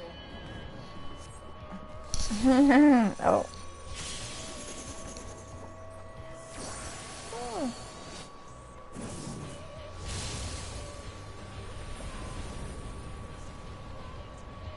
Huh. You still stand. The people of your time are more resilient than I had dared hope. I have seen enough. Oh, I died. I messed up once, but I did it the second time, which is awesome. Which is awesome. Woo.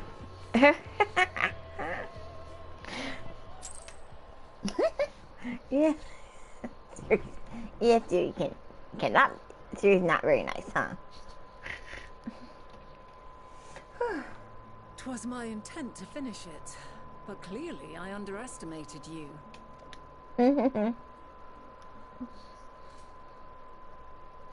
One would think I never learn. I made the same mistake with Azam when we first sparred. Despite being less than half my age, her strength was astounding. As is yours. 'Tis plain you have weathered considerable hardship. Far more even than your tales would suggest. It seems we have both learned much on our journeys.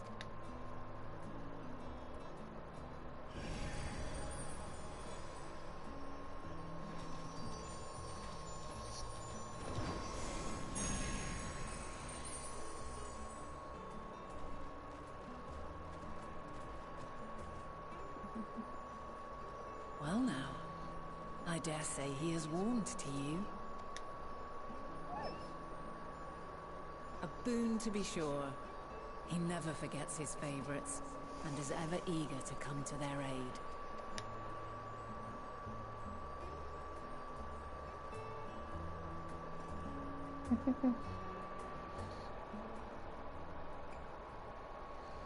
Okay. Argos will soon have us standing on the very spot where the Medea made their departure into the night sky. With luck, we will learn something of Hermes' intentions. My hope is that we find no connection, no festering wish for oblivion. Then we might have Hermes and his considerable expertise working for us, rather than against us. Okay. A flower upon your return. Benat has Argos and his double light heel. Let us move over to the edge before mounting, shall we? That will allow Argos to catch the currents rising up from below. Give us a smooth ride over to the isle.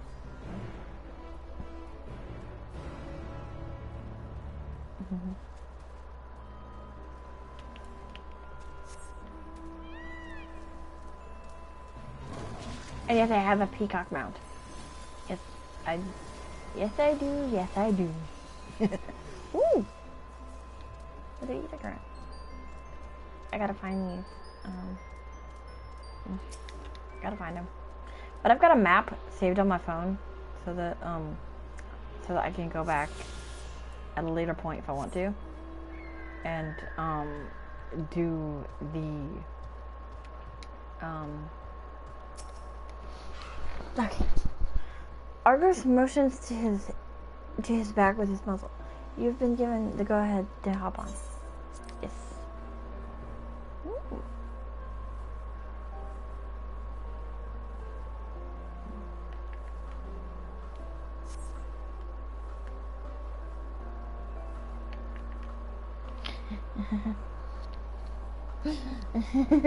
Yeah, that's if you make her mad. Siri is not a very nice lady sometimes.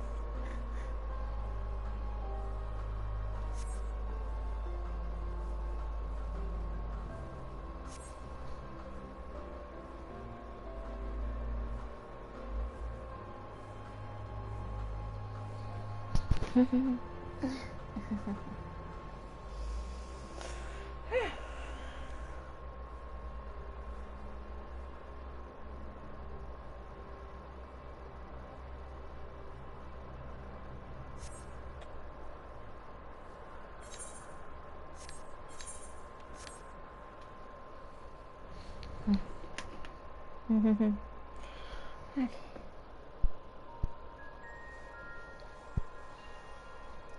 I told a friend of mine I'd be back.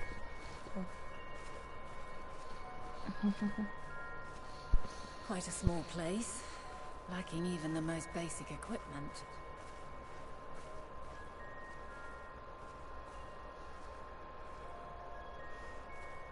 The present may yield no clues, but we may yet try perusing the past. Have you done this before?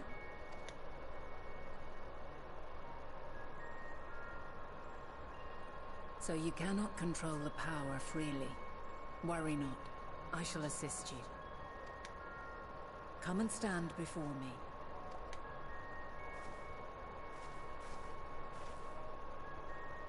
There are two ways to see the past.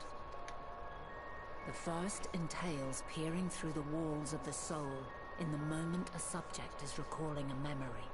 The second requires no subject, and is instead a process of piecing together an event from ripples left in the ambient ether. As memories are etched upon the ether of the soul, so too are they etched upon the ether of the world. In this way can history be preserved. Such memories are given to fading, however, and can prove challenging to visit. But come, let us try.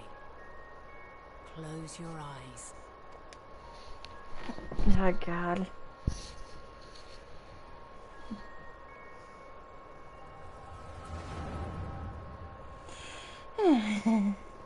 Yeah, it can be scary. Scary, scary. All units fully functional and proceeding on course towards their respective stars. Estimated time to completion of survey is 108 cycles. End of status report. Severing connection with shared consciousness. Did you hear that, Hermes? All is well.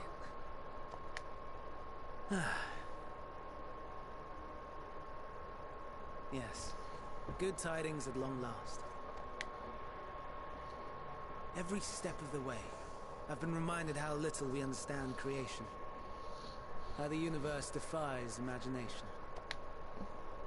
But soon we won't need to speculate. We'll know the answers.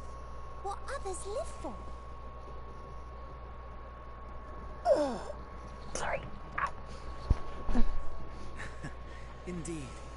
And we'll owe it all to you and your sisters. I wonder what answers we will get.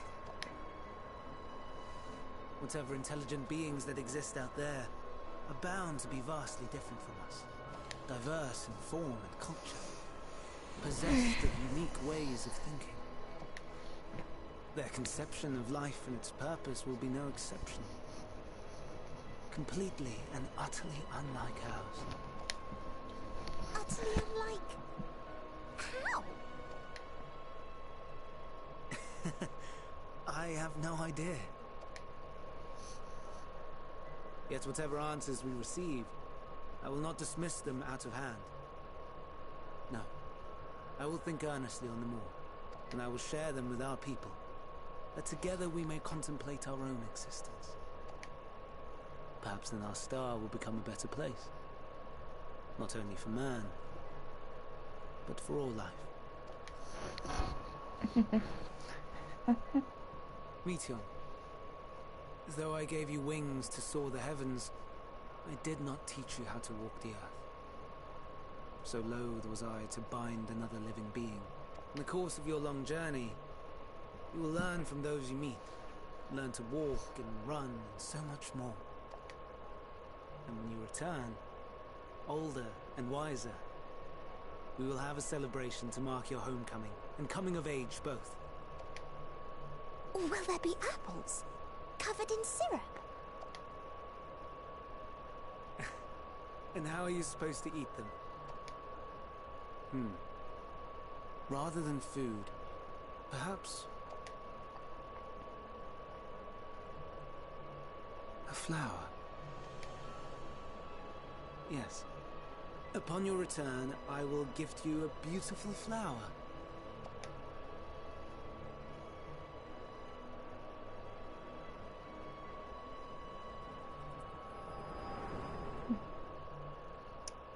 Well, that's a new one. Okay.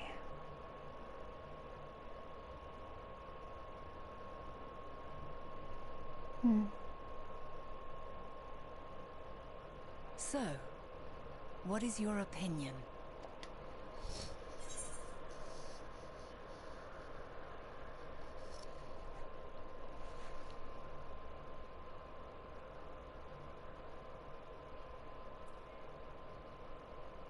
Hermes is a gentle soul, and yet...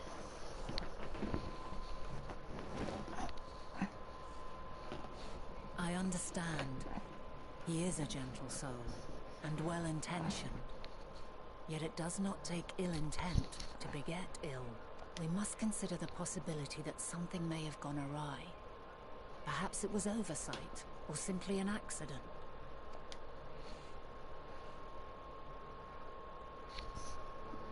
In light of this, I propose that we reveal your tale to Hermes himself.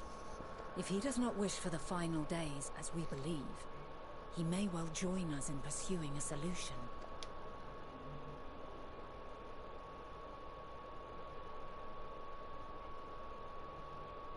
Then it is settled. Let us seek out our friend with all swiftness. 'Twould not do to let such a pure soul be blackened by tragedy.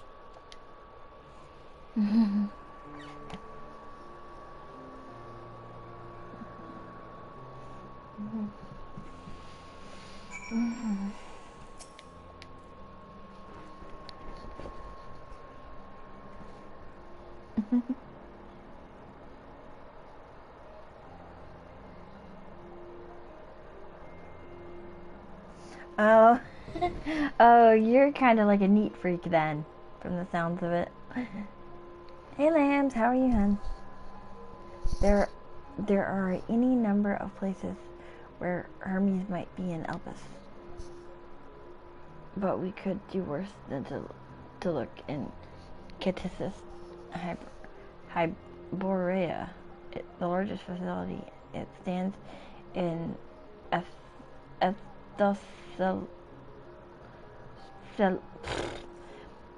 Ethoseleticos Boreas, the Northern Nile. I wonder, Luna, for an institution which aims to seriously research every species.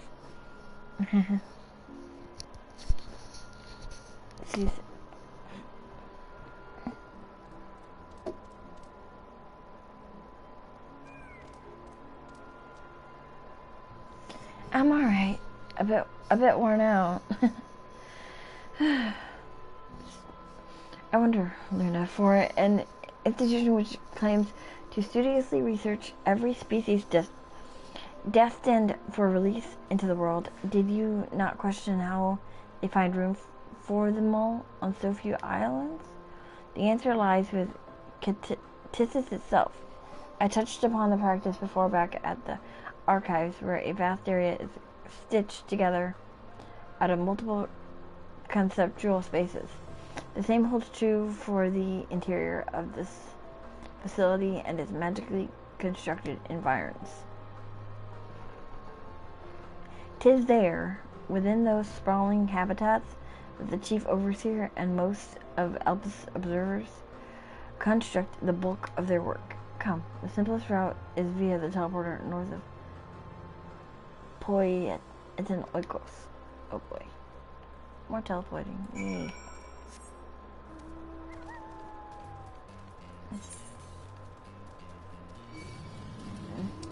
Leave me alone! Leave me alone! Oh, stupid thing. Stupid thing.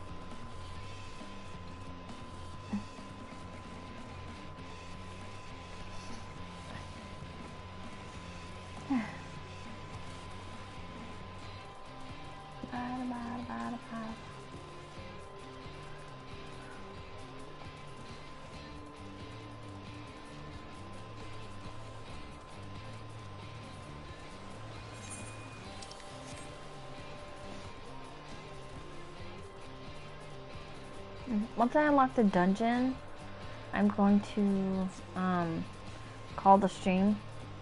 If it is a dungeon, I don't know. I don't know if it is or not. So this is my first time going through this, so yeah.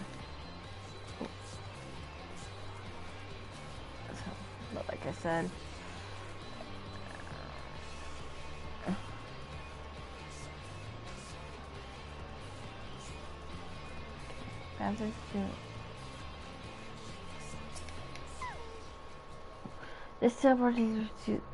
this appears to be the teleporter Annette told you about. Motes of light yet hang in the air. Your device was recently activated. Yes.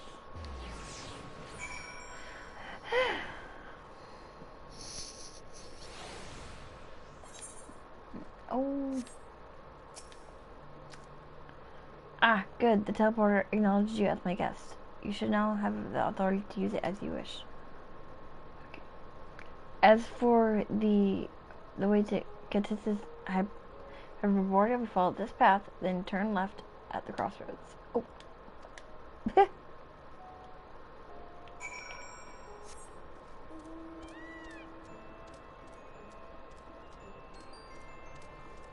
I might stay bunny then. Because I like Vera.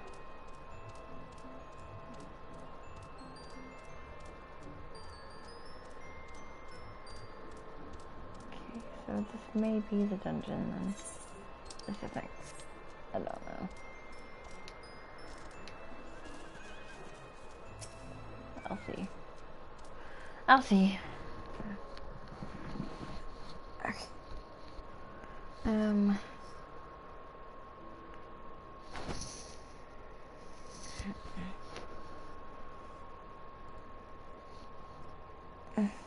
Here we are, the grandest research facility in Elpis. We should head inside and ask for Hermes' whereabouts. Hermes is at another facility, as we have just discovered.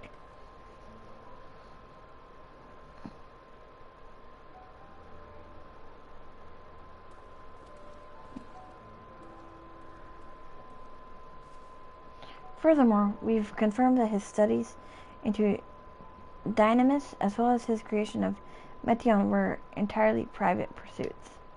No one else we spoke with appeared to possess the chief depth of knowledge on the subject, and neither did we hear any tales of stolen research. Which means that if Hermes himself harbors no desire to bring down an apocalypse, then he might be recruited to help prevent one. Or so saith the illustrious Emmett Salk.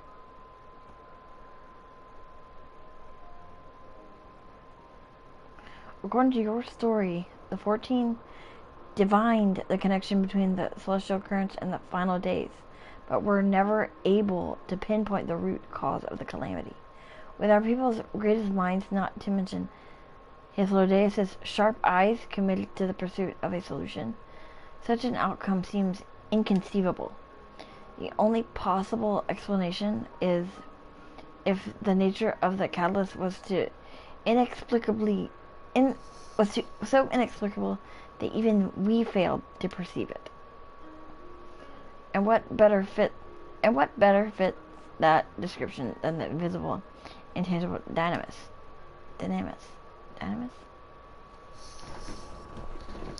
Which in turn leads us to our next question. How did Hermes, in his role as Fane Daniel, not recognize the subject of his own research? We must assume that he either knew and was unable to help, or that he was otherwise prevented from identifying the cause in the first place. At this juncture, all we can do is speculate. To be clear, the convocation does not tolerate acts of deception or malice.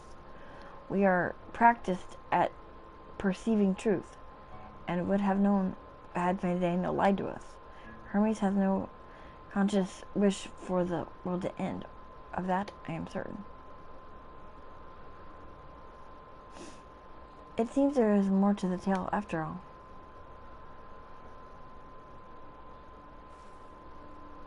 We conducted an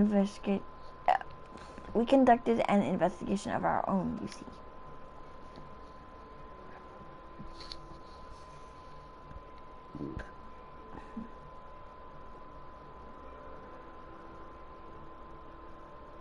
How comforting. We seem to have reached the exact same conclusion.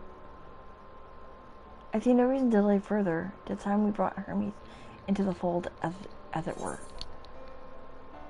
Thank you for your understanding.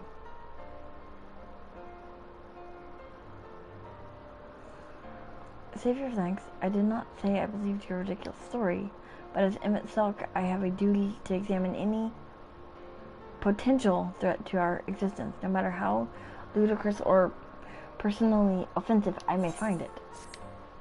Isn't he a butt-face? But then again, I love Emmett Selk. I love the one from Shadowbringers more than this butt-face. Okay, so... Hazeldace is eager to find Hermes. I think the time for leisurely exploration is past. If I might have a moment to adjust my vision... There he is, on the next aisle over. Meteon is with him. Hermes appears to be in the midst of an observational study, but I suggest we hurry over before they venture elsewhere. Head straight down the path. We can teleport to Mesopsis Euros from the device at the bottom of the slope. I may just say bunny. I think I like the look of this bun.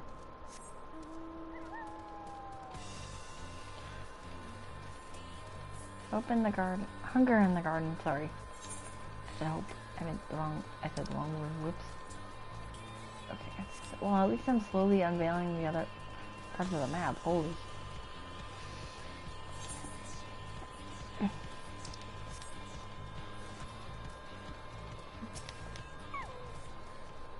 This appears to be the teleportation. Yes. Okay.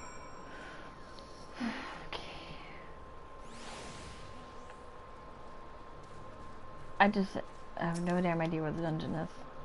They are close by, within the Hungering Gardens. That would be the circular enclosure you see just up ahead. Well then, Luna, make yourself useful and bring Hermes out here to us. If I were to go, he would assume I was only there to press him on the Van Daniel matter. Of all of us, you stand the best chance of convincing him to put aside his work for the moment. But the creations in there are not exactly... Then again, perhaps we can handle them. She did survive a bout with Venat, after all. Off you go to find Hermes, but do be prepared to come to blows with the garden's denizens. Yes.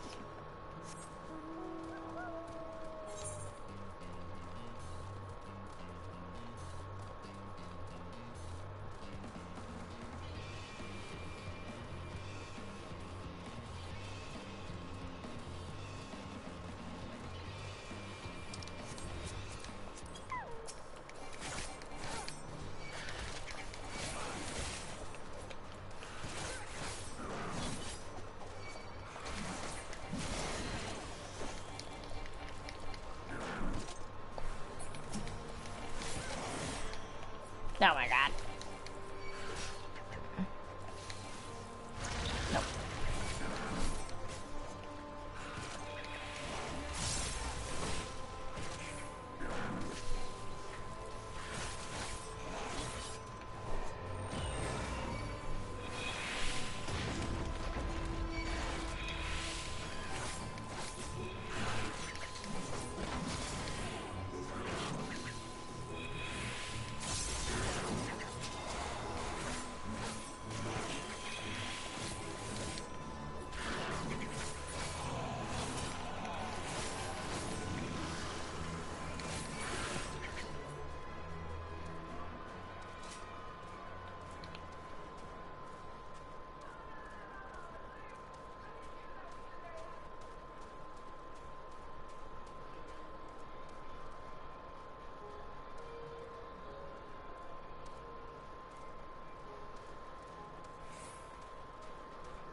Luna? What are you doing here? I thought you were keeping Hythlodaeus and MSQ company.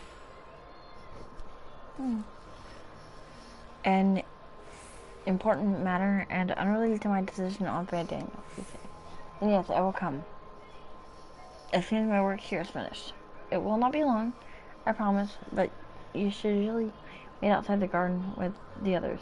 This is no place for idle exploration. Ugh.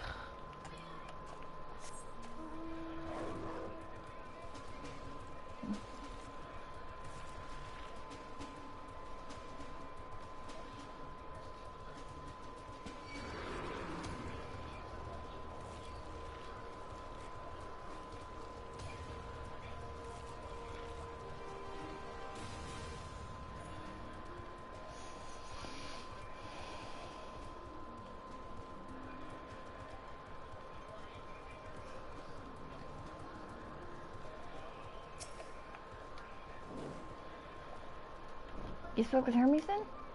And were briefly entangled with the denizens of the gardens as well? I see. Or should I say, smell. I cannot speak for certain convocation members, but I for one am impressed with your fortitude.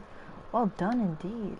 Now that you've convinced Hermes to confer with us, let us pray that things will soon take a turn for the better.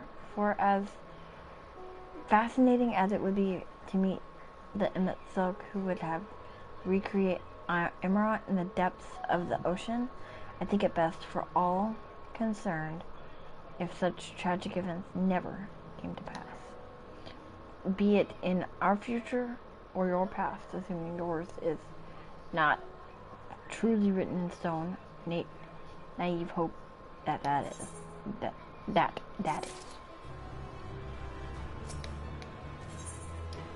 MSQ seems content to stay where he is. Hermes said he would not be long, yes? And we shall wait here until he emerges.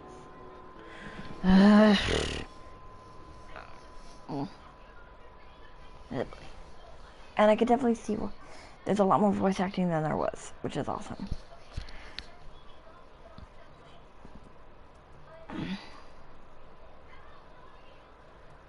My apologies for keeping you waiting. I understand there is a matter you wish to discuss. Aye, a matter of the utmost gravity, if one can suspend disbelief. Go on then. Tell him what you told us, who you are, and why you came.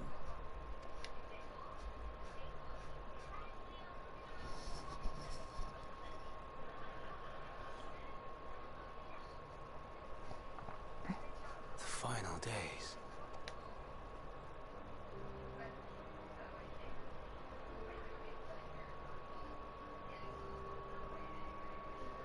The phenomena observed during these star-encompassing calamities is likely the product of a dynamis reaction, and none is more versed in the applications of this energy than you, Hermes. I must stress that we do not believe you would desire such destruction. We come not to lodge accusations, but to beg your wisdom, and so, distressing though the exercise may be, I ask that you share with us your opinion on the matter, on the assumption that our visitor's tale is true. Even you, Vinal.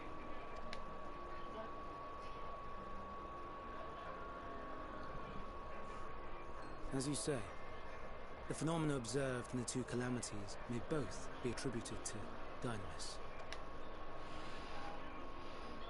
Of note is the difference in its effect. In the first final days, it warped creation magics. In the second, it warped the people themselves. The key variable, I suspect, is the etheric density of the men of each age.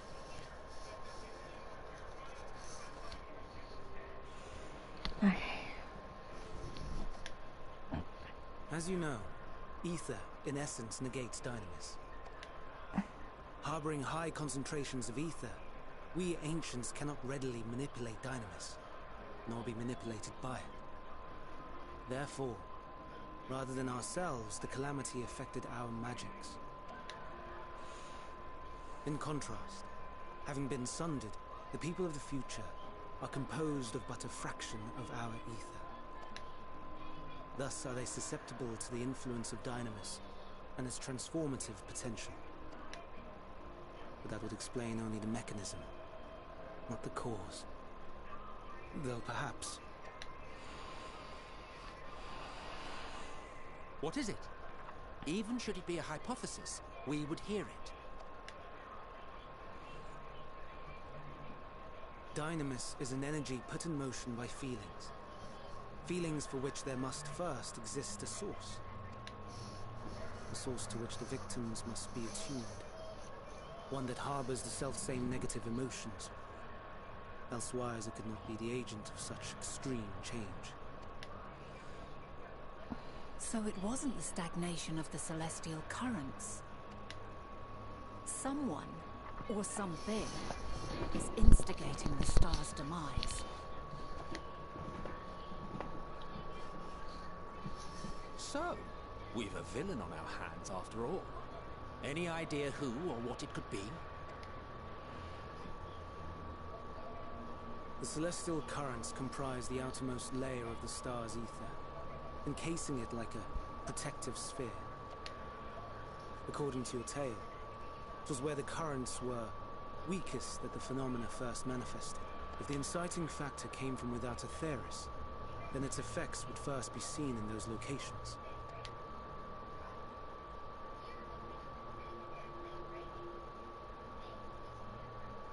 Greetings. Can you hear me?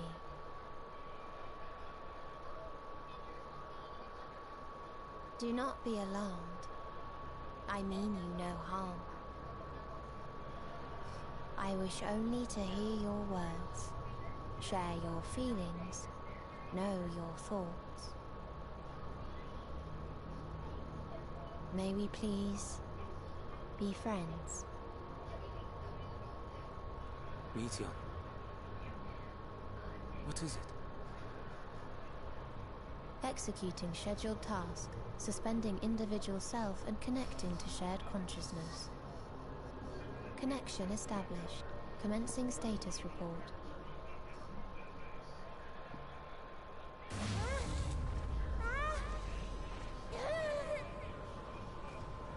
It hurts, it hurts! It hurts! So hot, so cold, so sad. I don't understand. Make it stop. Please, make it stop. Steady, Meteon. Steady. So scared, so lonely. The pain, it's too much. Why? Why? Why do we? They hurt. Hurt. Hurt. Uh-oh. This is wrong. All wrong. She's gone? But how? She has altered her etheric density in order to blend in with her surroundings, an ability for avoiding confrontation. Most effective. Frustratingly so. I can't see her either. Not even a trace. Stay away. Please. This is wrong. My mistake. So please. Are you all right?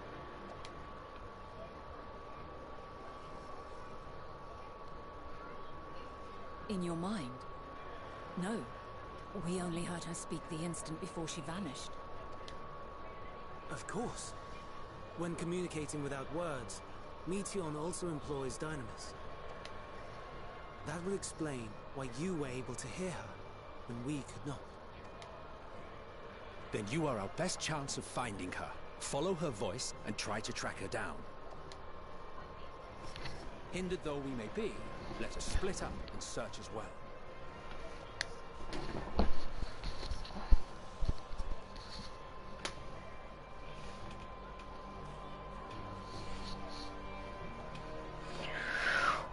got dark. Woo. That got really dark. Oh, wow.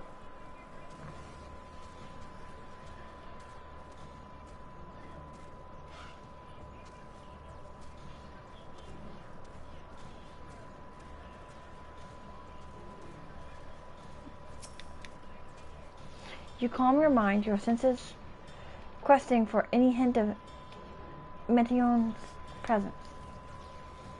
Listening. But you fail to hear her voice. She must be elsewhere. So not there.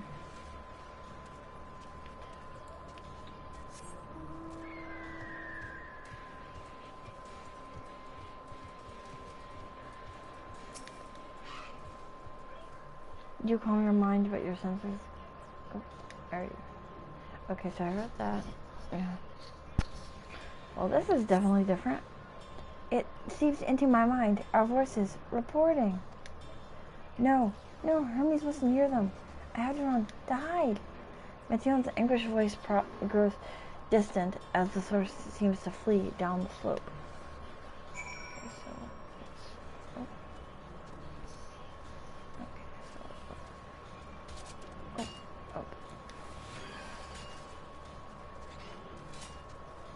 Okay, so this is definitely a different type of quest, and I love this because they never had this quest before.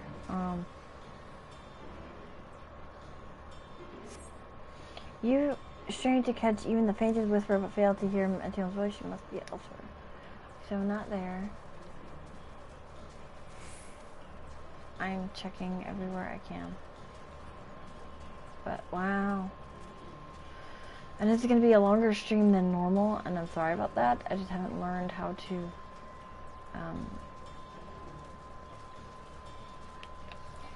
oh, no.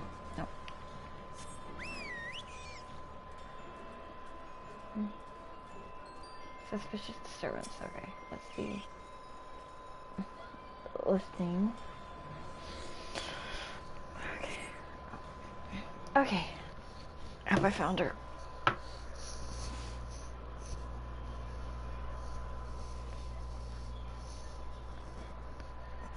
Greetings and salutations.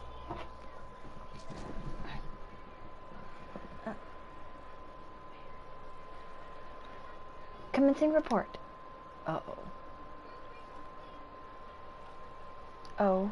Oh no, we can't tell them that. We must run. Run far away.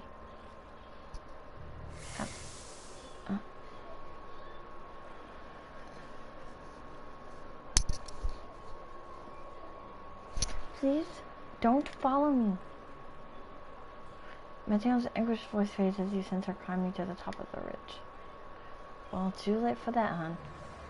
Okay, so behind.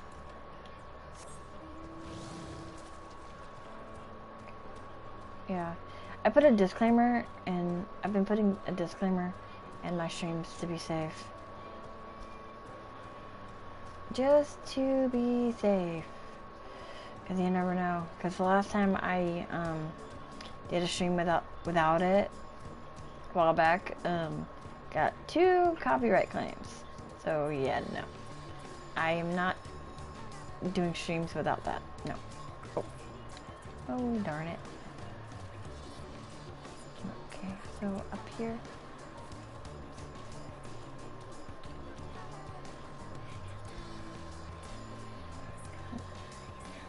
Going a little over this way. Don't want to check the oku, or whatever the hell it's called.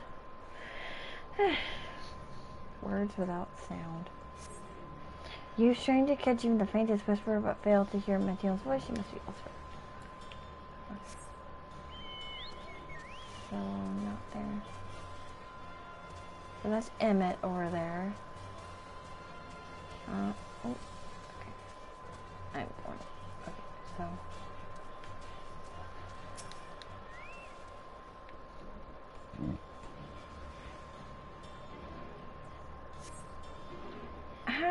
How did it come to this?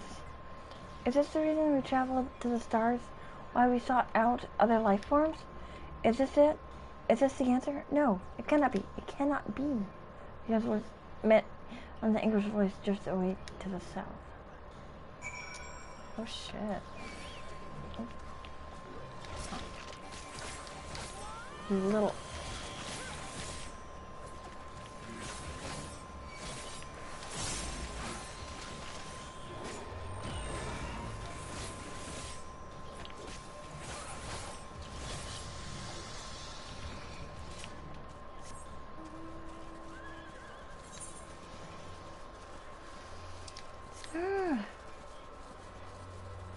This is definitely an interesting quest. Definitely. This is quite the quest, but I can't say I don't disapprove.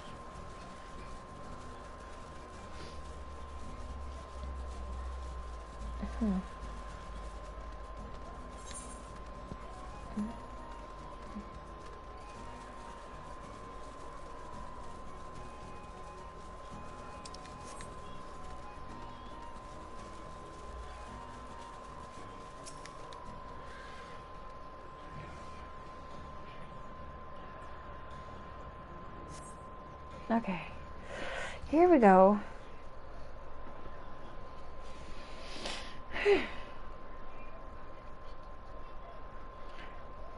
Compiling report for dissemination to Hermes and all peoples of Aetheris.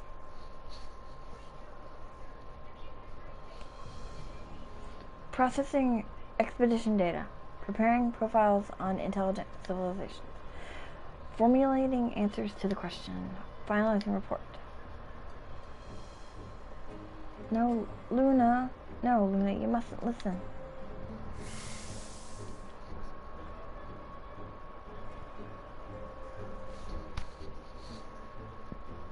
Uh-oh. It's wrong. It's all wrong. Uh-oh. Meteon's anguished voice flees towards the lake. Oh, shoot. Uh-oh. Any sign of Meteon? Oh. Panicked and confused, which will make it all the more difficult to predict her movements. Hermes, what do you make of this situation?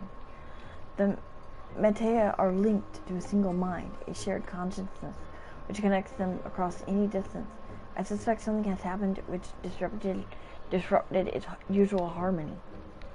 How might we access this shared consciousness of theirs? Much as you would approach any sentient being directly. In the Metea's case, that means speaking to any incarnation within physical reach. So, unless we can track down the Meteon we just lost, we have no means to communicate with them. No way of knowing what befell her sisters. No way to provide directions or guidance. Then we had best set our musings aside and concentrate on how we might find her.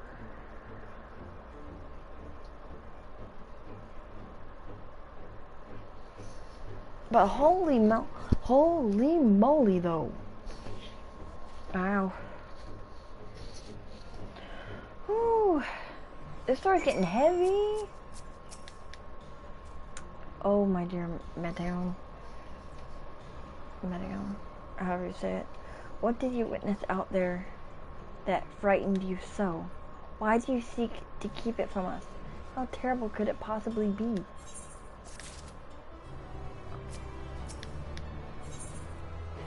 Okay. Islodeus has a suggestion. Correct me if I'm wrong, but Meteon renders herself invisible by matching her etheric identity to that of her surroundings. Does she not? If so, could we not disrupt her concealment with a surfeit of ether? Much how Emmett Selk solidified your presence when first we met you? Don't be absurd. I can hardly channel ether to a recipient whose whereabouts are hidden from me. Which is why we must all work together. Luna will continue the search in the same manner as before, but this time with you in tow. Once she ascertains Melion's likely location, you proceed to reveal our wayward familiar with a swift ethereal downpour. Very clever. And thankfully she has made herself easier to capture by fleeing toward Leaf. Assuming she is made visible, it should prove no great feat to herd her into a corner. Then we have our plan.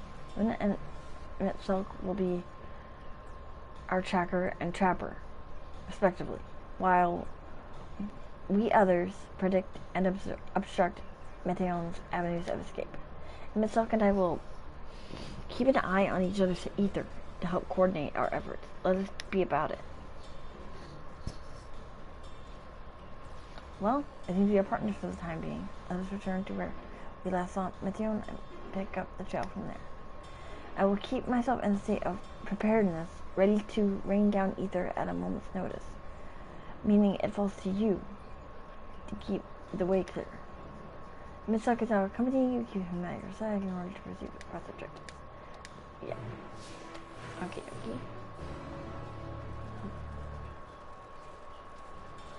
And I can definitely see why people would be annoyed. Okay, okay.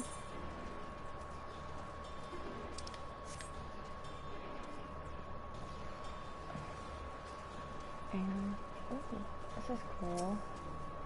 Suspicious servants. You calm your mind, your senses questing for any hint of Meteon's presence.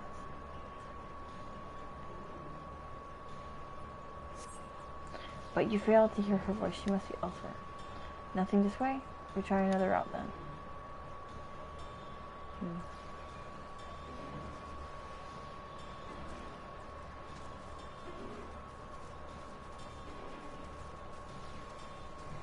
Oh, no. Oh, no.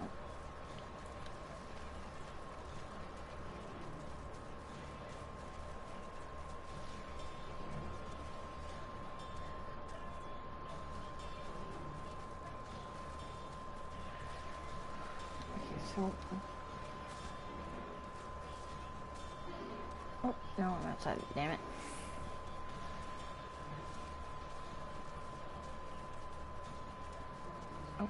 Still outside. What the? Oh, there it is. Me being down. Then again, I'm like super duper tired. Okay. You calm your mind, your senses questing for any hint of Meteon's presence.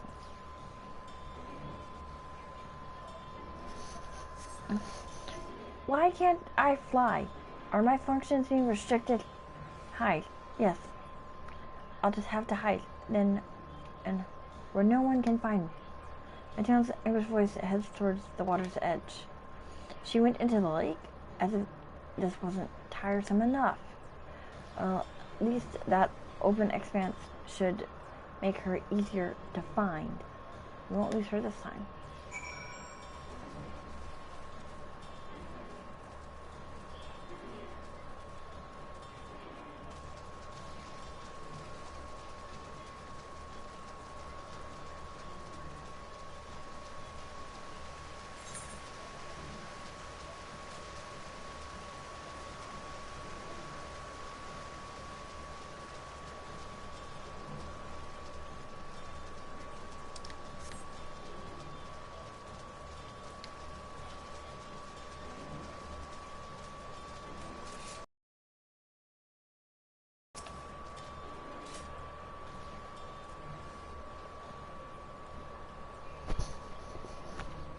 Okay.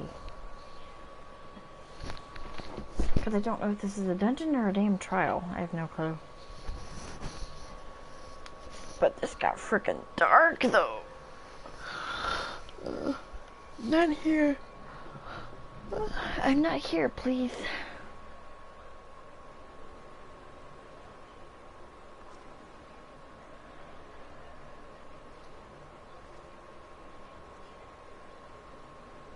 By that rock, is she? Very well.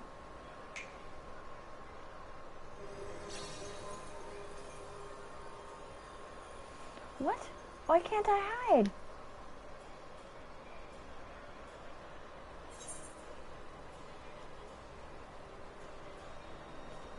We will hear your report, good or bad.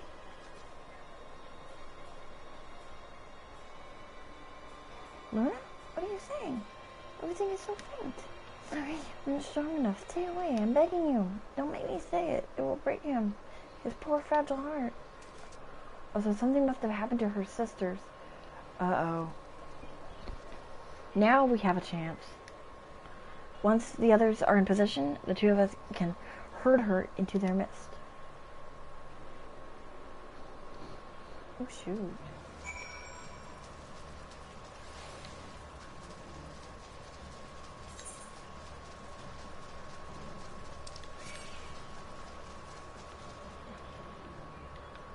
Ah.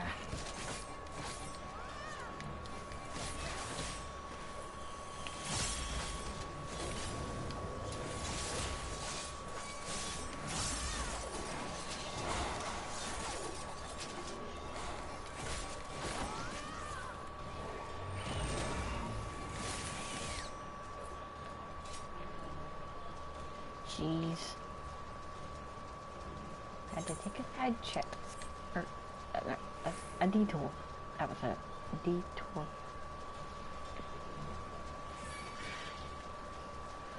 Okay.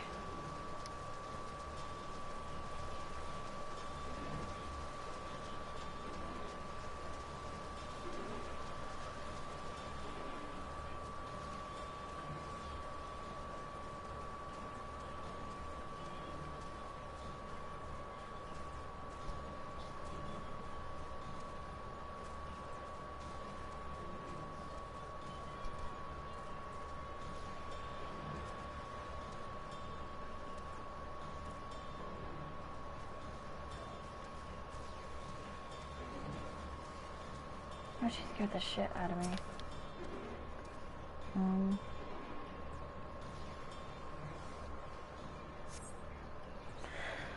Okay, so...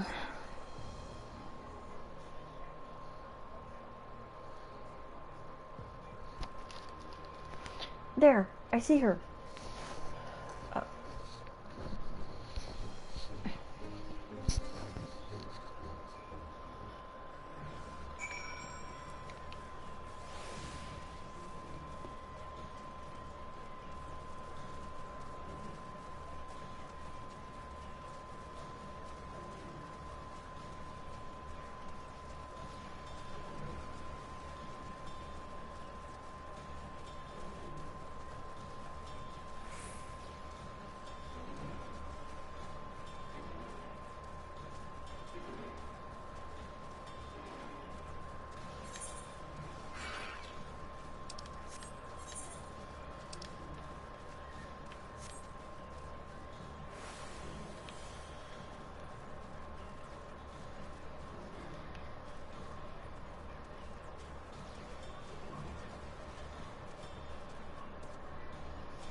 I just like the size of the mouth. Yeah, and I did a lot of running around, but I was trying to figure out where it was.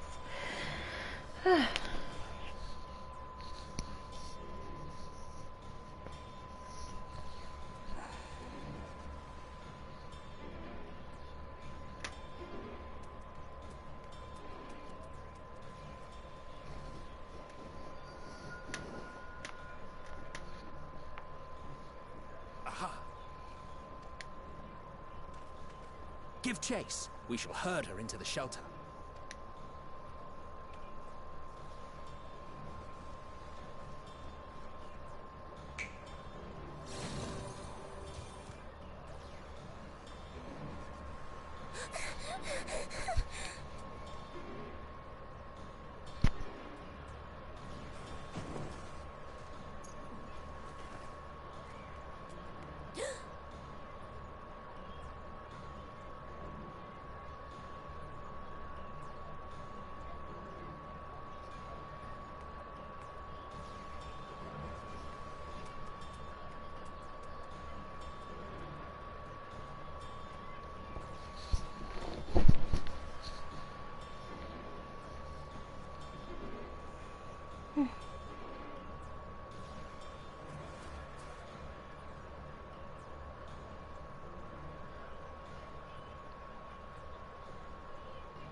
Please, Mission.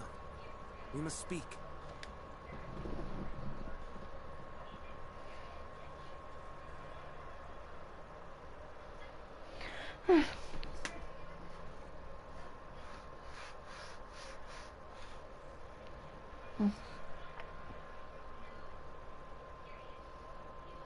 I'm sorry, Hermes.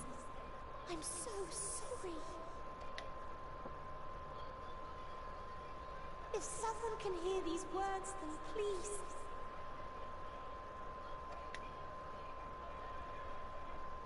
Please protect them.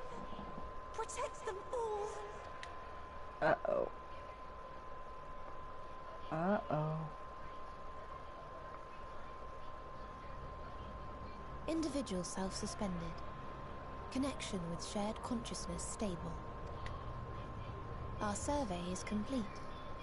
We shall now report our findings.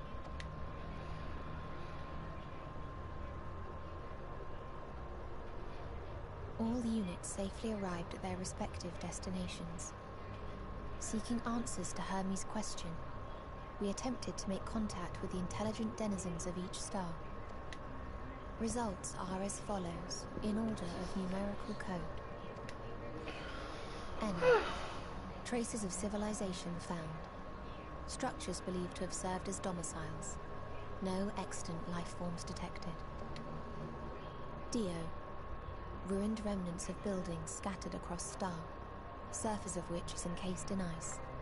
Presence of life could not be verified. Tria. Evidence of large population centers, akin to cities recovered. No extant life forms found, only their lingering essence. Tessera. Edifices surmised to be abandoned residences found. No extant life forms detected. Deadly plague or extreme environmental degradation likely to have led to mass extinction. They are all dead. Octo. Star found in state of violent conflict. Contact successfully made with inhabitants, but deployment of weapons of mass destruction resulted in total annihilation of local population shortly thereafter. Inea. Star is a barren desert. No identifiable flora found. Bones of living beings resembling men discovered beneath sands, but determination regarding their intelligence inconclusive. Remind me, Hermes, what exactly was the question you entrusted to Meteion? I tasked her with asking what others live for, what gives their lives meaning. Did you consider what may happen if the premise of the question is flawed? To be able to answer it, one must be living and desire to continue doing so. But if Meteion finds no living beings in the course of her journey, or none who desire to live, what then? What answers would she derive from their silence?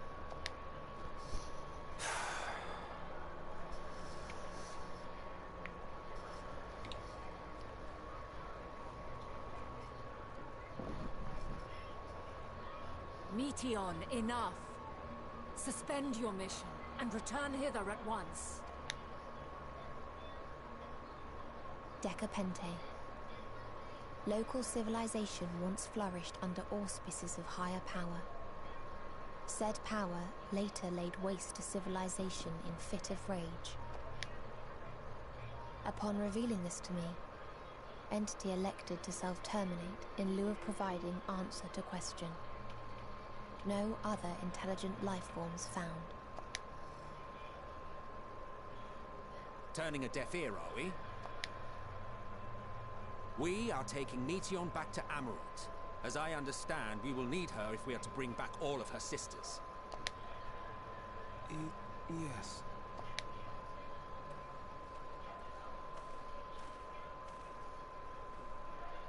Meteon.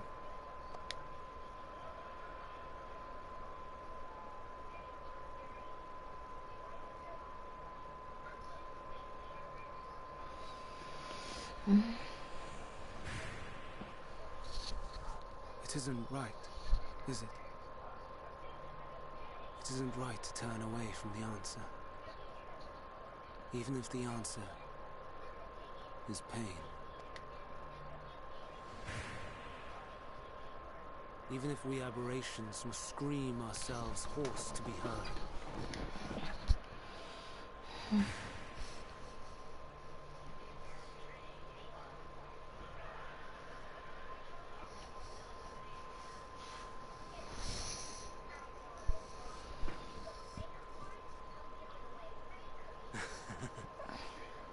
Aye. Whatever answers we find, I will not dismiss them out of hand. These words I said to you, and I will hold myself to them.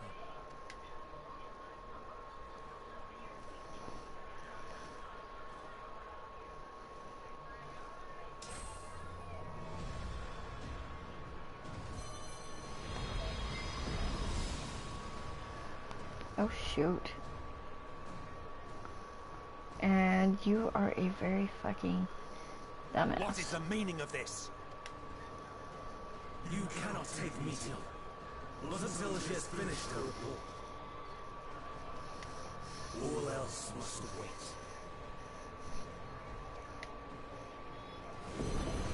Oh shit.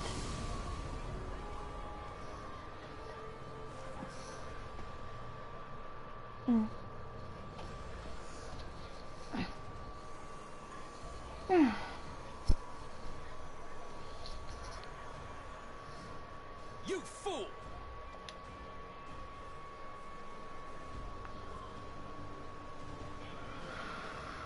Whew.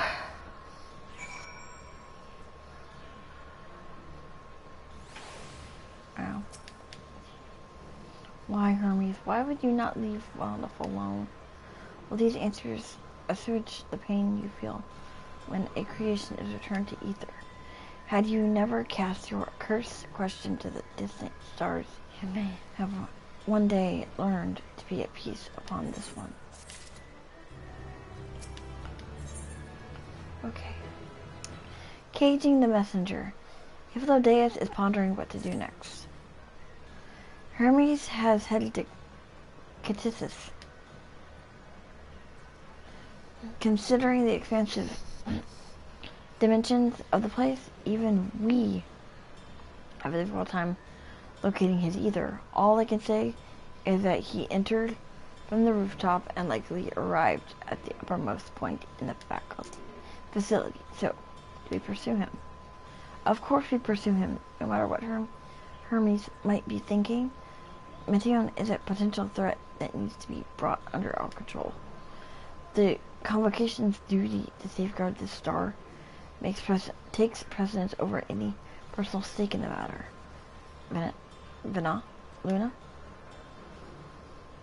'Tis clear we stand on a precipice, but we have yet to determine beyond a shadow of a doubt that Meteon is the hand which tips us over the edge. Nevertheless, if we are to learn the truth of the final days, we must give chase. And even if neither Hermes nor Meteon is ultimately responsible, we cannot leave them to suffer this torment alone. Agreed on all accounts. To Kittis' Berboria we go.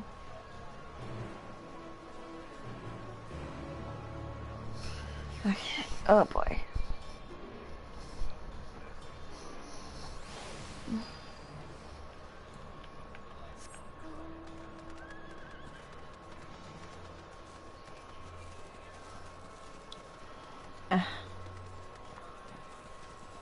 I don't know if this is a primal fight or what.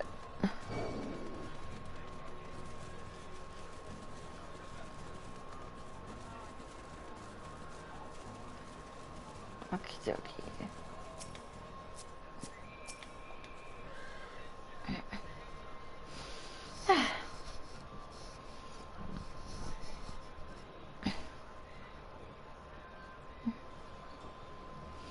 What have we here? Excuse me, has something happened inside Cadissus? Mistress Vanilla, I'm so glad you're here. No one knows what prompted it, but the alarm was sounded and Cadissus put into a state of alert. Procedure dictated that we evacuate immediately, and we have yet to investigate further. This is Hermes doing, obviously. And what does this state of alert entail exactly? A field of dampening magic is draped over the entire facility, usually in response to escaped entities and the like. Scholars and observers are unaffected with everything, and everyone else is weakened to a fraction of their usual capabilities. Then consider us forewarned. We do, however, have urgent business with Chief Hermes and must enter the premises regardless.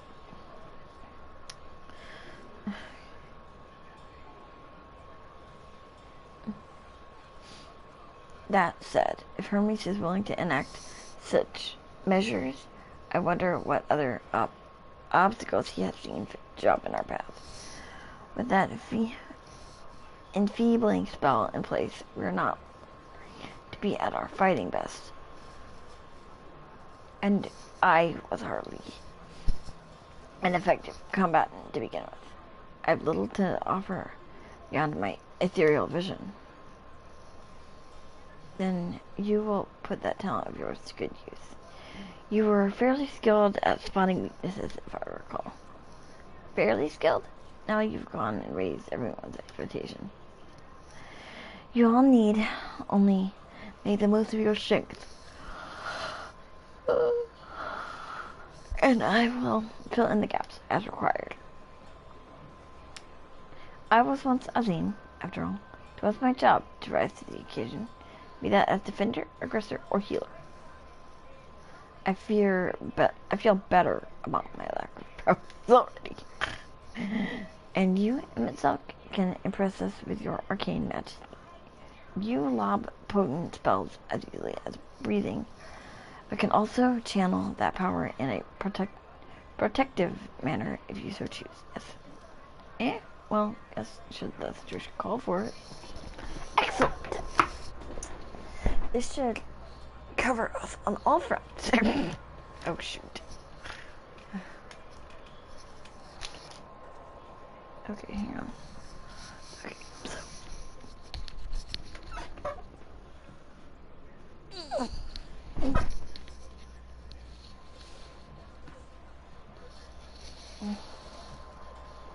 Okay, sorry. Let me just fucking try to plug my phone in. Okay. Your tail led us here, Luna, so it is. So. Oh, fucking A. Your tail led us here, Luna, so 'tis only right that you lead us now. No matter what lies ahead, we will win. And through the Hermes and Medea. And then we will face the future together.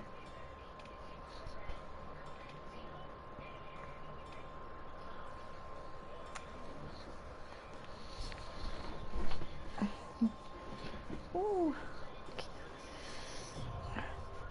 Okay, this is Hyperborea, now accessible. Ooh. Okay.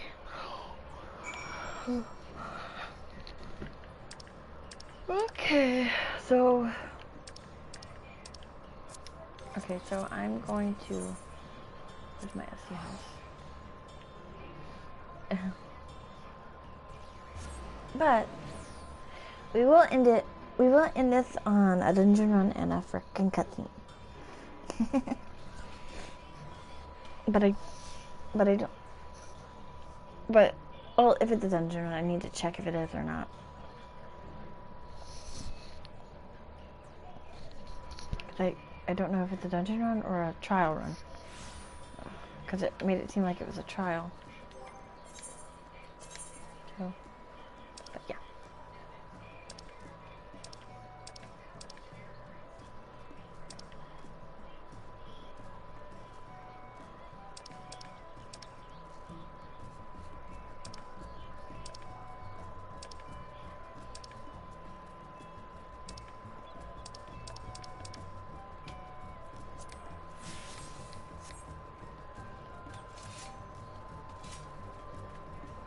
Okay, I need to...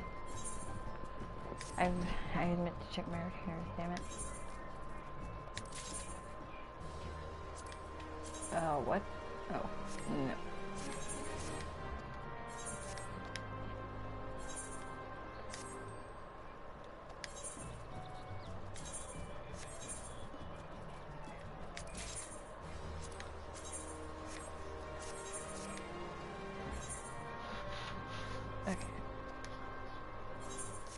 Okay, but if it's... Oh, no. Damn it. Oh, yeah. Oh, so it's a dungeon. Okay. I was like, oh god. I was like, but... Okay, so I want to see how long it takes us to... Yeah. No. Okay, so this is actually where we're gonna call it for tonight. So, and I will catch y'all in the next stream. Bye bye. Have a good night, everyone.